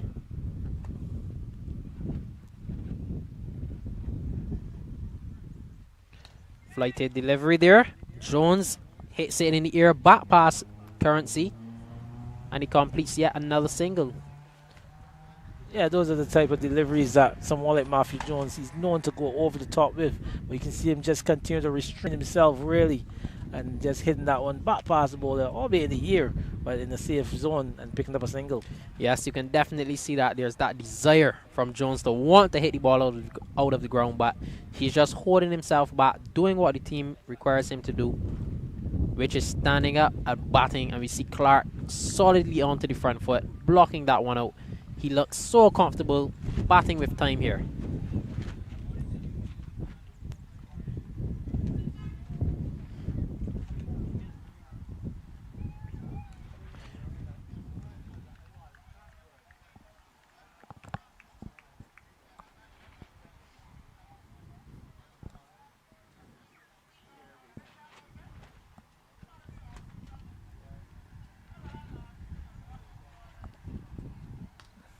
Clark just gets on the back foot, turns that one down to the deep mid-wicket fielder, closes out another over.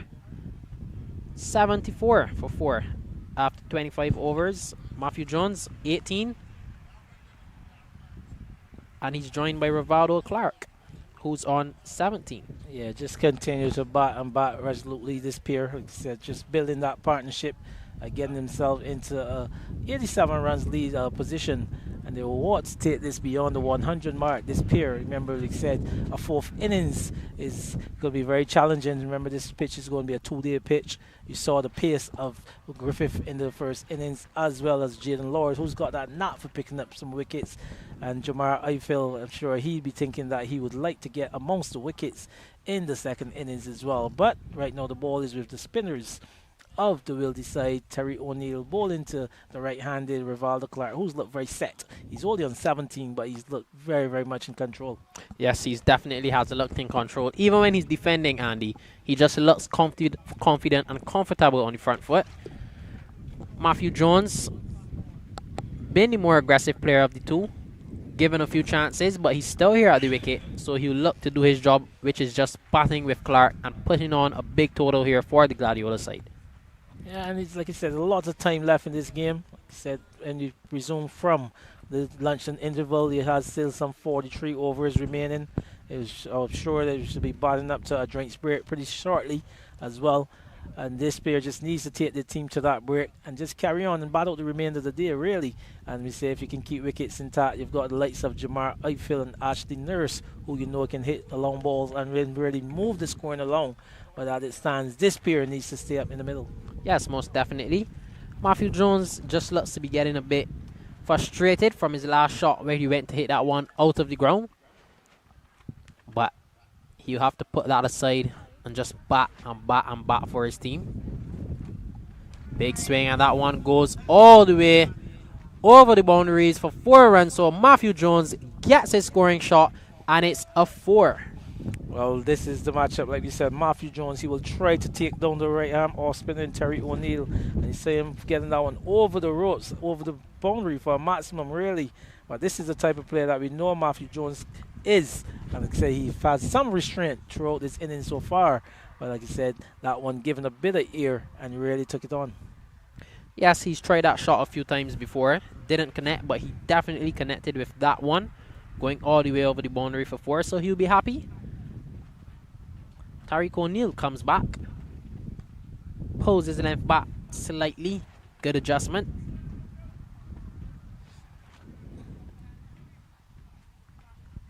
You need to be more courageous. You have to go up in the air again. You feel so, Andy? Definitely. Yes, I agree with you. Can't back down. Do it once, do it twice. He did it twice again, but that one just not pitching. Jones happy to stroke that one down to long off, pick up another single, and close out yet another over. 80 for the loss of 4, 26 overs completed. Yeah, the pair continues to be good for the Gladiola side. The partnership continues to grow.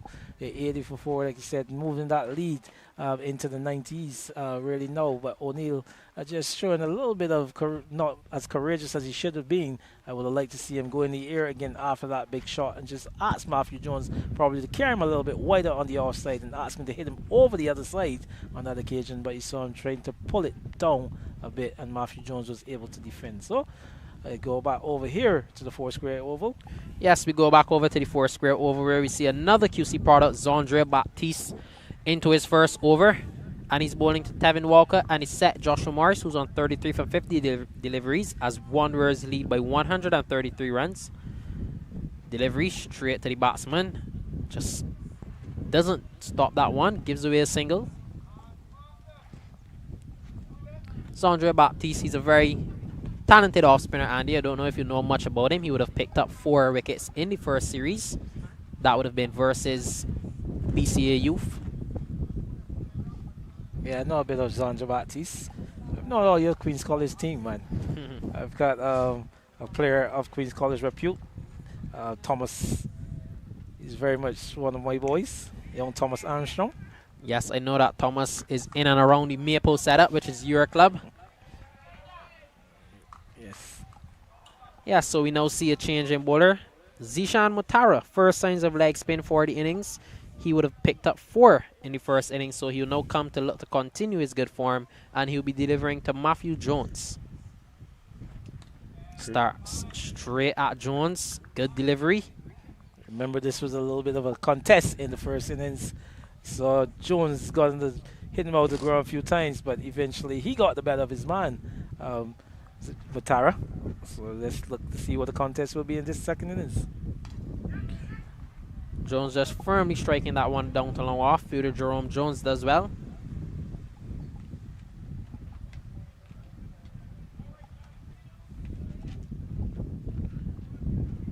This is one of the matchups that I want to see though, Andy. How Zishan Mutara will go about bowling to Rivaldo Clark, because leg spinners to the right-hander is never easy when the ball is turning away, especially when you have a bowler of the caliber of Zishan Mutara. But Rivaldo Clark is also a very high-caliber batsman. 2 players who know each other well. Like I said, they were at the West Indies Academy together. They also represented the Royals in the CPL as a franchise. So they've been around for some time, played on the 19s together, I think, if I'm not mistaken, at some point. But yeah, 2 players who know each other very well. Yeah, so I'm sure it will be a good matchup here as Zishan Mutara bowls to Rivaldo Clark.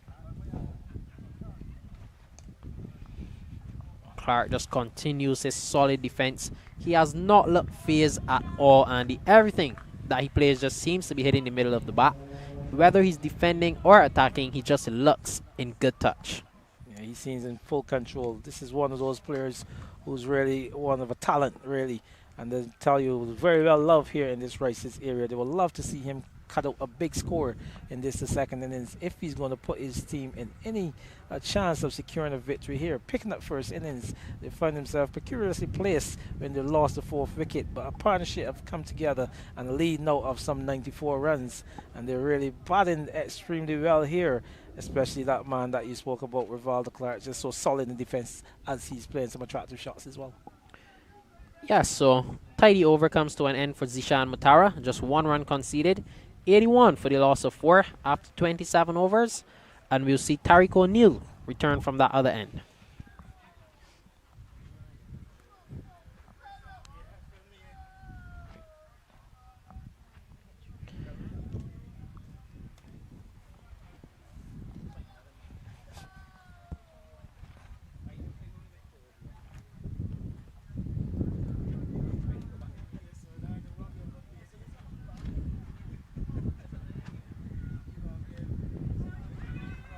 Bit of confusion in the middle. Jones wanted a single, but Clark wanted no part of it. But in the end, they get back safely. Well, it's usually the other way around. It's usually Rivaldo Clark looking for those quick singles, but he saw Matthew Jones on this occasion. But this is against a runner player here now, where you really need to preserve your wicket. As you said, it must be a drink break in the making. You know, the off spinner, he wants to get you to play into those dangerous positions, and I'm sure that is what Rivaldo Clark would have said to his captain. Allow me to bat more of Jones, of Tariq O'Neill, so you can keep yourself a bit more composed against the leg spin of Zishan Mutara. Yes, you can definitely see that Jones wanted to get off of strike. That first delivery, just looking for that quick single, and his second delivery as well, he looked for that quick single, immediately tapped it and got off of strike. So it probably was a discussion that both of them would have had, where Clark would have said, I don't mind facing the majority of O'Neill. He looks very comfortable. Yeah, O'Neill just can't find that length to get the right-hander on the front foot, and he's happy to stay back on the back foot. Is young Rivaldo Clark. Really looks at ease against the off-spinner. He looks at ease against everybody, in fact, Andy. He just looks like he wants to bat, Andy. The most important thing for a batsman is desire and the need to bat, and you can definitely see that in Rivaldo Clark today. He's came out, and from the time he's been there, he's just looked as if he wanted to bat. Played wisely, played sensibly, and just batted with ease. Yeah, again, on the back foot and just working that one behind square, picking up an easy single. But again, it's just for someone like Matthew Jones, the captain, to contain himself as we look to go into this this break, water break, drinks break. Should be somewhere in the calling, and they want to take his team to a bigger lead, really. But he just needs to keep his composure. Yes, Matthew Jones, he's been doing a good job so far. 25 from 46 deliveries. Rivaldo Clark on the other end, a more patient 19 from 60. Matthew Jones just winding up to hit that one, but he decides against it in the end. Brings another over to an end, 83 for the loss of 4. And with that, the players will have a drinks break. Yeah, as you can see, like, he just needs to contain himself. See him again looking for that big shot. So it was good of Rivaldo Clark to recognize what was going on there and try to get his man off strike and give less balls of Matthew Jones to face up to Terry O'Neill. So good awareness by the pair, and more showing his experience is young Rivaldo Clark. Experience, I mean, he's youthful, but he's been around for some time. He's played at the highest levels, played a first-class level for the West Indies Academy. And like you said, he also plays his trade in the franchise for the Royals. Yes, a very young guy, but he has a wealth of experience, as you previously mentioned. But Andy, at this water break, let's just take a moment to recap what's happened in this inning so far. Superb blend Gladiola, 81 for the loss of 4 after 27 overs.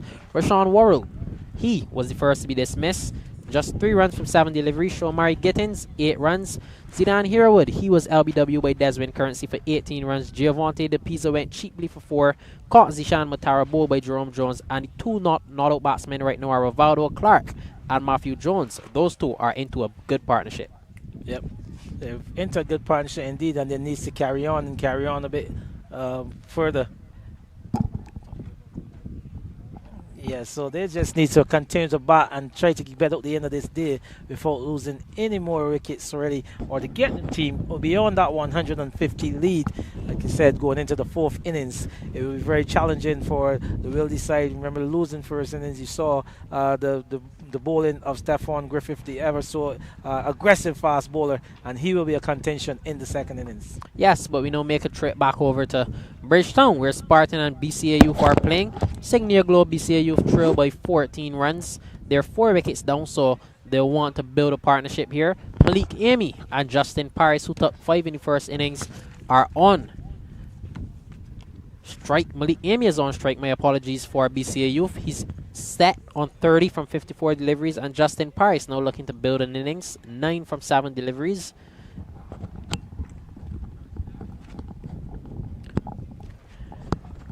Welcome back to Wayne Holder. Wayne, how you doing? Yes, Rashawn, and thank you very much for your welcome. I'm doing very well. Just took the opportunity to go into the players area, into the pavilion, and having some discussion with the match referee and the scorers and the like. But yes, here we see this partnership, much needed by Gladiola, coming together now. They have added some 48 for this 5th wicket so far, and are now being able to stretch that lead up to, I think it's 96 at the moment. Stephon King, man they call Showpick, that's his regular nickname. No insult mate. You know why they call him Showpick? No, I never knew. I never really inquired. You know, if it's one thing about Bajans, Wayne, is that they come up with the most strange nickname for players. Not just players, but anybody in the community, anybody in schools. Bajans just have the most strange nicknames. Yes, nicknames sometimes follow persons that you don't even know their real name or their given name. You know people for a number of years without actually knowing their given name. But yes, our nicknames is part and parcel of Barbadian community.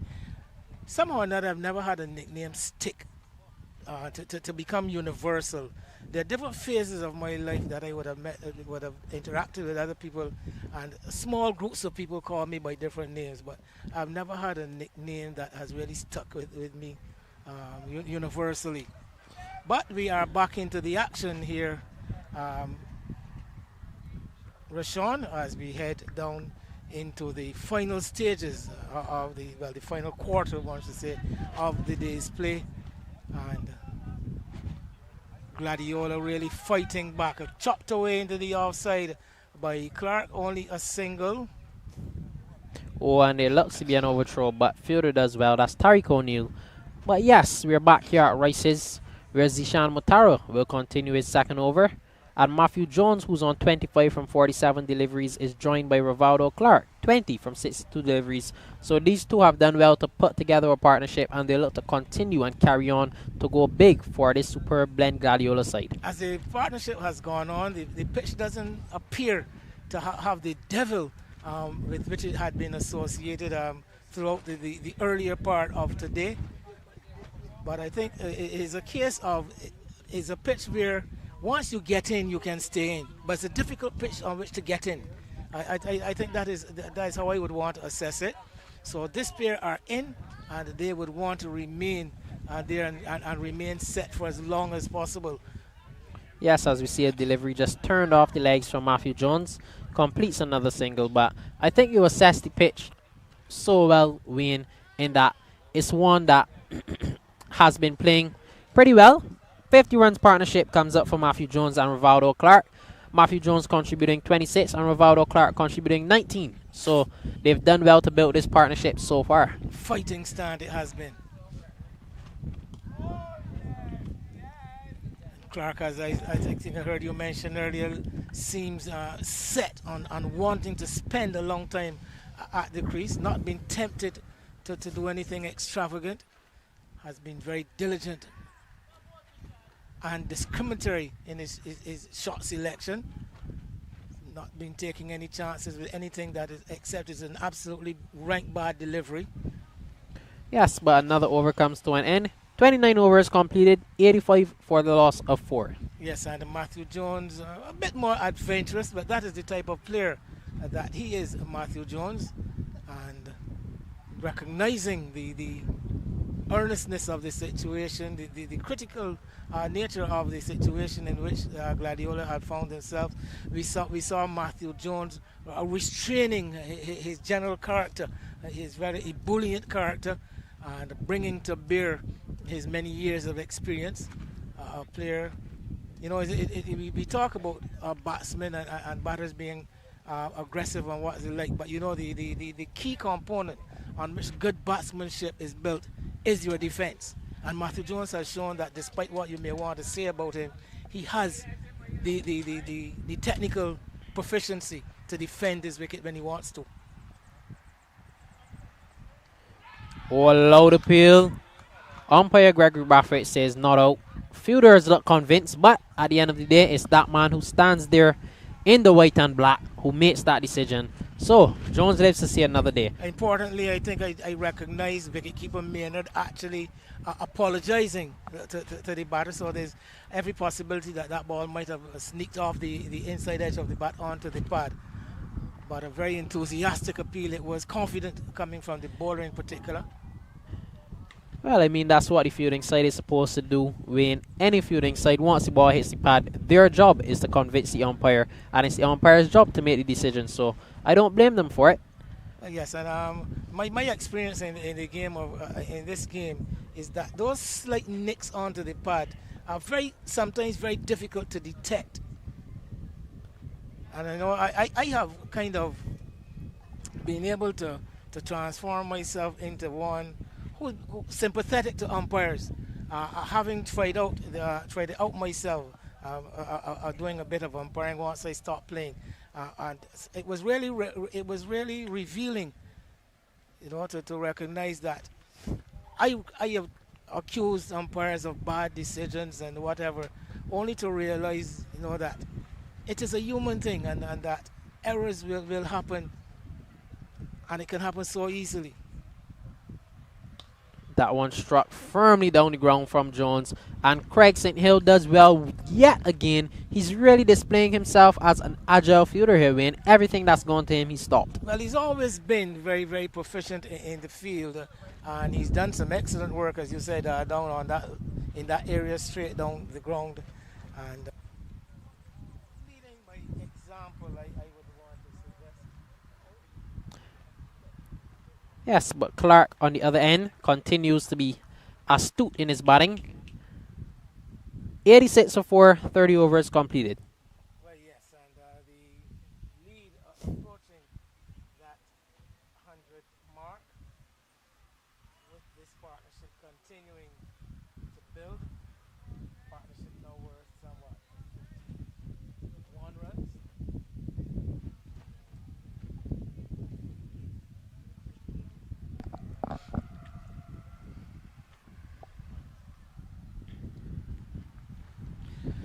So yes, the wrist spin, right arm wrist spin of Zishan Matara to continue as the Captain Jones looking for ideas. That's Jerome Jones now, trying to find a way to break this partnership. She's beginning to get more and more set, consolidated. Matara right arm wrist spin, bowling with the slip. The coach, player, Craig St. Hill there at slip. As this delivery is flatter trajectory. Jones onto the front foot, all defense into the offside, no run.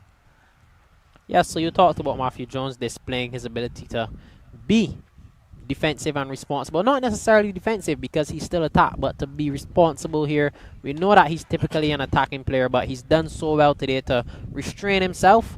Put away the bad balls when they're not there. He's done well to just defend them or hit them into the offside or leg side and get a single. And brings the lead now up to exactly 100 with the 87 plus the 13 gained on first innings.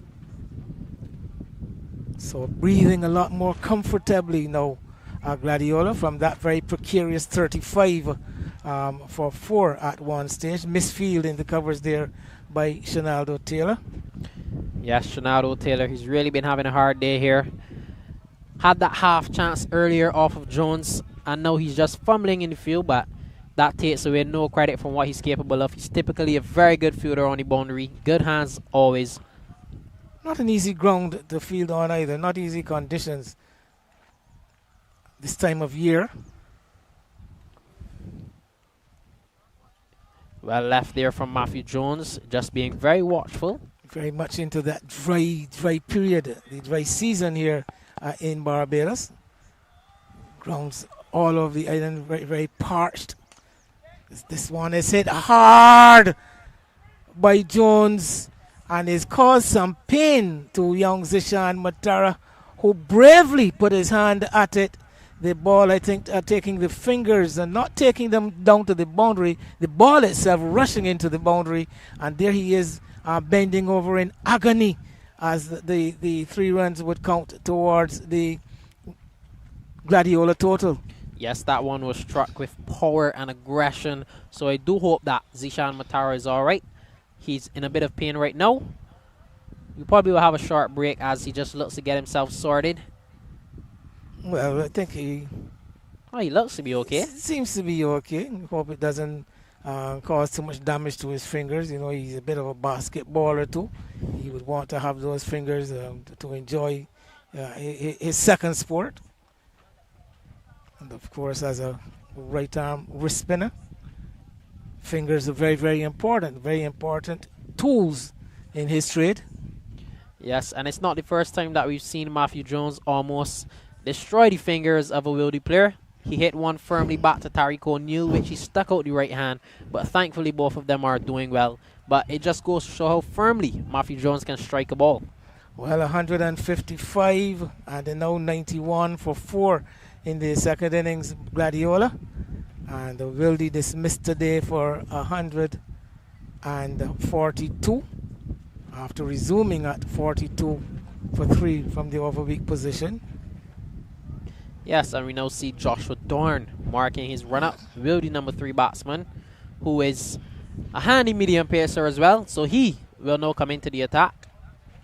Well, yes, as I said, Captain Jones will be looking for ideas as to how he can prize out a wicket here, get rid of this partnership, get into the lower half of the Gladiola batting, down to the all-rounders and the bowlers. So Joshua Dorn has been known to be something of a partnership breaker. And he's going to bowl his gentle medium pace stuff with a field circled on the offside, and describe it to you after his first delivery. And it's outside the off stump, through to the keeper, no run. So he's got a slip, he's got a gully, then he's got a backward point, he's got a cover, he's got a deep cover at the sweep position, he's got St. Hill in at mid-off, so he's got the extra cover and the cover, deep cover. So some 1, 2, 3, 4, 5 fielders in a circle inside the inner ring on the offside. This delivery short, chopped away to the right of the man at point, brings that man from deep cover into play, and one of the few gaps on the offside exploited there by Clark picks up a single. He goes up to 22, brings Jones, the captain, who is on 31, on to strike, and now the left-hander in strike. So let's see what adjustments are going to be made. He so far got a slip, a backward point, an extra cover, and a mid-off. He's brought one of his leg side fielders, well, from the other side over to extra cover. So it's going to be slip, gully, backward point. So it's very similar field to the one for the right-hander, except he doesn't have the sweeper cover. He's got a man at deep square. There is also the mid-on, deepish and wideish, and a mid-wicket, as Dorn is short. And Jones is getting on top of it, guiding it away into the offside to Orion Bostic, who we haven't seen with the ball in this innings. Shared the new ball with Leacock on the first day for Wildey. Yes, perhaps they're saving Bostic for that special moment where he'll bring his years of experience to break this partnership, or perhaps he may not see the ball at all. Who knows? Time will tell. Driven up to mid-off. Ball travelling quickly. Well stopped by Jaden Leacock there at mid-off. Nicely stroked by Jones, who has become more and more comfortable in the middle.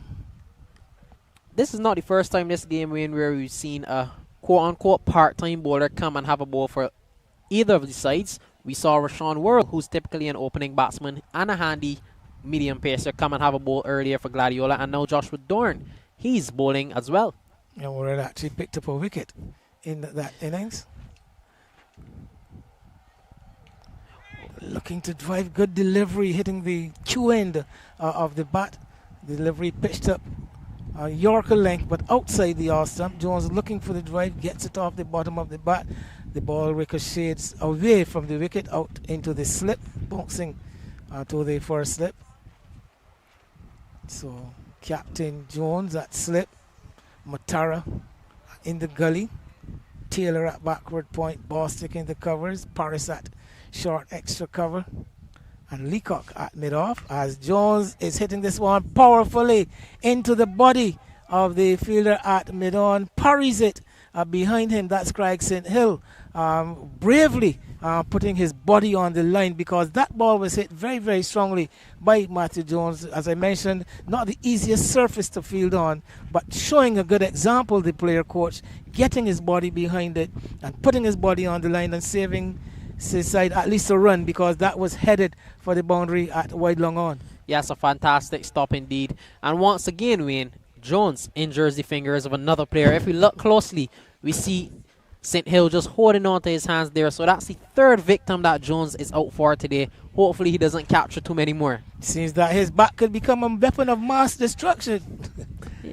Yes, he's just striking that ball with the sheer power, aggression, ferociously striking the cricket ball. 94 for 4 it is.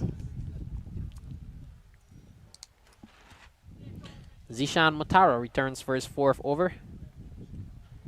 Clark just getting creative, down on one knee, just sweeping that one behind square, and it goes close into the boundary, but it won't get all the way, so they'll stay with 2 runs. Good innovation there from Rivaldo Clark. Very cleverly played shot. That's the kind of player Rivaldo Clark is, very deft in his touches. Doesn't possess the power of Matthew Jones. Yes, but what he does have is that touch and that sheer class to work the ball around, causing bowlers to have a think about which line to bowl, which lengths to bowl. Picking the goalie there, coming onto the front foot, the ball off the inside edge into the onside, no run. You know, you talk about nicknames. You know what is Rivaldo Clark's nickname, Rashawn? I think I've heard him call him Fat Man, if that's what you mean. Well, that's the name I'm talking about, and I always wondered why. There must be some other explanation. It has nothing to do with his physical structure, I'm sure. No, definitely not. He's obviously a very fit guy, as we can see now. Unless he was quite chubby when he was younger. I don't know what he looked like, but I think that may be the reason as to why they call him Fat Man. A very interesting nickname, though. Maybe I'll ask him after he comes off when plays finish. This one pitching and spinning in to Jones, who is prepared to play it from the crease. Watch the balls coming into him and works it out into the onside. Says wait immediately. Gets another short delivery and slaps it hard. That is going to beat the man at deep cover. Too short, too wide. And Matthew Jones putting the power on it, smashing it square on the offside for another boundary. It's 100 comes up in style for Gladiola. Matthew Jones is hitting this ball so powerfully, Wayne. When he hits the ball, it doesn't even look like he puts that much effort into it, but it just races across the outfield, one which is quite thick, and it goes into the boundary soaring. Well, yes, he's been able to find the boundary a lot more easily, a lot more often than most players here today. So he is up to 36 now. 100 exactly for 4. That partnership now worth some 65 runs. Must be worrying Jerome Jones and the Wildey team and their supporters, a group of whom just away to our left here at a long off position for the left-hander batting from the northern end. Throw, ball stick, and things getting a bit ragged here now in the Wildey camp. As 2 more runs given, abject bad fielding by Bostic, not able to get around and get down to stop the ball, and allowing a couple of runs at the end of the over, which finds Gladiola at 102 for the loss of 4 wickets. Clark 25, Jones 38. Yes, a good repair job being done here by these two, Rivaldo Clark and Matthew Jones. They've just stuck in and done exactly what the team wants them to do, and they look in good form to continue to go on to get big scores as long as they continue batting the way that they are. They've been very selective, Wayne, in that both of them have not rushed anything. They've just blocked out the bad balls, rotated the ones that were there to be rotated, and the ones that were very full or very short, they've pumped all the way to the boundary. Well, spending time at the crease and batting has become easier and easier as they have gone on, and that they have forced the hand of the Wildey captain, Jerome Jones, now reintroducing himself into the attack. Once again from the southern end. He's bowled exclusively from that end throughout both innings so far. Deep cover, long off, deep mid-wicket, 3 fielders, the 3 boundary riders, if you want to call them that, as Clark is all defense, covering up and head down, playing that one right under the eyes, dropping it in front of him for no run. So Jones with this quick arm action, left arm slow, is down the leg side, looking to work it away. Is Clark, a free area there behind square. No fielder behind square on the onside. Mid-on, mid-wicket, and a deep forward square. The 3 fielders on the leg. As Jones is in. This time he's short on the off stump. Hit up towards Matara, who is deep at cover. So you've got this sweeper, and then you've got a deep cover, who is now going to resort to deep mid-wicket in that cow corner area. There's also a long on and a regulation deep mid wicket, right back on the rope. Short mid wicket, saving one, and the fielder just to the left of umpire Prescott at square leg. Added to square cover, extra cover, and long off right back on the rope. So Jones to Jones again. So here we have the Joneses at it once again. We did have that earlier, as this one is guided wide of the slip. Delivery outside the off stump, and Matthew Jones coming onto the front foot and watching it onto the bat, pushing it down for Dorn to slide away from his position at slip.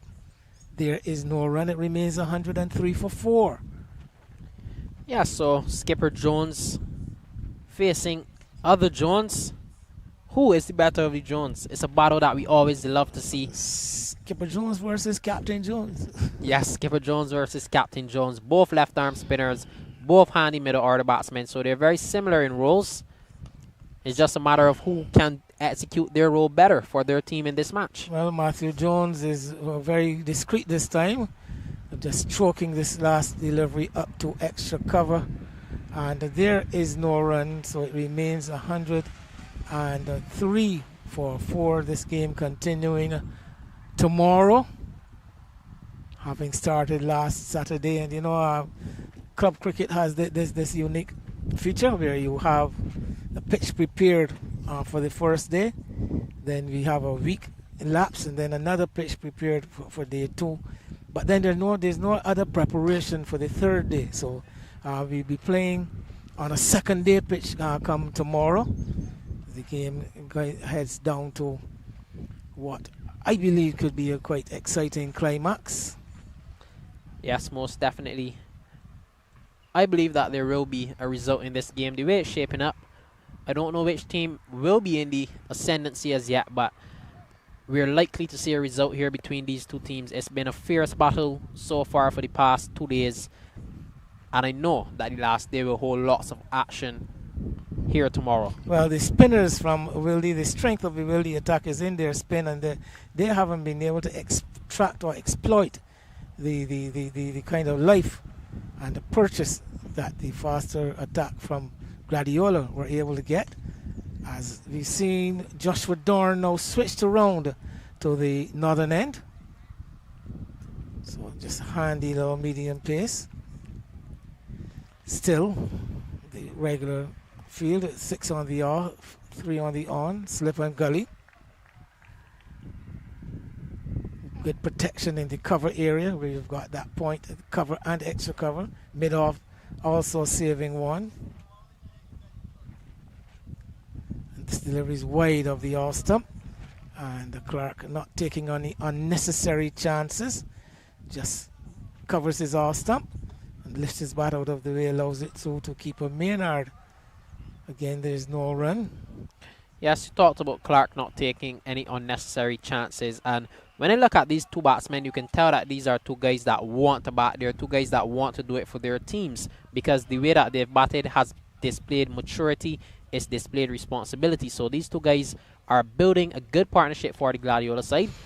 There's a word for that called situational awareness. You know, having read the position of the game, recognizing that wickets were tumbling and tumbling much too quickly, and there was need to really build some resolve, look to get a partnership going, get the innings going in the right direction, build a platform for the newer players, and also at the same time seeking to put themselves in a strong position when it comes to setting Wildey a 4th innings target.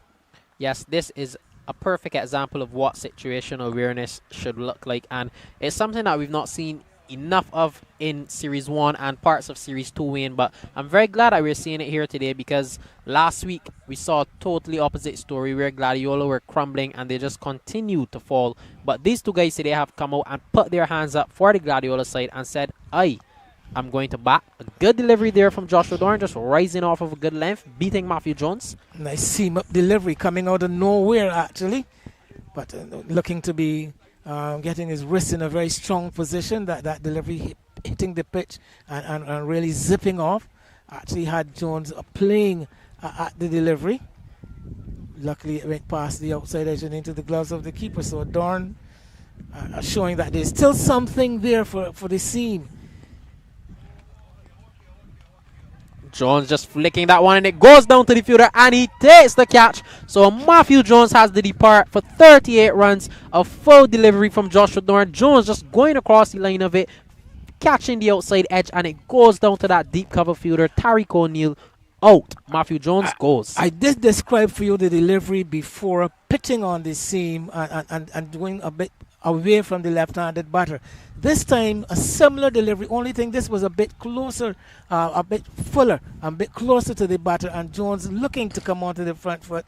Got the leading edge as he looked to work it into the onside, and that same movement away from the left-hander, got the outside edge this time, and such a strong hitter of the ball is Jones that the ball managed to carry to just within the boundary at deep cover for the simple catch to that man at the receiver position, who would have been there to save runs, not to necessarily take a catch and get a wicket. But I did mention also to you earlier, Joshua Dorn has been known to be a partnership breaker, and he has done the job for Captain Jones. And finally, I think some relief for the Wildey side. Yes, good bowling there from Joshua Dorn. He strung a series of dot balls together and forcing Jones to do something out of the ordinary, taking that wicket. So Joshua Dorn delivers for the Wildey side. Matthew Jones departs. Rashawn Ramsey, the number 3 batsman who was hurt earlier in the day, comes out to bat at number 7. So he too will be looking to play a good innings here for this Gladiola side. Another left-hander too. But I'm liking what I'm seeing here from Joshua Dorn. As we did mention, the spinner is not able to extract the kind of purchase that we've seen from the seamers, particularly today.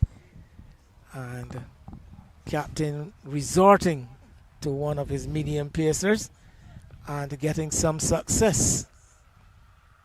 So Ramsey, not the power hitter or the strong hitter of the ball as a Matthew Jones. So you immediately see the field beginning to close in for the new batter. Just eases into that one, blocks his first delivery, and it closes out another over. So a successful over for Joshua Dorn. 104 for the loss of 5. Matthew Jones falling in that over. 35 overs complete. Jones out for 38, and that partnership worth some 69 runs for that 5th wicket. 59 well-earned runs as we are back at 4 square oval with Wanderers 103 for 5. The all-rounder Ian Boyce just coming to the wicket, only facing the one delivery so far. And Rashawn Primus, the dangerous Rashawn Primus at the non-strikers end. He's on 10 from 11. And he's the type of player who can virtually snatch a game away from a fielding side. Yes, but we make a switch back over here to Rice's, where Rivaldo Clark continues to bat for the superb Blend Gladiola side. He is on 27 from 78 deliveries, and recently joining him is Rashawn Ramsey after the loss of that Matthew Jones wicket. Bowling for the Wildey side is skipper Jerome Jones. It'll be interesting to see the approach of Rivaldo Clark having lost his captain. I don't think there's any need for him to change his modus operandi at this point in time, but you never know. He's now the senior player. And of course, runs are of a premium, so they would also want to keep the scoreboard ticking over Gladiola. Yes, I don't think that there is any real need for Rivaldo Clark to change the way that he's batting, because it's not a scenario where he's batting with someone who can't bat. Rashawn Ramsey, who now walked out to the crease, is the number 3 batsman with hundreds under his name for this club. So it's not a situation where the other batsman can't bat. So Rivaldo Clark, he's all clear to continue batting the way that he's been batting, which has been patiently and just rotating the strike. Short delivery, but keeping a bit low. That one almost staying in the pitch. And Clark, again, so carefully has been, just caressing it up to cover. Type of delivery that can draw a batsman into looking for a really aggressive shot. It looked innocuous, it looked like a long hop, but as I said, it seemed to stop in the pitch. And Clark, very deliberate in his stroke play. Good delivery there from Matthew Jones just now. Not Matthew Jones, my apologies, Jerome Jones. Another over comes to an end, 104 for 5. Jerome Jones completes a maiden over. Yes, his 8th and 1 wicket for 19 runs. As for Wilder Clark, painstaking in his 83 deliveries, but he has looked settled. He's never, except maybe for the very early stages of his innings, he was a bit uncomfortable. But ever since then, he seemed rather much in control, and I think he has adopted the role as the sheet anchor of this innings. Again, recognizing the importance of setting a decent total in the 4th innings, putting his side in a position of some safety with this innings. Yeah, so Joshua Dorn returns. Ramsey just flicking that one off the legs. Jogs through it for a single. He still looks to be in a bit of discomfort from that ankle injury that he sustained earlier this morning in practice. But he's come out full of heart, full of determination to see Gladiola to a good score. Looks like more than a little discomfort. Looks very, very sore and looked very labored in his movements. But he has consented to come. Looking to consolidate, keep this middle order intact before we get down to the all-rounders and the bowlers. As this delivery, another good one from Dorn into the pitch and outside the off stump. Comfortable take for the keeper. You know, it's always interesting to see the carry on the ball, and there we saw wicketkeeper Maynard taking that one at waist height.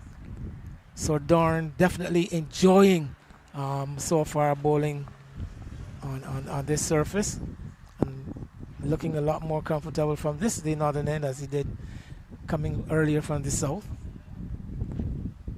Yes, this end is the end that he would have bowled from in the 1st innings, so he's returned here and took a wicket immediately when he returned to this end. And Dorn, he's really a guy who just enjoys his cricket. He's an all-round cricketer, you would say.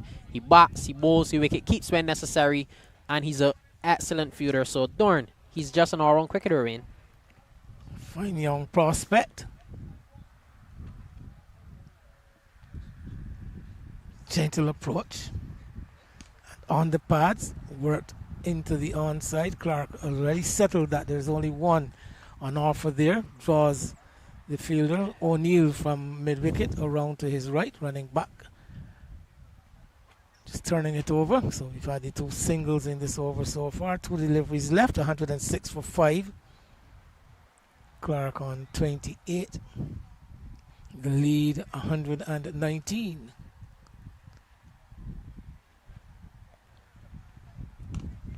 Full delivery from Dorn. Ramsey just hanging back on the back foot, stroking that one out to mid-off. Having defended 155 in the 1st innings, I think Gladiola will be very conscious that they need to get something much more than that. I think they would want to at least get something more than that 155. I think that is a gauge about the minimum they would require in the last innings of the match, as the over from Joshua Dorn comes to an end. It's 106 for 5. That lead, as I repeat, 119. Yes, I do think that they need to go beyond that 155 just to have a better chance, Wayne, because although they defended it in the 1st innings, there's always that extra drive in the 2nd innings when the challenge is to win a game, where teams come out and do what they have to do. So I think that they'd have to go beyond that 155 to stand more of a chance in this game and put themselves in a better position. So Clark, he will want to continue batting the way that he is, and Rashawn Ramsey, he will want to build an innings here with Clark, and the 2 of them would like to put on a partnership for the superb blend Gladiola side. Right, quite a bit of time left in the game still. Entire day's play tomorrow. Minimum of 75 overs available, along with whatever we have left in today's play. Light still very good at 10 minutes after 5.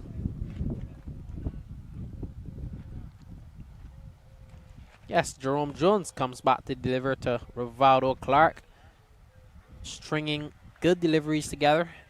8.2 overs he's bowled, just 19 runs conceded, 1 wicket. Clark looking well entrenched, showing particularly his defensive technique. has been on display in this innings.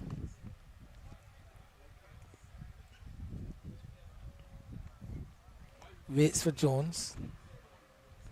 And onto the front foot, picking the length. Jones has this tendency sometimes to induce batsmen to play on the back foot to deliveries, pitching a bit too close to them. Clark has not fallen for it throughout both of his spells from Jones. As again, here he is, reaching onto that front foot, head well over the ball. Yes, Clark, he just looks comfortable at the crease.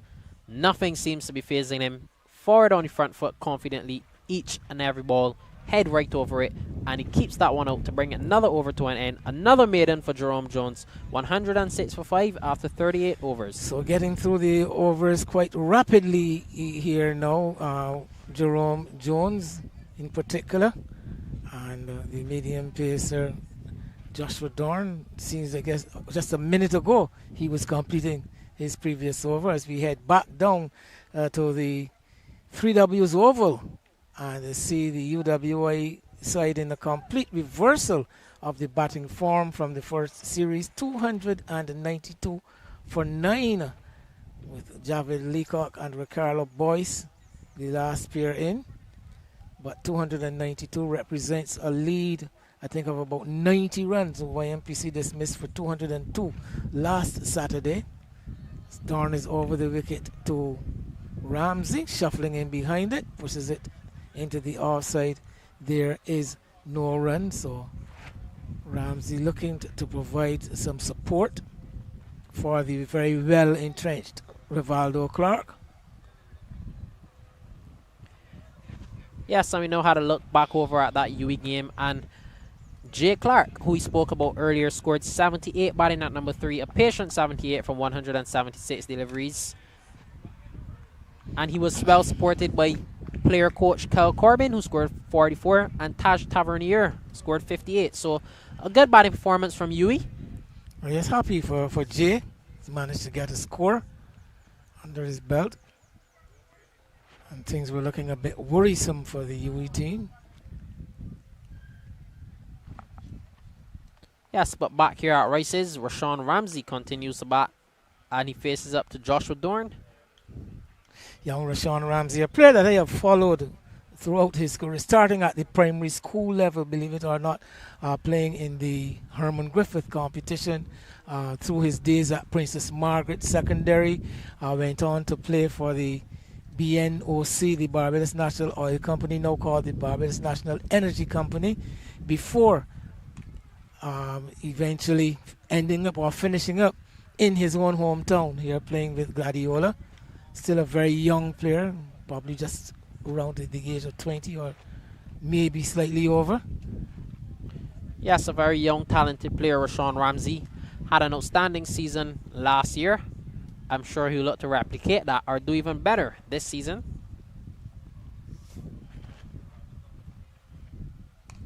Strong cricketing pedigree out of that Brathwaite clan, the Brathwaites of Foul Bay, and very much a very prominent name in local cricket over the years.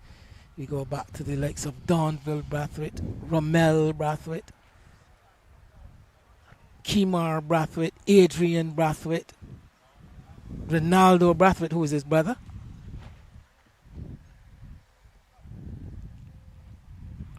Down the leg side, diving take by keeper Maynard, as a wayward delivery brings us to the end of another Joshua Dorn over. The end of the 39th, 106 for 5. Yes, a good job here being done by Rivaldo Clark, who's on 22 from 92 deliveries. And some would look at this score and say that he's batting very slowly, but he's doing exactly what is required of him here, Wayne. He's just being patient, rebuilding this innings for this Gladiola side, and he's doing a tremendous job so far. I'd love to see him carry on batting the way that he is and go on to get a score here for his team. He's just looked comfortable each and every delivery. He's played with his eyes right over it, played the ball late, knocked it around the ground, and the bad balls he's just struck for boundaries. So he's been batting so well today. Well, Rivaldo Clark has been very well spoken about in all circles around the Caribbean, not only in Barbados. I remember Rivaldo Clark from a very young boy at the primary school age almost. I remember making a statement back then. I said, if this boy doesn't play cricket for Barbados, something is wrong. I mean, you could see it. He had a passion for the game, first of all. There was that love, there was that passion, and there was that, you can see that he really took to the game. He understood it quite early, and he has continued to develop. And his development has not been rushed. We've had a few players who have shown some promise, and they've been pushed sometimes a bit too hard, and have fallen by the wayside. I'm comfortable in the fact that Rivaldo Clark has not been rushed, and I think that there are very, very good prospects in the future for him. I look forward to it. Yes, Rivaldo Clark, he obviously would have been a very prominent cricketer from the time he was at primary school at the Wesley Hall Primary. He's been performing since then, and since he came onto the cricketing scene from primary school, as you mentioned, he just has not stopped performing. He's been consistent right through his years at secondary school, and it's earned him some success recently, having played a bit of first-class cricket for the West Indies Academy, and he's also represented the Barbados Royals at CPL. So yes, I just want to mention his exploits in the CPL.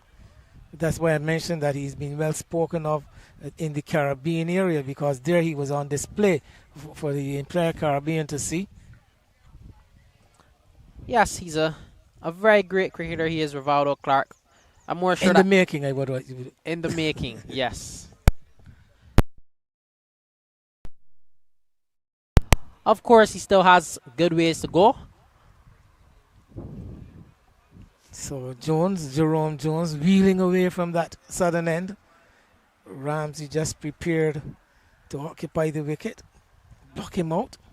Look comfortable in doing it, as he goes for the big shot. So there, it was almost as if he's hearing and trying to prove me wrong. But Jones operating over the wicket from the southern end and getting that one angling into the leg stump and down on one knee. It's his ankle that is hurt, not his knees. And he went down on one knee and swept that one cleanly over square leg and out of the boundary here for 4. Yes, a stunning shot there from Rashawn Ramsey, just down on one knee, sweeping that one upwards. He never looked to get it down on the ground, and it just connected sweetly, getting that one out of the ground all the way for 4 runs, although I'm sure that it would be 6 on any other ground in Barbados. Well, timing it well. And you talk about 4s and 6s, there's another discussion. I like to have these little discussions with you, Rashawn. Yes, most definitely. There was another a discussion between myself and a colleague of mine in another area in which I operate with the printed press. And I have been, on occasions, using the term boundaries and 6s. And which is, again, I've recognized, accepted in the international world. But this particular colleague of mine was trying to wait for the new bowler. There's been Currency. So Currency brought back in the attack. 2 of the first 4 wickets would have fallen to him. 2 for 31 from 10 overs. So he has been recalled. Again, looking to make further inroads, looking to get rid of Rivaldo Clark in particular. So yes, there was this discussion between myself and my colleague, and he was trying to explain, as far as he was concerned, that it was a redundancy to use the term boundaries and 6s, which I have repeatedly seen used on the international stage in England. Up to this morning, actually, I was hearing it on the commentary with the IPL. So I was going to ask you, are you aware of the fact that the term boundaries as against 6s? And if you have, would you recommend it for yourself, or would you use it yourself? I have heard of it. So yes, I am aware, but I personally wouldn't use it, Wayne, because I consider a 6 as a boundary. A boundary to me is anything that either goes over the ropes full or bounces before it goes to the ropes. So that to me is what I learned a boundary to be growing up. So I would not say a boundary and a 4. I would say a boundary is inclusive of fours and sixes, but I do hear it a lot, so I guess it's just a different way of speaking for some people. You may enjoy saying that, but I personally would say, I would just say a boundary, because if a six is not a boundary, Wayne, I'll ask you back another question. Then what is it classified as? I think there's a technicality involved. There's a technicality. The boundary is the ball traveling out of the ground along the ground. That is a boundary. The six becomes that ball that clears the boundary area. So both are permissible. Don't get me wrong. None of the two are wrong. Neither of the two is wrong, I should say. So it is just a matter of preference. But coming out of the home of cricket, I mean, it is something that I would have picked up from the English commentators and the English reporters initially. And as I said, I actually heard it being used by Indian commentators this morning. So I don't think it is a case of right or wrong. I think both would be permissible. Understood, Wayne. I take your point, but when you do hear in international cricket that 20 boundaries were hit in a T20 game, by your analysis, do you take that as just 24s being hit, or do you take that as 24s and sixes? Well, in the broader term, the term boundary means that the ball has crossed the boundary. Yes, we accept that. But as I said, there's a technicality involved. The complications of the English language sometimes can deceive us. Understood. And I think it's a language thing. I think it is a case of the language. Maybe it's something that I can give you as another homework project. Yes, I was now about to say, Wayne, I am going to go home and actually do that for homework, so I'll add that to my homework. But I'll go and find out what is the correct jargon for boundary and what is the exact meaning of it, because I take your point, because I do hear persons using boundaries and fours. I personally believe that a boundary is inclusive. I mean, boundaries and sixes, sorry. I personally believe that a boundary is inclusive of sixes and fours. So I'll go home and find out what exactly is the correct terminology for those terms. It's similar. It's similar to like the wicket and the pitch. I had a conversation with a guy the other day. He was telling me that persons often mix up wickets and pitches in cricket. He was telling me that the wicket is what's there by the stumps, and the pitch is the actual surface that we play on. What's your take on that? Again, I don't think there's a right or wrong in it. What I can tell you, though, is that umpires in particular abhor us commentators referring to the pitch as a wicket, because, as you said, technically speaking, the wicket, 3 stumps and the bails make the wicket. Yes. That is in cricket, that is what is the wicket. But I think poetic license permits us to use the term wicket to mean the actual playing surface, to mean the pitch. But I know for a fact that a few friends of mine, my umpiring friends, abhor hearing us mention wicket meaning the pitch. Yes, that's actually who I had the conversation with, an umpire. So you're not wrong when you do say that. I had a conversation with Mr. Crawford. I don't know if you will know. Very esteemed umpire in Barbados. He's always around the cricket. I know Tyrone very well. Yes, Mr. Crawford. He was very adamant about the fact that he hears persons referring to the pitch as a wicket, and he keeps on saying that it cannot be a wicket, because what he was saying is that you don't hear persons talk about a wicket report. When you hear about reports before the game, they talk about pitch reports. That's in the strictest term, but as I mentioned, there's something called poetic license, which may permit the use of the language in a particular way. So I'd be keen to hear what you've come up with in your research. Yes, I'll add that to my homework. But you know that there's never a day that I come to cricket and don't get homework from either yourself or Andy. Always learning from you two guys. But Rivaldo Clark, back to the cricket. Rivaldo Clark continues his disciplined innings. Goes up to 33 from 102 deliveries. A very patient innings here by him today. Very responsible one.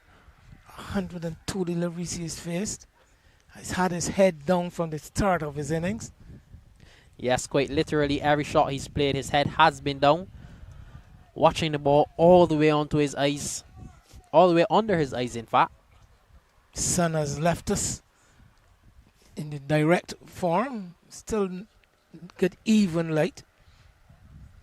As Ramsey choosing to go onto the back foot, watches this ball onto the bat, guides it away into the offside, no run.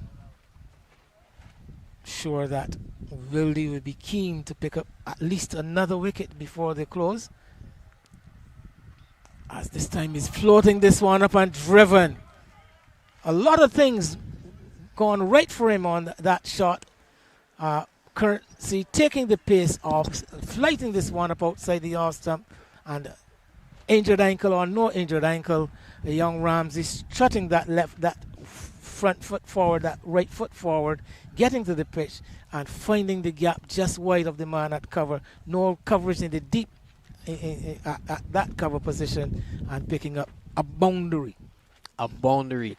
A gorgeous drive there from Rashawn Ramsey, just stepping into it, extending his hands, driving it through the covers, and it just goes to show his dexterity, having the ability to play the ball down when it is there to be respected and when it's there to attack. We've seen him attack, sweeping 1 for 6 in the last over, for 4 on this ground, and he's now driven that one through the covers for 3 runs. A good all-round player here in Rashawn Ramsey as he looks to build this partnership with Rivaldo Clark. Yes, one we would have to keep an eye on, see how his progress goes over the next couple of years. He's gone into double figures on 11. Good comeback delivery there from Desmond Currency, and it closes out yet another over. 43 overs come to an end, 121 for 5. Typical response from Desmond Currency, having floated up the previous delivery and being driven. Here he comes with the drifter with the arm, and caught his man pushing away from the pad and from the body, poking away. So we go back to 4 square over. Wanderers making good steady progress up to 152 for 6. Craig Holder bowling. Yes, I was about to say that's an unusual one. We know him for his batting exploits, but he looks to be bowling a bit of off spin here as Wanderers lead by 220 runs now. Having given up the gloves to young Shamar Ford there for ESAFE Pickwick. So he's also aiding out, turning the arm over as we head back to base. And Jerome Jones in his 12th over is into Clark. Clark off the back foot, keeping it in front of him, playing with a straight vertical bat. Yes, he's definitely looked good here today, Rivaldo Clark. Nothing has phased him. And that has been a feature of his play for me. Not keen, not eager to play the ball behind squares. A lot of batters are tempted to the left arm spinner, opening themselves to that opportunity to offer a catch to the keeper or to slip. He's been playing, whenever he plays off the back foot, he's been more or less stroking the ball in front of the crease. I think that is a technical decision that he would have taken, trying to remain entrenched. There we saw it again with that last delivery off the back foot and punching it forward of point. He's really been very technical and skillful in his approach to his innings today, just being watchful of where the fielders are, finding the gaps constantly, and he's been playing down those good deliveries, rotating strike where there is. He's been rotating the strike when there's been the opportunity, my apologies. But Rashawn Ramsey comes back into strike. He's on 11 from 25 deliveries. Rivaldo Clark, he's on 34 from 106 deliveries.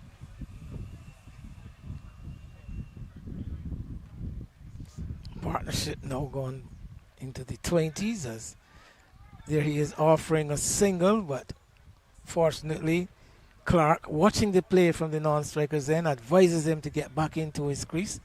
One of the better movers in the field is Shane Paris there at that backward point, bordering on short third position.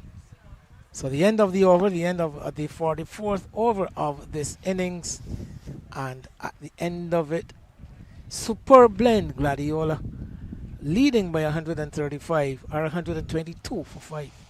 Yes, a good effort here from Superb Blend Gladiola. Rivaldo Clark doing a tremendous job here for his team, joined by Rashawn Ramsey, who not too long came to the crease after the dismissal of Captain Jones.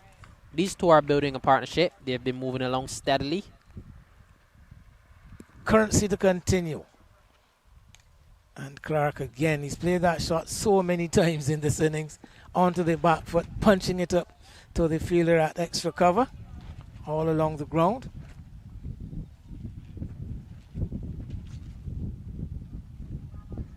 Flighted delivery. Clark just driving that one out to the sweeper fielder out there. They'll come through for just 1 run. Just caressing it off the front foot. Man at the cover position. So strike rotated, the left-hander back on strike. Currency's bringing Ramsey forward. So a quiet spell of play here. No histrionics, no expansive stroke play. No devil coming out of the pitch. Yes, very quiet spell of play indeed. As soon as you mentioned it, we saw something there happen. Ball pitching directly in front of the batsman and just getting a steep bounce. So it just goes to show that there is something still in that wicket. It also says there's something called commentator's curse. Yes, yes, yes. Because Derek was talking about the acidic nature of the pitch, and we saw that ball pitching and bouncing up towards the chest of wicketkeeper Maynard, jumping for self-protection. I think keeping that one out of the grill of the helmet.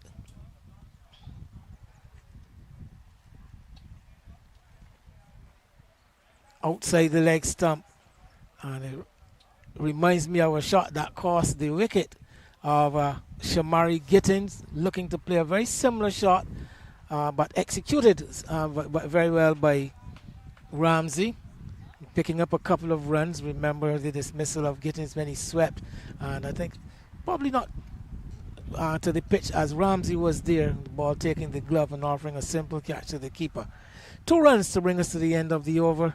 It's 125 for 5. Those 2 runs have taken Ramsey to 13. Yes, Ramsey and Clark still at the crease. They'll look to end the day here for Gladiola. Not too much time left in today's play. It's currently now 5:33 p.m. So I'm sure that at any moment the umpires will have a chat about how many overs left in today's. I think any discussion would have to be considering the light as such, because whatever overs are left, as long as the light permits, I think up to 6 o'clock, play can continue. But it will be interesting to know exactly. We've had some 45 overs in this innings. Remember, a day allotted a minimum of 75. So it couldn't be very far. The Wildey innings lasted up until just about 20 minutes before the scheduled tea break. Take an opportunity to have a look. Number of overs sent down today as Jones is pushing Clark onto the back foot, back along the wicket. See a bit of a smile here on Jones's face. That smile looks to be out of frustration though. Nothing that he's doing is working to get the wicket of Rivaldo Clark. He's tried faster once, he's tried slower once, he's tried that arm ball, but all go in vain as Rivaldo Clark is solid in his defense. So a total of some 38.1 overs in that Gladiola Wildey first innings. So which tells me that there were some 13 overs bowled last Saturday evening.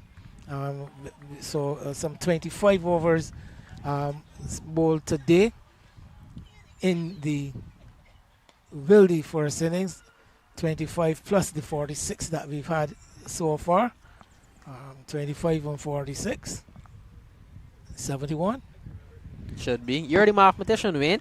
I'm not. Sometimes I know I'm not so sure I'm the mathematician. I don't trust my old brain sometimes. So which tells me that with a maximum of 70, a minimum of 75, there are at least 3 overs left. Remember, 38.1 counts as another over. So by my calculations, there are 3 overs left. Let's put it at that. Let's see how things transpire out in the middle. The end of that 46th over. The total 125 for 5. That is for sure. Yes, and we see a bowling change here now. Tariq O'Neill will resume his spell. A bowl from this northern end for the first time, if I recall.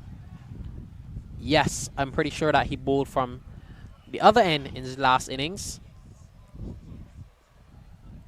So he will be bowling to Ramsey. Rashawn Ramsey. Slimly built left-handed batter. Green helmet.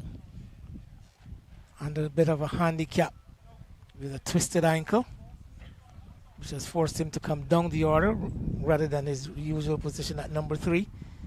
And here he is facing up to the off-spinner Tariq O'Neill. First delivery is back of a length into the back foot, hit up towards the straight mid-wicket position. There is no run. Still the one attacking fielder in place. The slip fielder, as this one is floated up onto the front foot, comes Ramsey. Guides it out into the covers. Captain Jones in attendance. Wind down to the end of another intriguing day's play. And this one is beaten, looking to go onto the back foot. I think deceived by one, a quicker delivery coming back into him. And just managing, let's see if he got a touch onto it. No, he did not. So that ball actually bouncing over the top of the stumps and deceiving wicketkeeper Maynard as to buys the signal from umpire Tremaine Prescott. Yes, that one just looked to be the arm ball. That fast delivery that just holds its line instead of turning away, and it deceived everyone. The batsman, the wicketkeeper, the slip, and it went down to the boundary. They came back for 2 runs. So a good variation from Tariq O'Neill. Close call for young Ramsey. Yes, very close indeed. I thought for a moment that that one clipped something, but it just missed everything.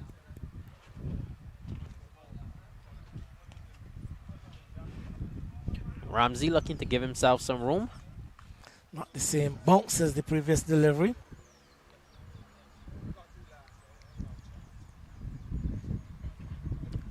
So O'Neill. Chopped away behind point. This is going to challenge the boundary at backward point. Does it go across the rope? No. That's 4. Yes, he just gave himself some room, backed away and cut that one behind point, and it went all the way into the boundary for 3 runs. So very well played from Rashawn Ramsey, realizing that Tariq O'Neill is going to turn that ball away from him. So he gave himself that extra bit of room to position it behind that point fielder, and it went into the boundary for 3. None of the spectators have left their positions as close as we are to the close of play.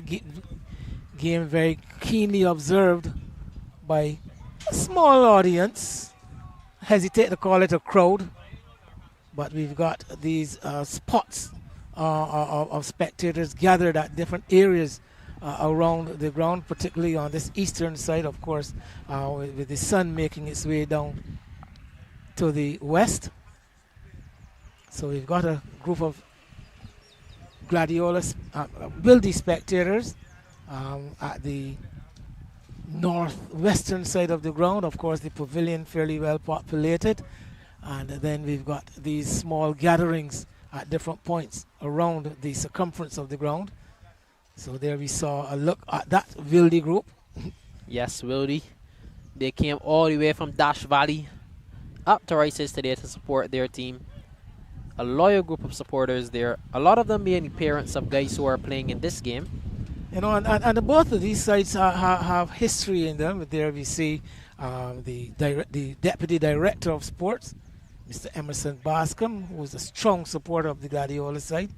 Himself a former top-level cricketer. Played for the Wanderers Club, and he would also been is also a member of this Gladiola outfit. as Clark is again onto the front foot clearly, almost nurturing nurdling that delivery out to the man there at square cover. There is no run. But I was telling you about a bit about the history these two clubs enjoy. I don't know if you're aware. Wildey coming out of what used to formerly be the Banks team that would have competed with great success in local cricket for a number of years since the 60s into the early 70s, and then having to vacate their location there at the old Banks Brewery, taking up the new facilities at the Samuel Jackman Prescott at the time Institute there at Wildey, and thereby changing their name to Wildey. And now, as you said, they have now again migrated into the St. George area, the home ground now being Dash Valley. And Gladiola, interesting history, would have been rooted in the old Cable and Wireless Club, which would have gone by a number of different names over the years. There was Cable and Wireless, there was Flow, and there was BET at different stages. And again, they lost their home premises there in the Wildey area. And we saw something of a split in that Cable and Wireless BET group, where you got a number of the older players went over to the BNOC, the oil company. You look at the likes of the Anthony Morrises and the Brian Johnsons. I've also witnessed that Floyd Reefer has recently joined up with them playing in the second division. That is the old Cable and Wireless crowd. And then the younger crowd under the Ashley Nurses and the like would have morphed into Gladiola, starting out with bringing their headquarters up here to Rice's. So a lot of history involved in this game. It pays sometimes to know. Yes, give me the full history lesson, Wayne. Definitely learned a lot, and it's something that I enjoy about doing commentary with you. I always learn something. It's not a day that I walk away from a game and don't go home saying that I've learned something. So I treasure that. I thank you very much, Wayne. I wake up in the morning hearing the words of the inimitable Robert Nesta Marley. He always tells us, tell the children the truth.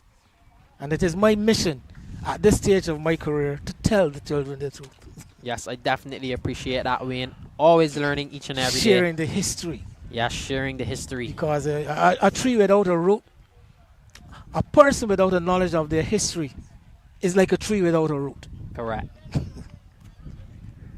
Must know the history. History is I have a good friend of mine who keeps reminding me that history is the most important subject. That is debatable, but that is his belief. By any chance, is that person a history teacher?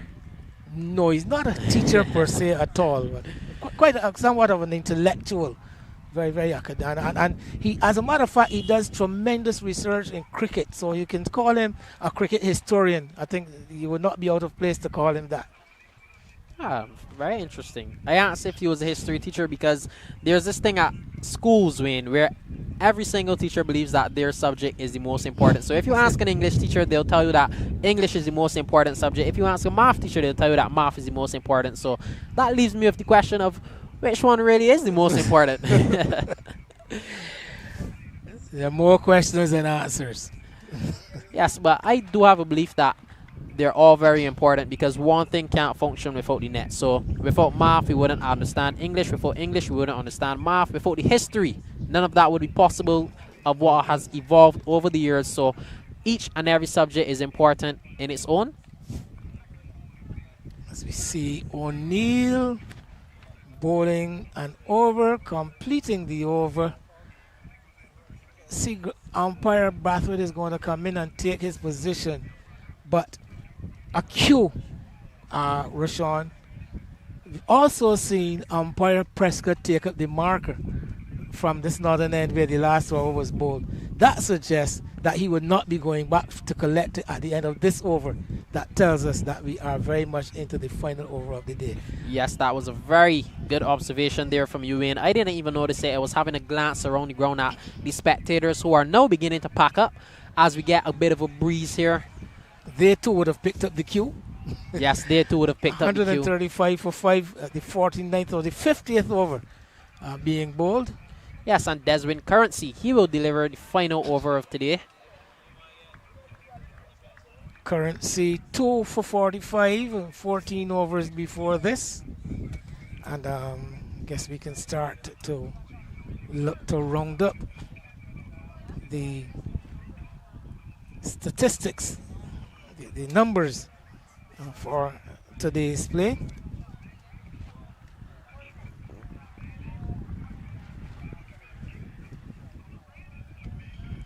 At 135 for 5 off the outside edge, running down towards a deep third. They're going to settle for one. No, even with the hurt ankle, Ramsey is going to scramble back into his crease and pick up a couple of runs. Remember, those were his runs. So 137 it is now. Yeah, so 137 for the loss of 5. Just 3 deliveries remaining in today's play, if your assessment is correct. Yes, I think everyone has gotten that cue. We see the groundsmen with the stakes in their hands, just getting ready to put the covers on. Spectators have packed up. Driven into the extra cover area, no run. So 2 deliveries left for today. Ramsey long onto the front foot, stretching so far down that the back knee comes and makes contact with the pitch. Currency with the final delivery of his 15th over.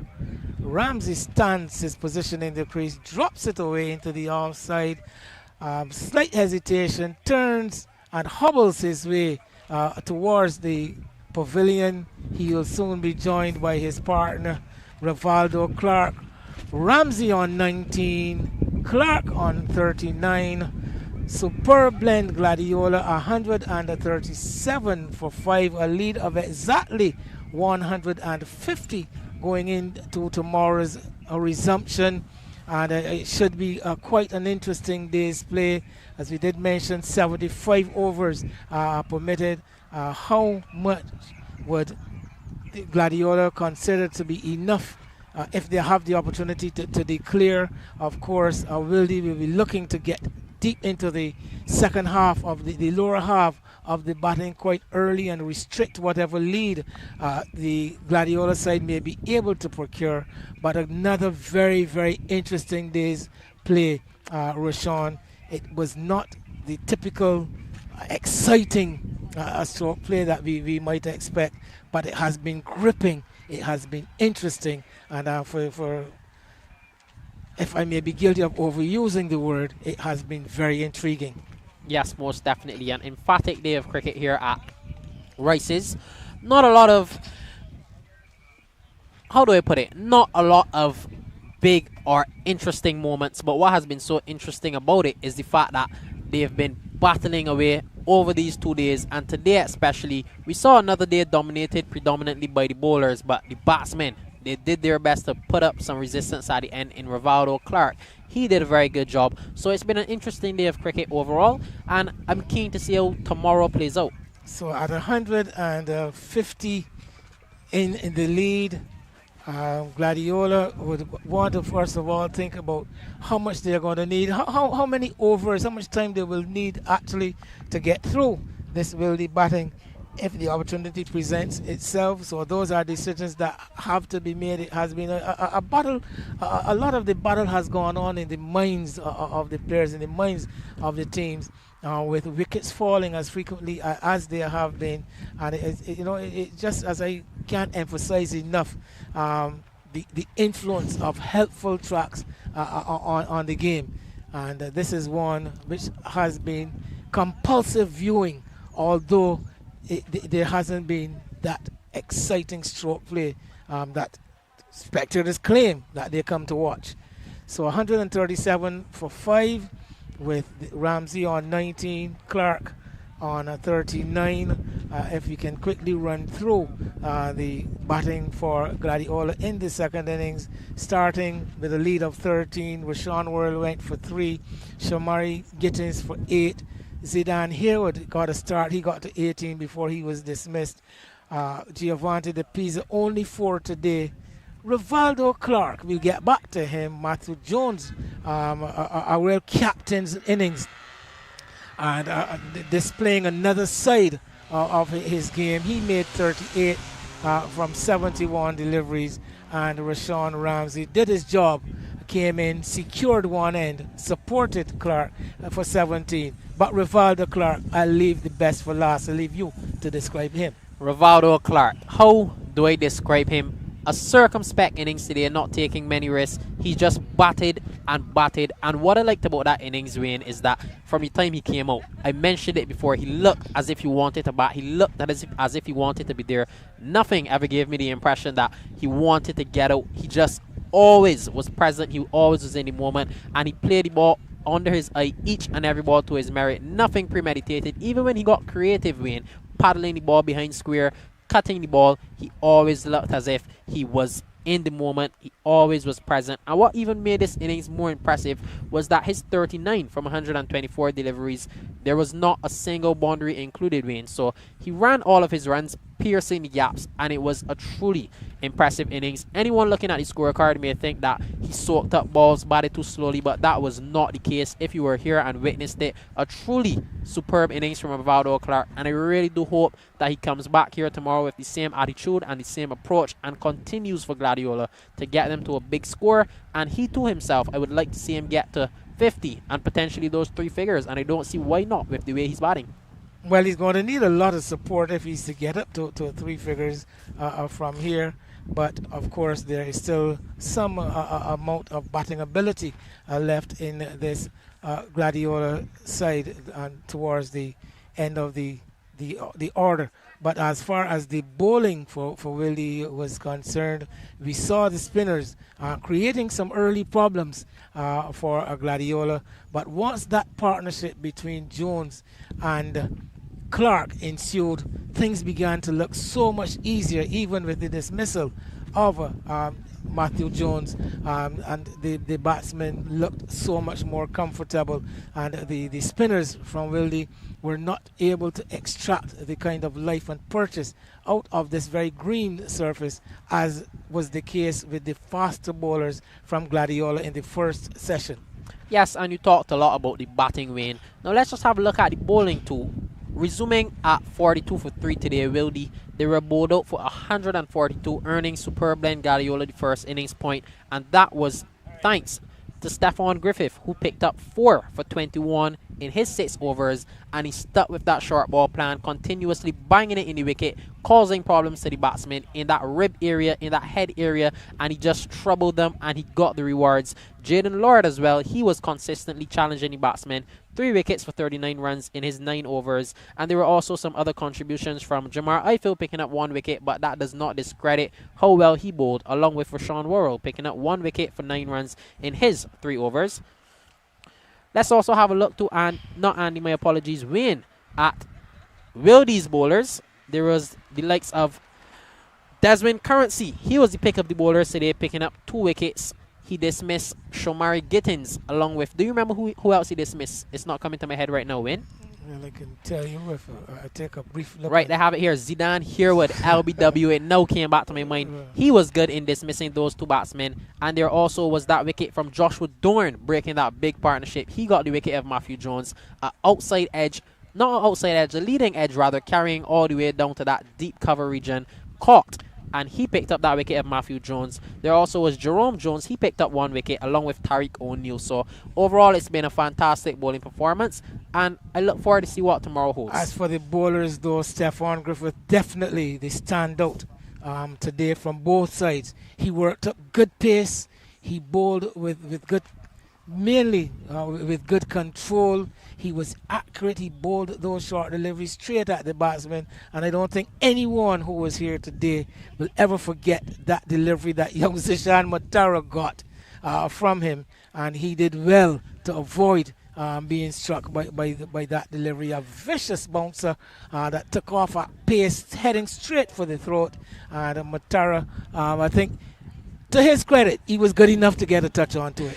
Yes, honestly, Wayne, I think that the best thing for Matara to do there was Exactly what he did. Tried to preserve his body, and in the process, he lost his wicket, but it was a fierce delivery from Stephon Griffith. One angle that he throw, as you said, and all Matara could do was just try to get his body out of the way. And in doing that, it caught the glove, and he lost his wicket. So, superb stuff from Stephon Griffith. If I had to pick one guy of the day, it's close for me between Stephon Griffith and Rivaldo Clark, because although Rivaldo Clark is only on 39 runs, that innings was a man innings, one of character. He stood up for his team after losing some early wickets and rebuilt this innings to get them back up to 137 for 5 in their 50 overs, and he occupied the crease, which was most important. He was there, and he's still there going into tomorrow, so he played a crucial part. So I would give it a tie between the two of them.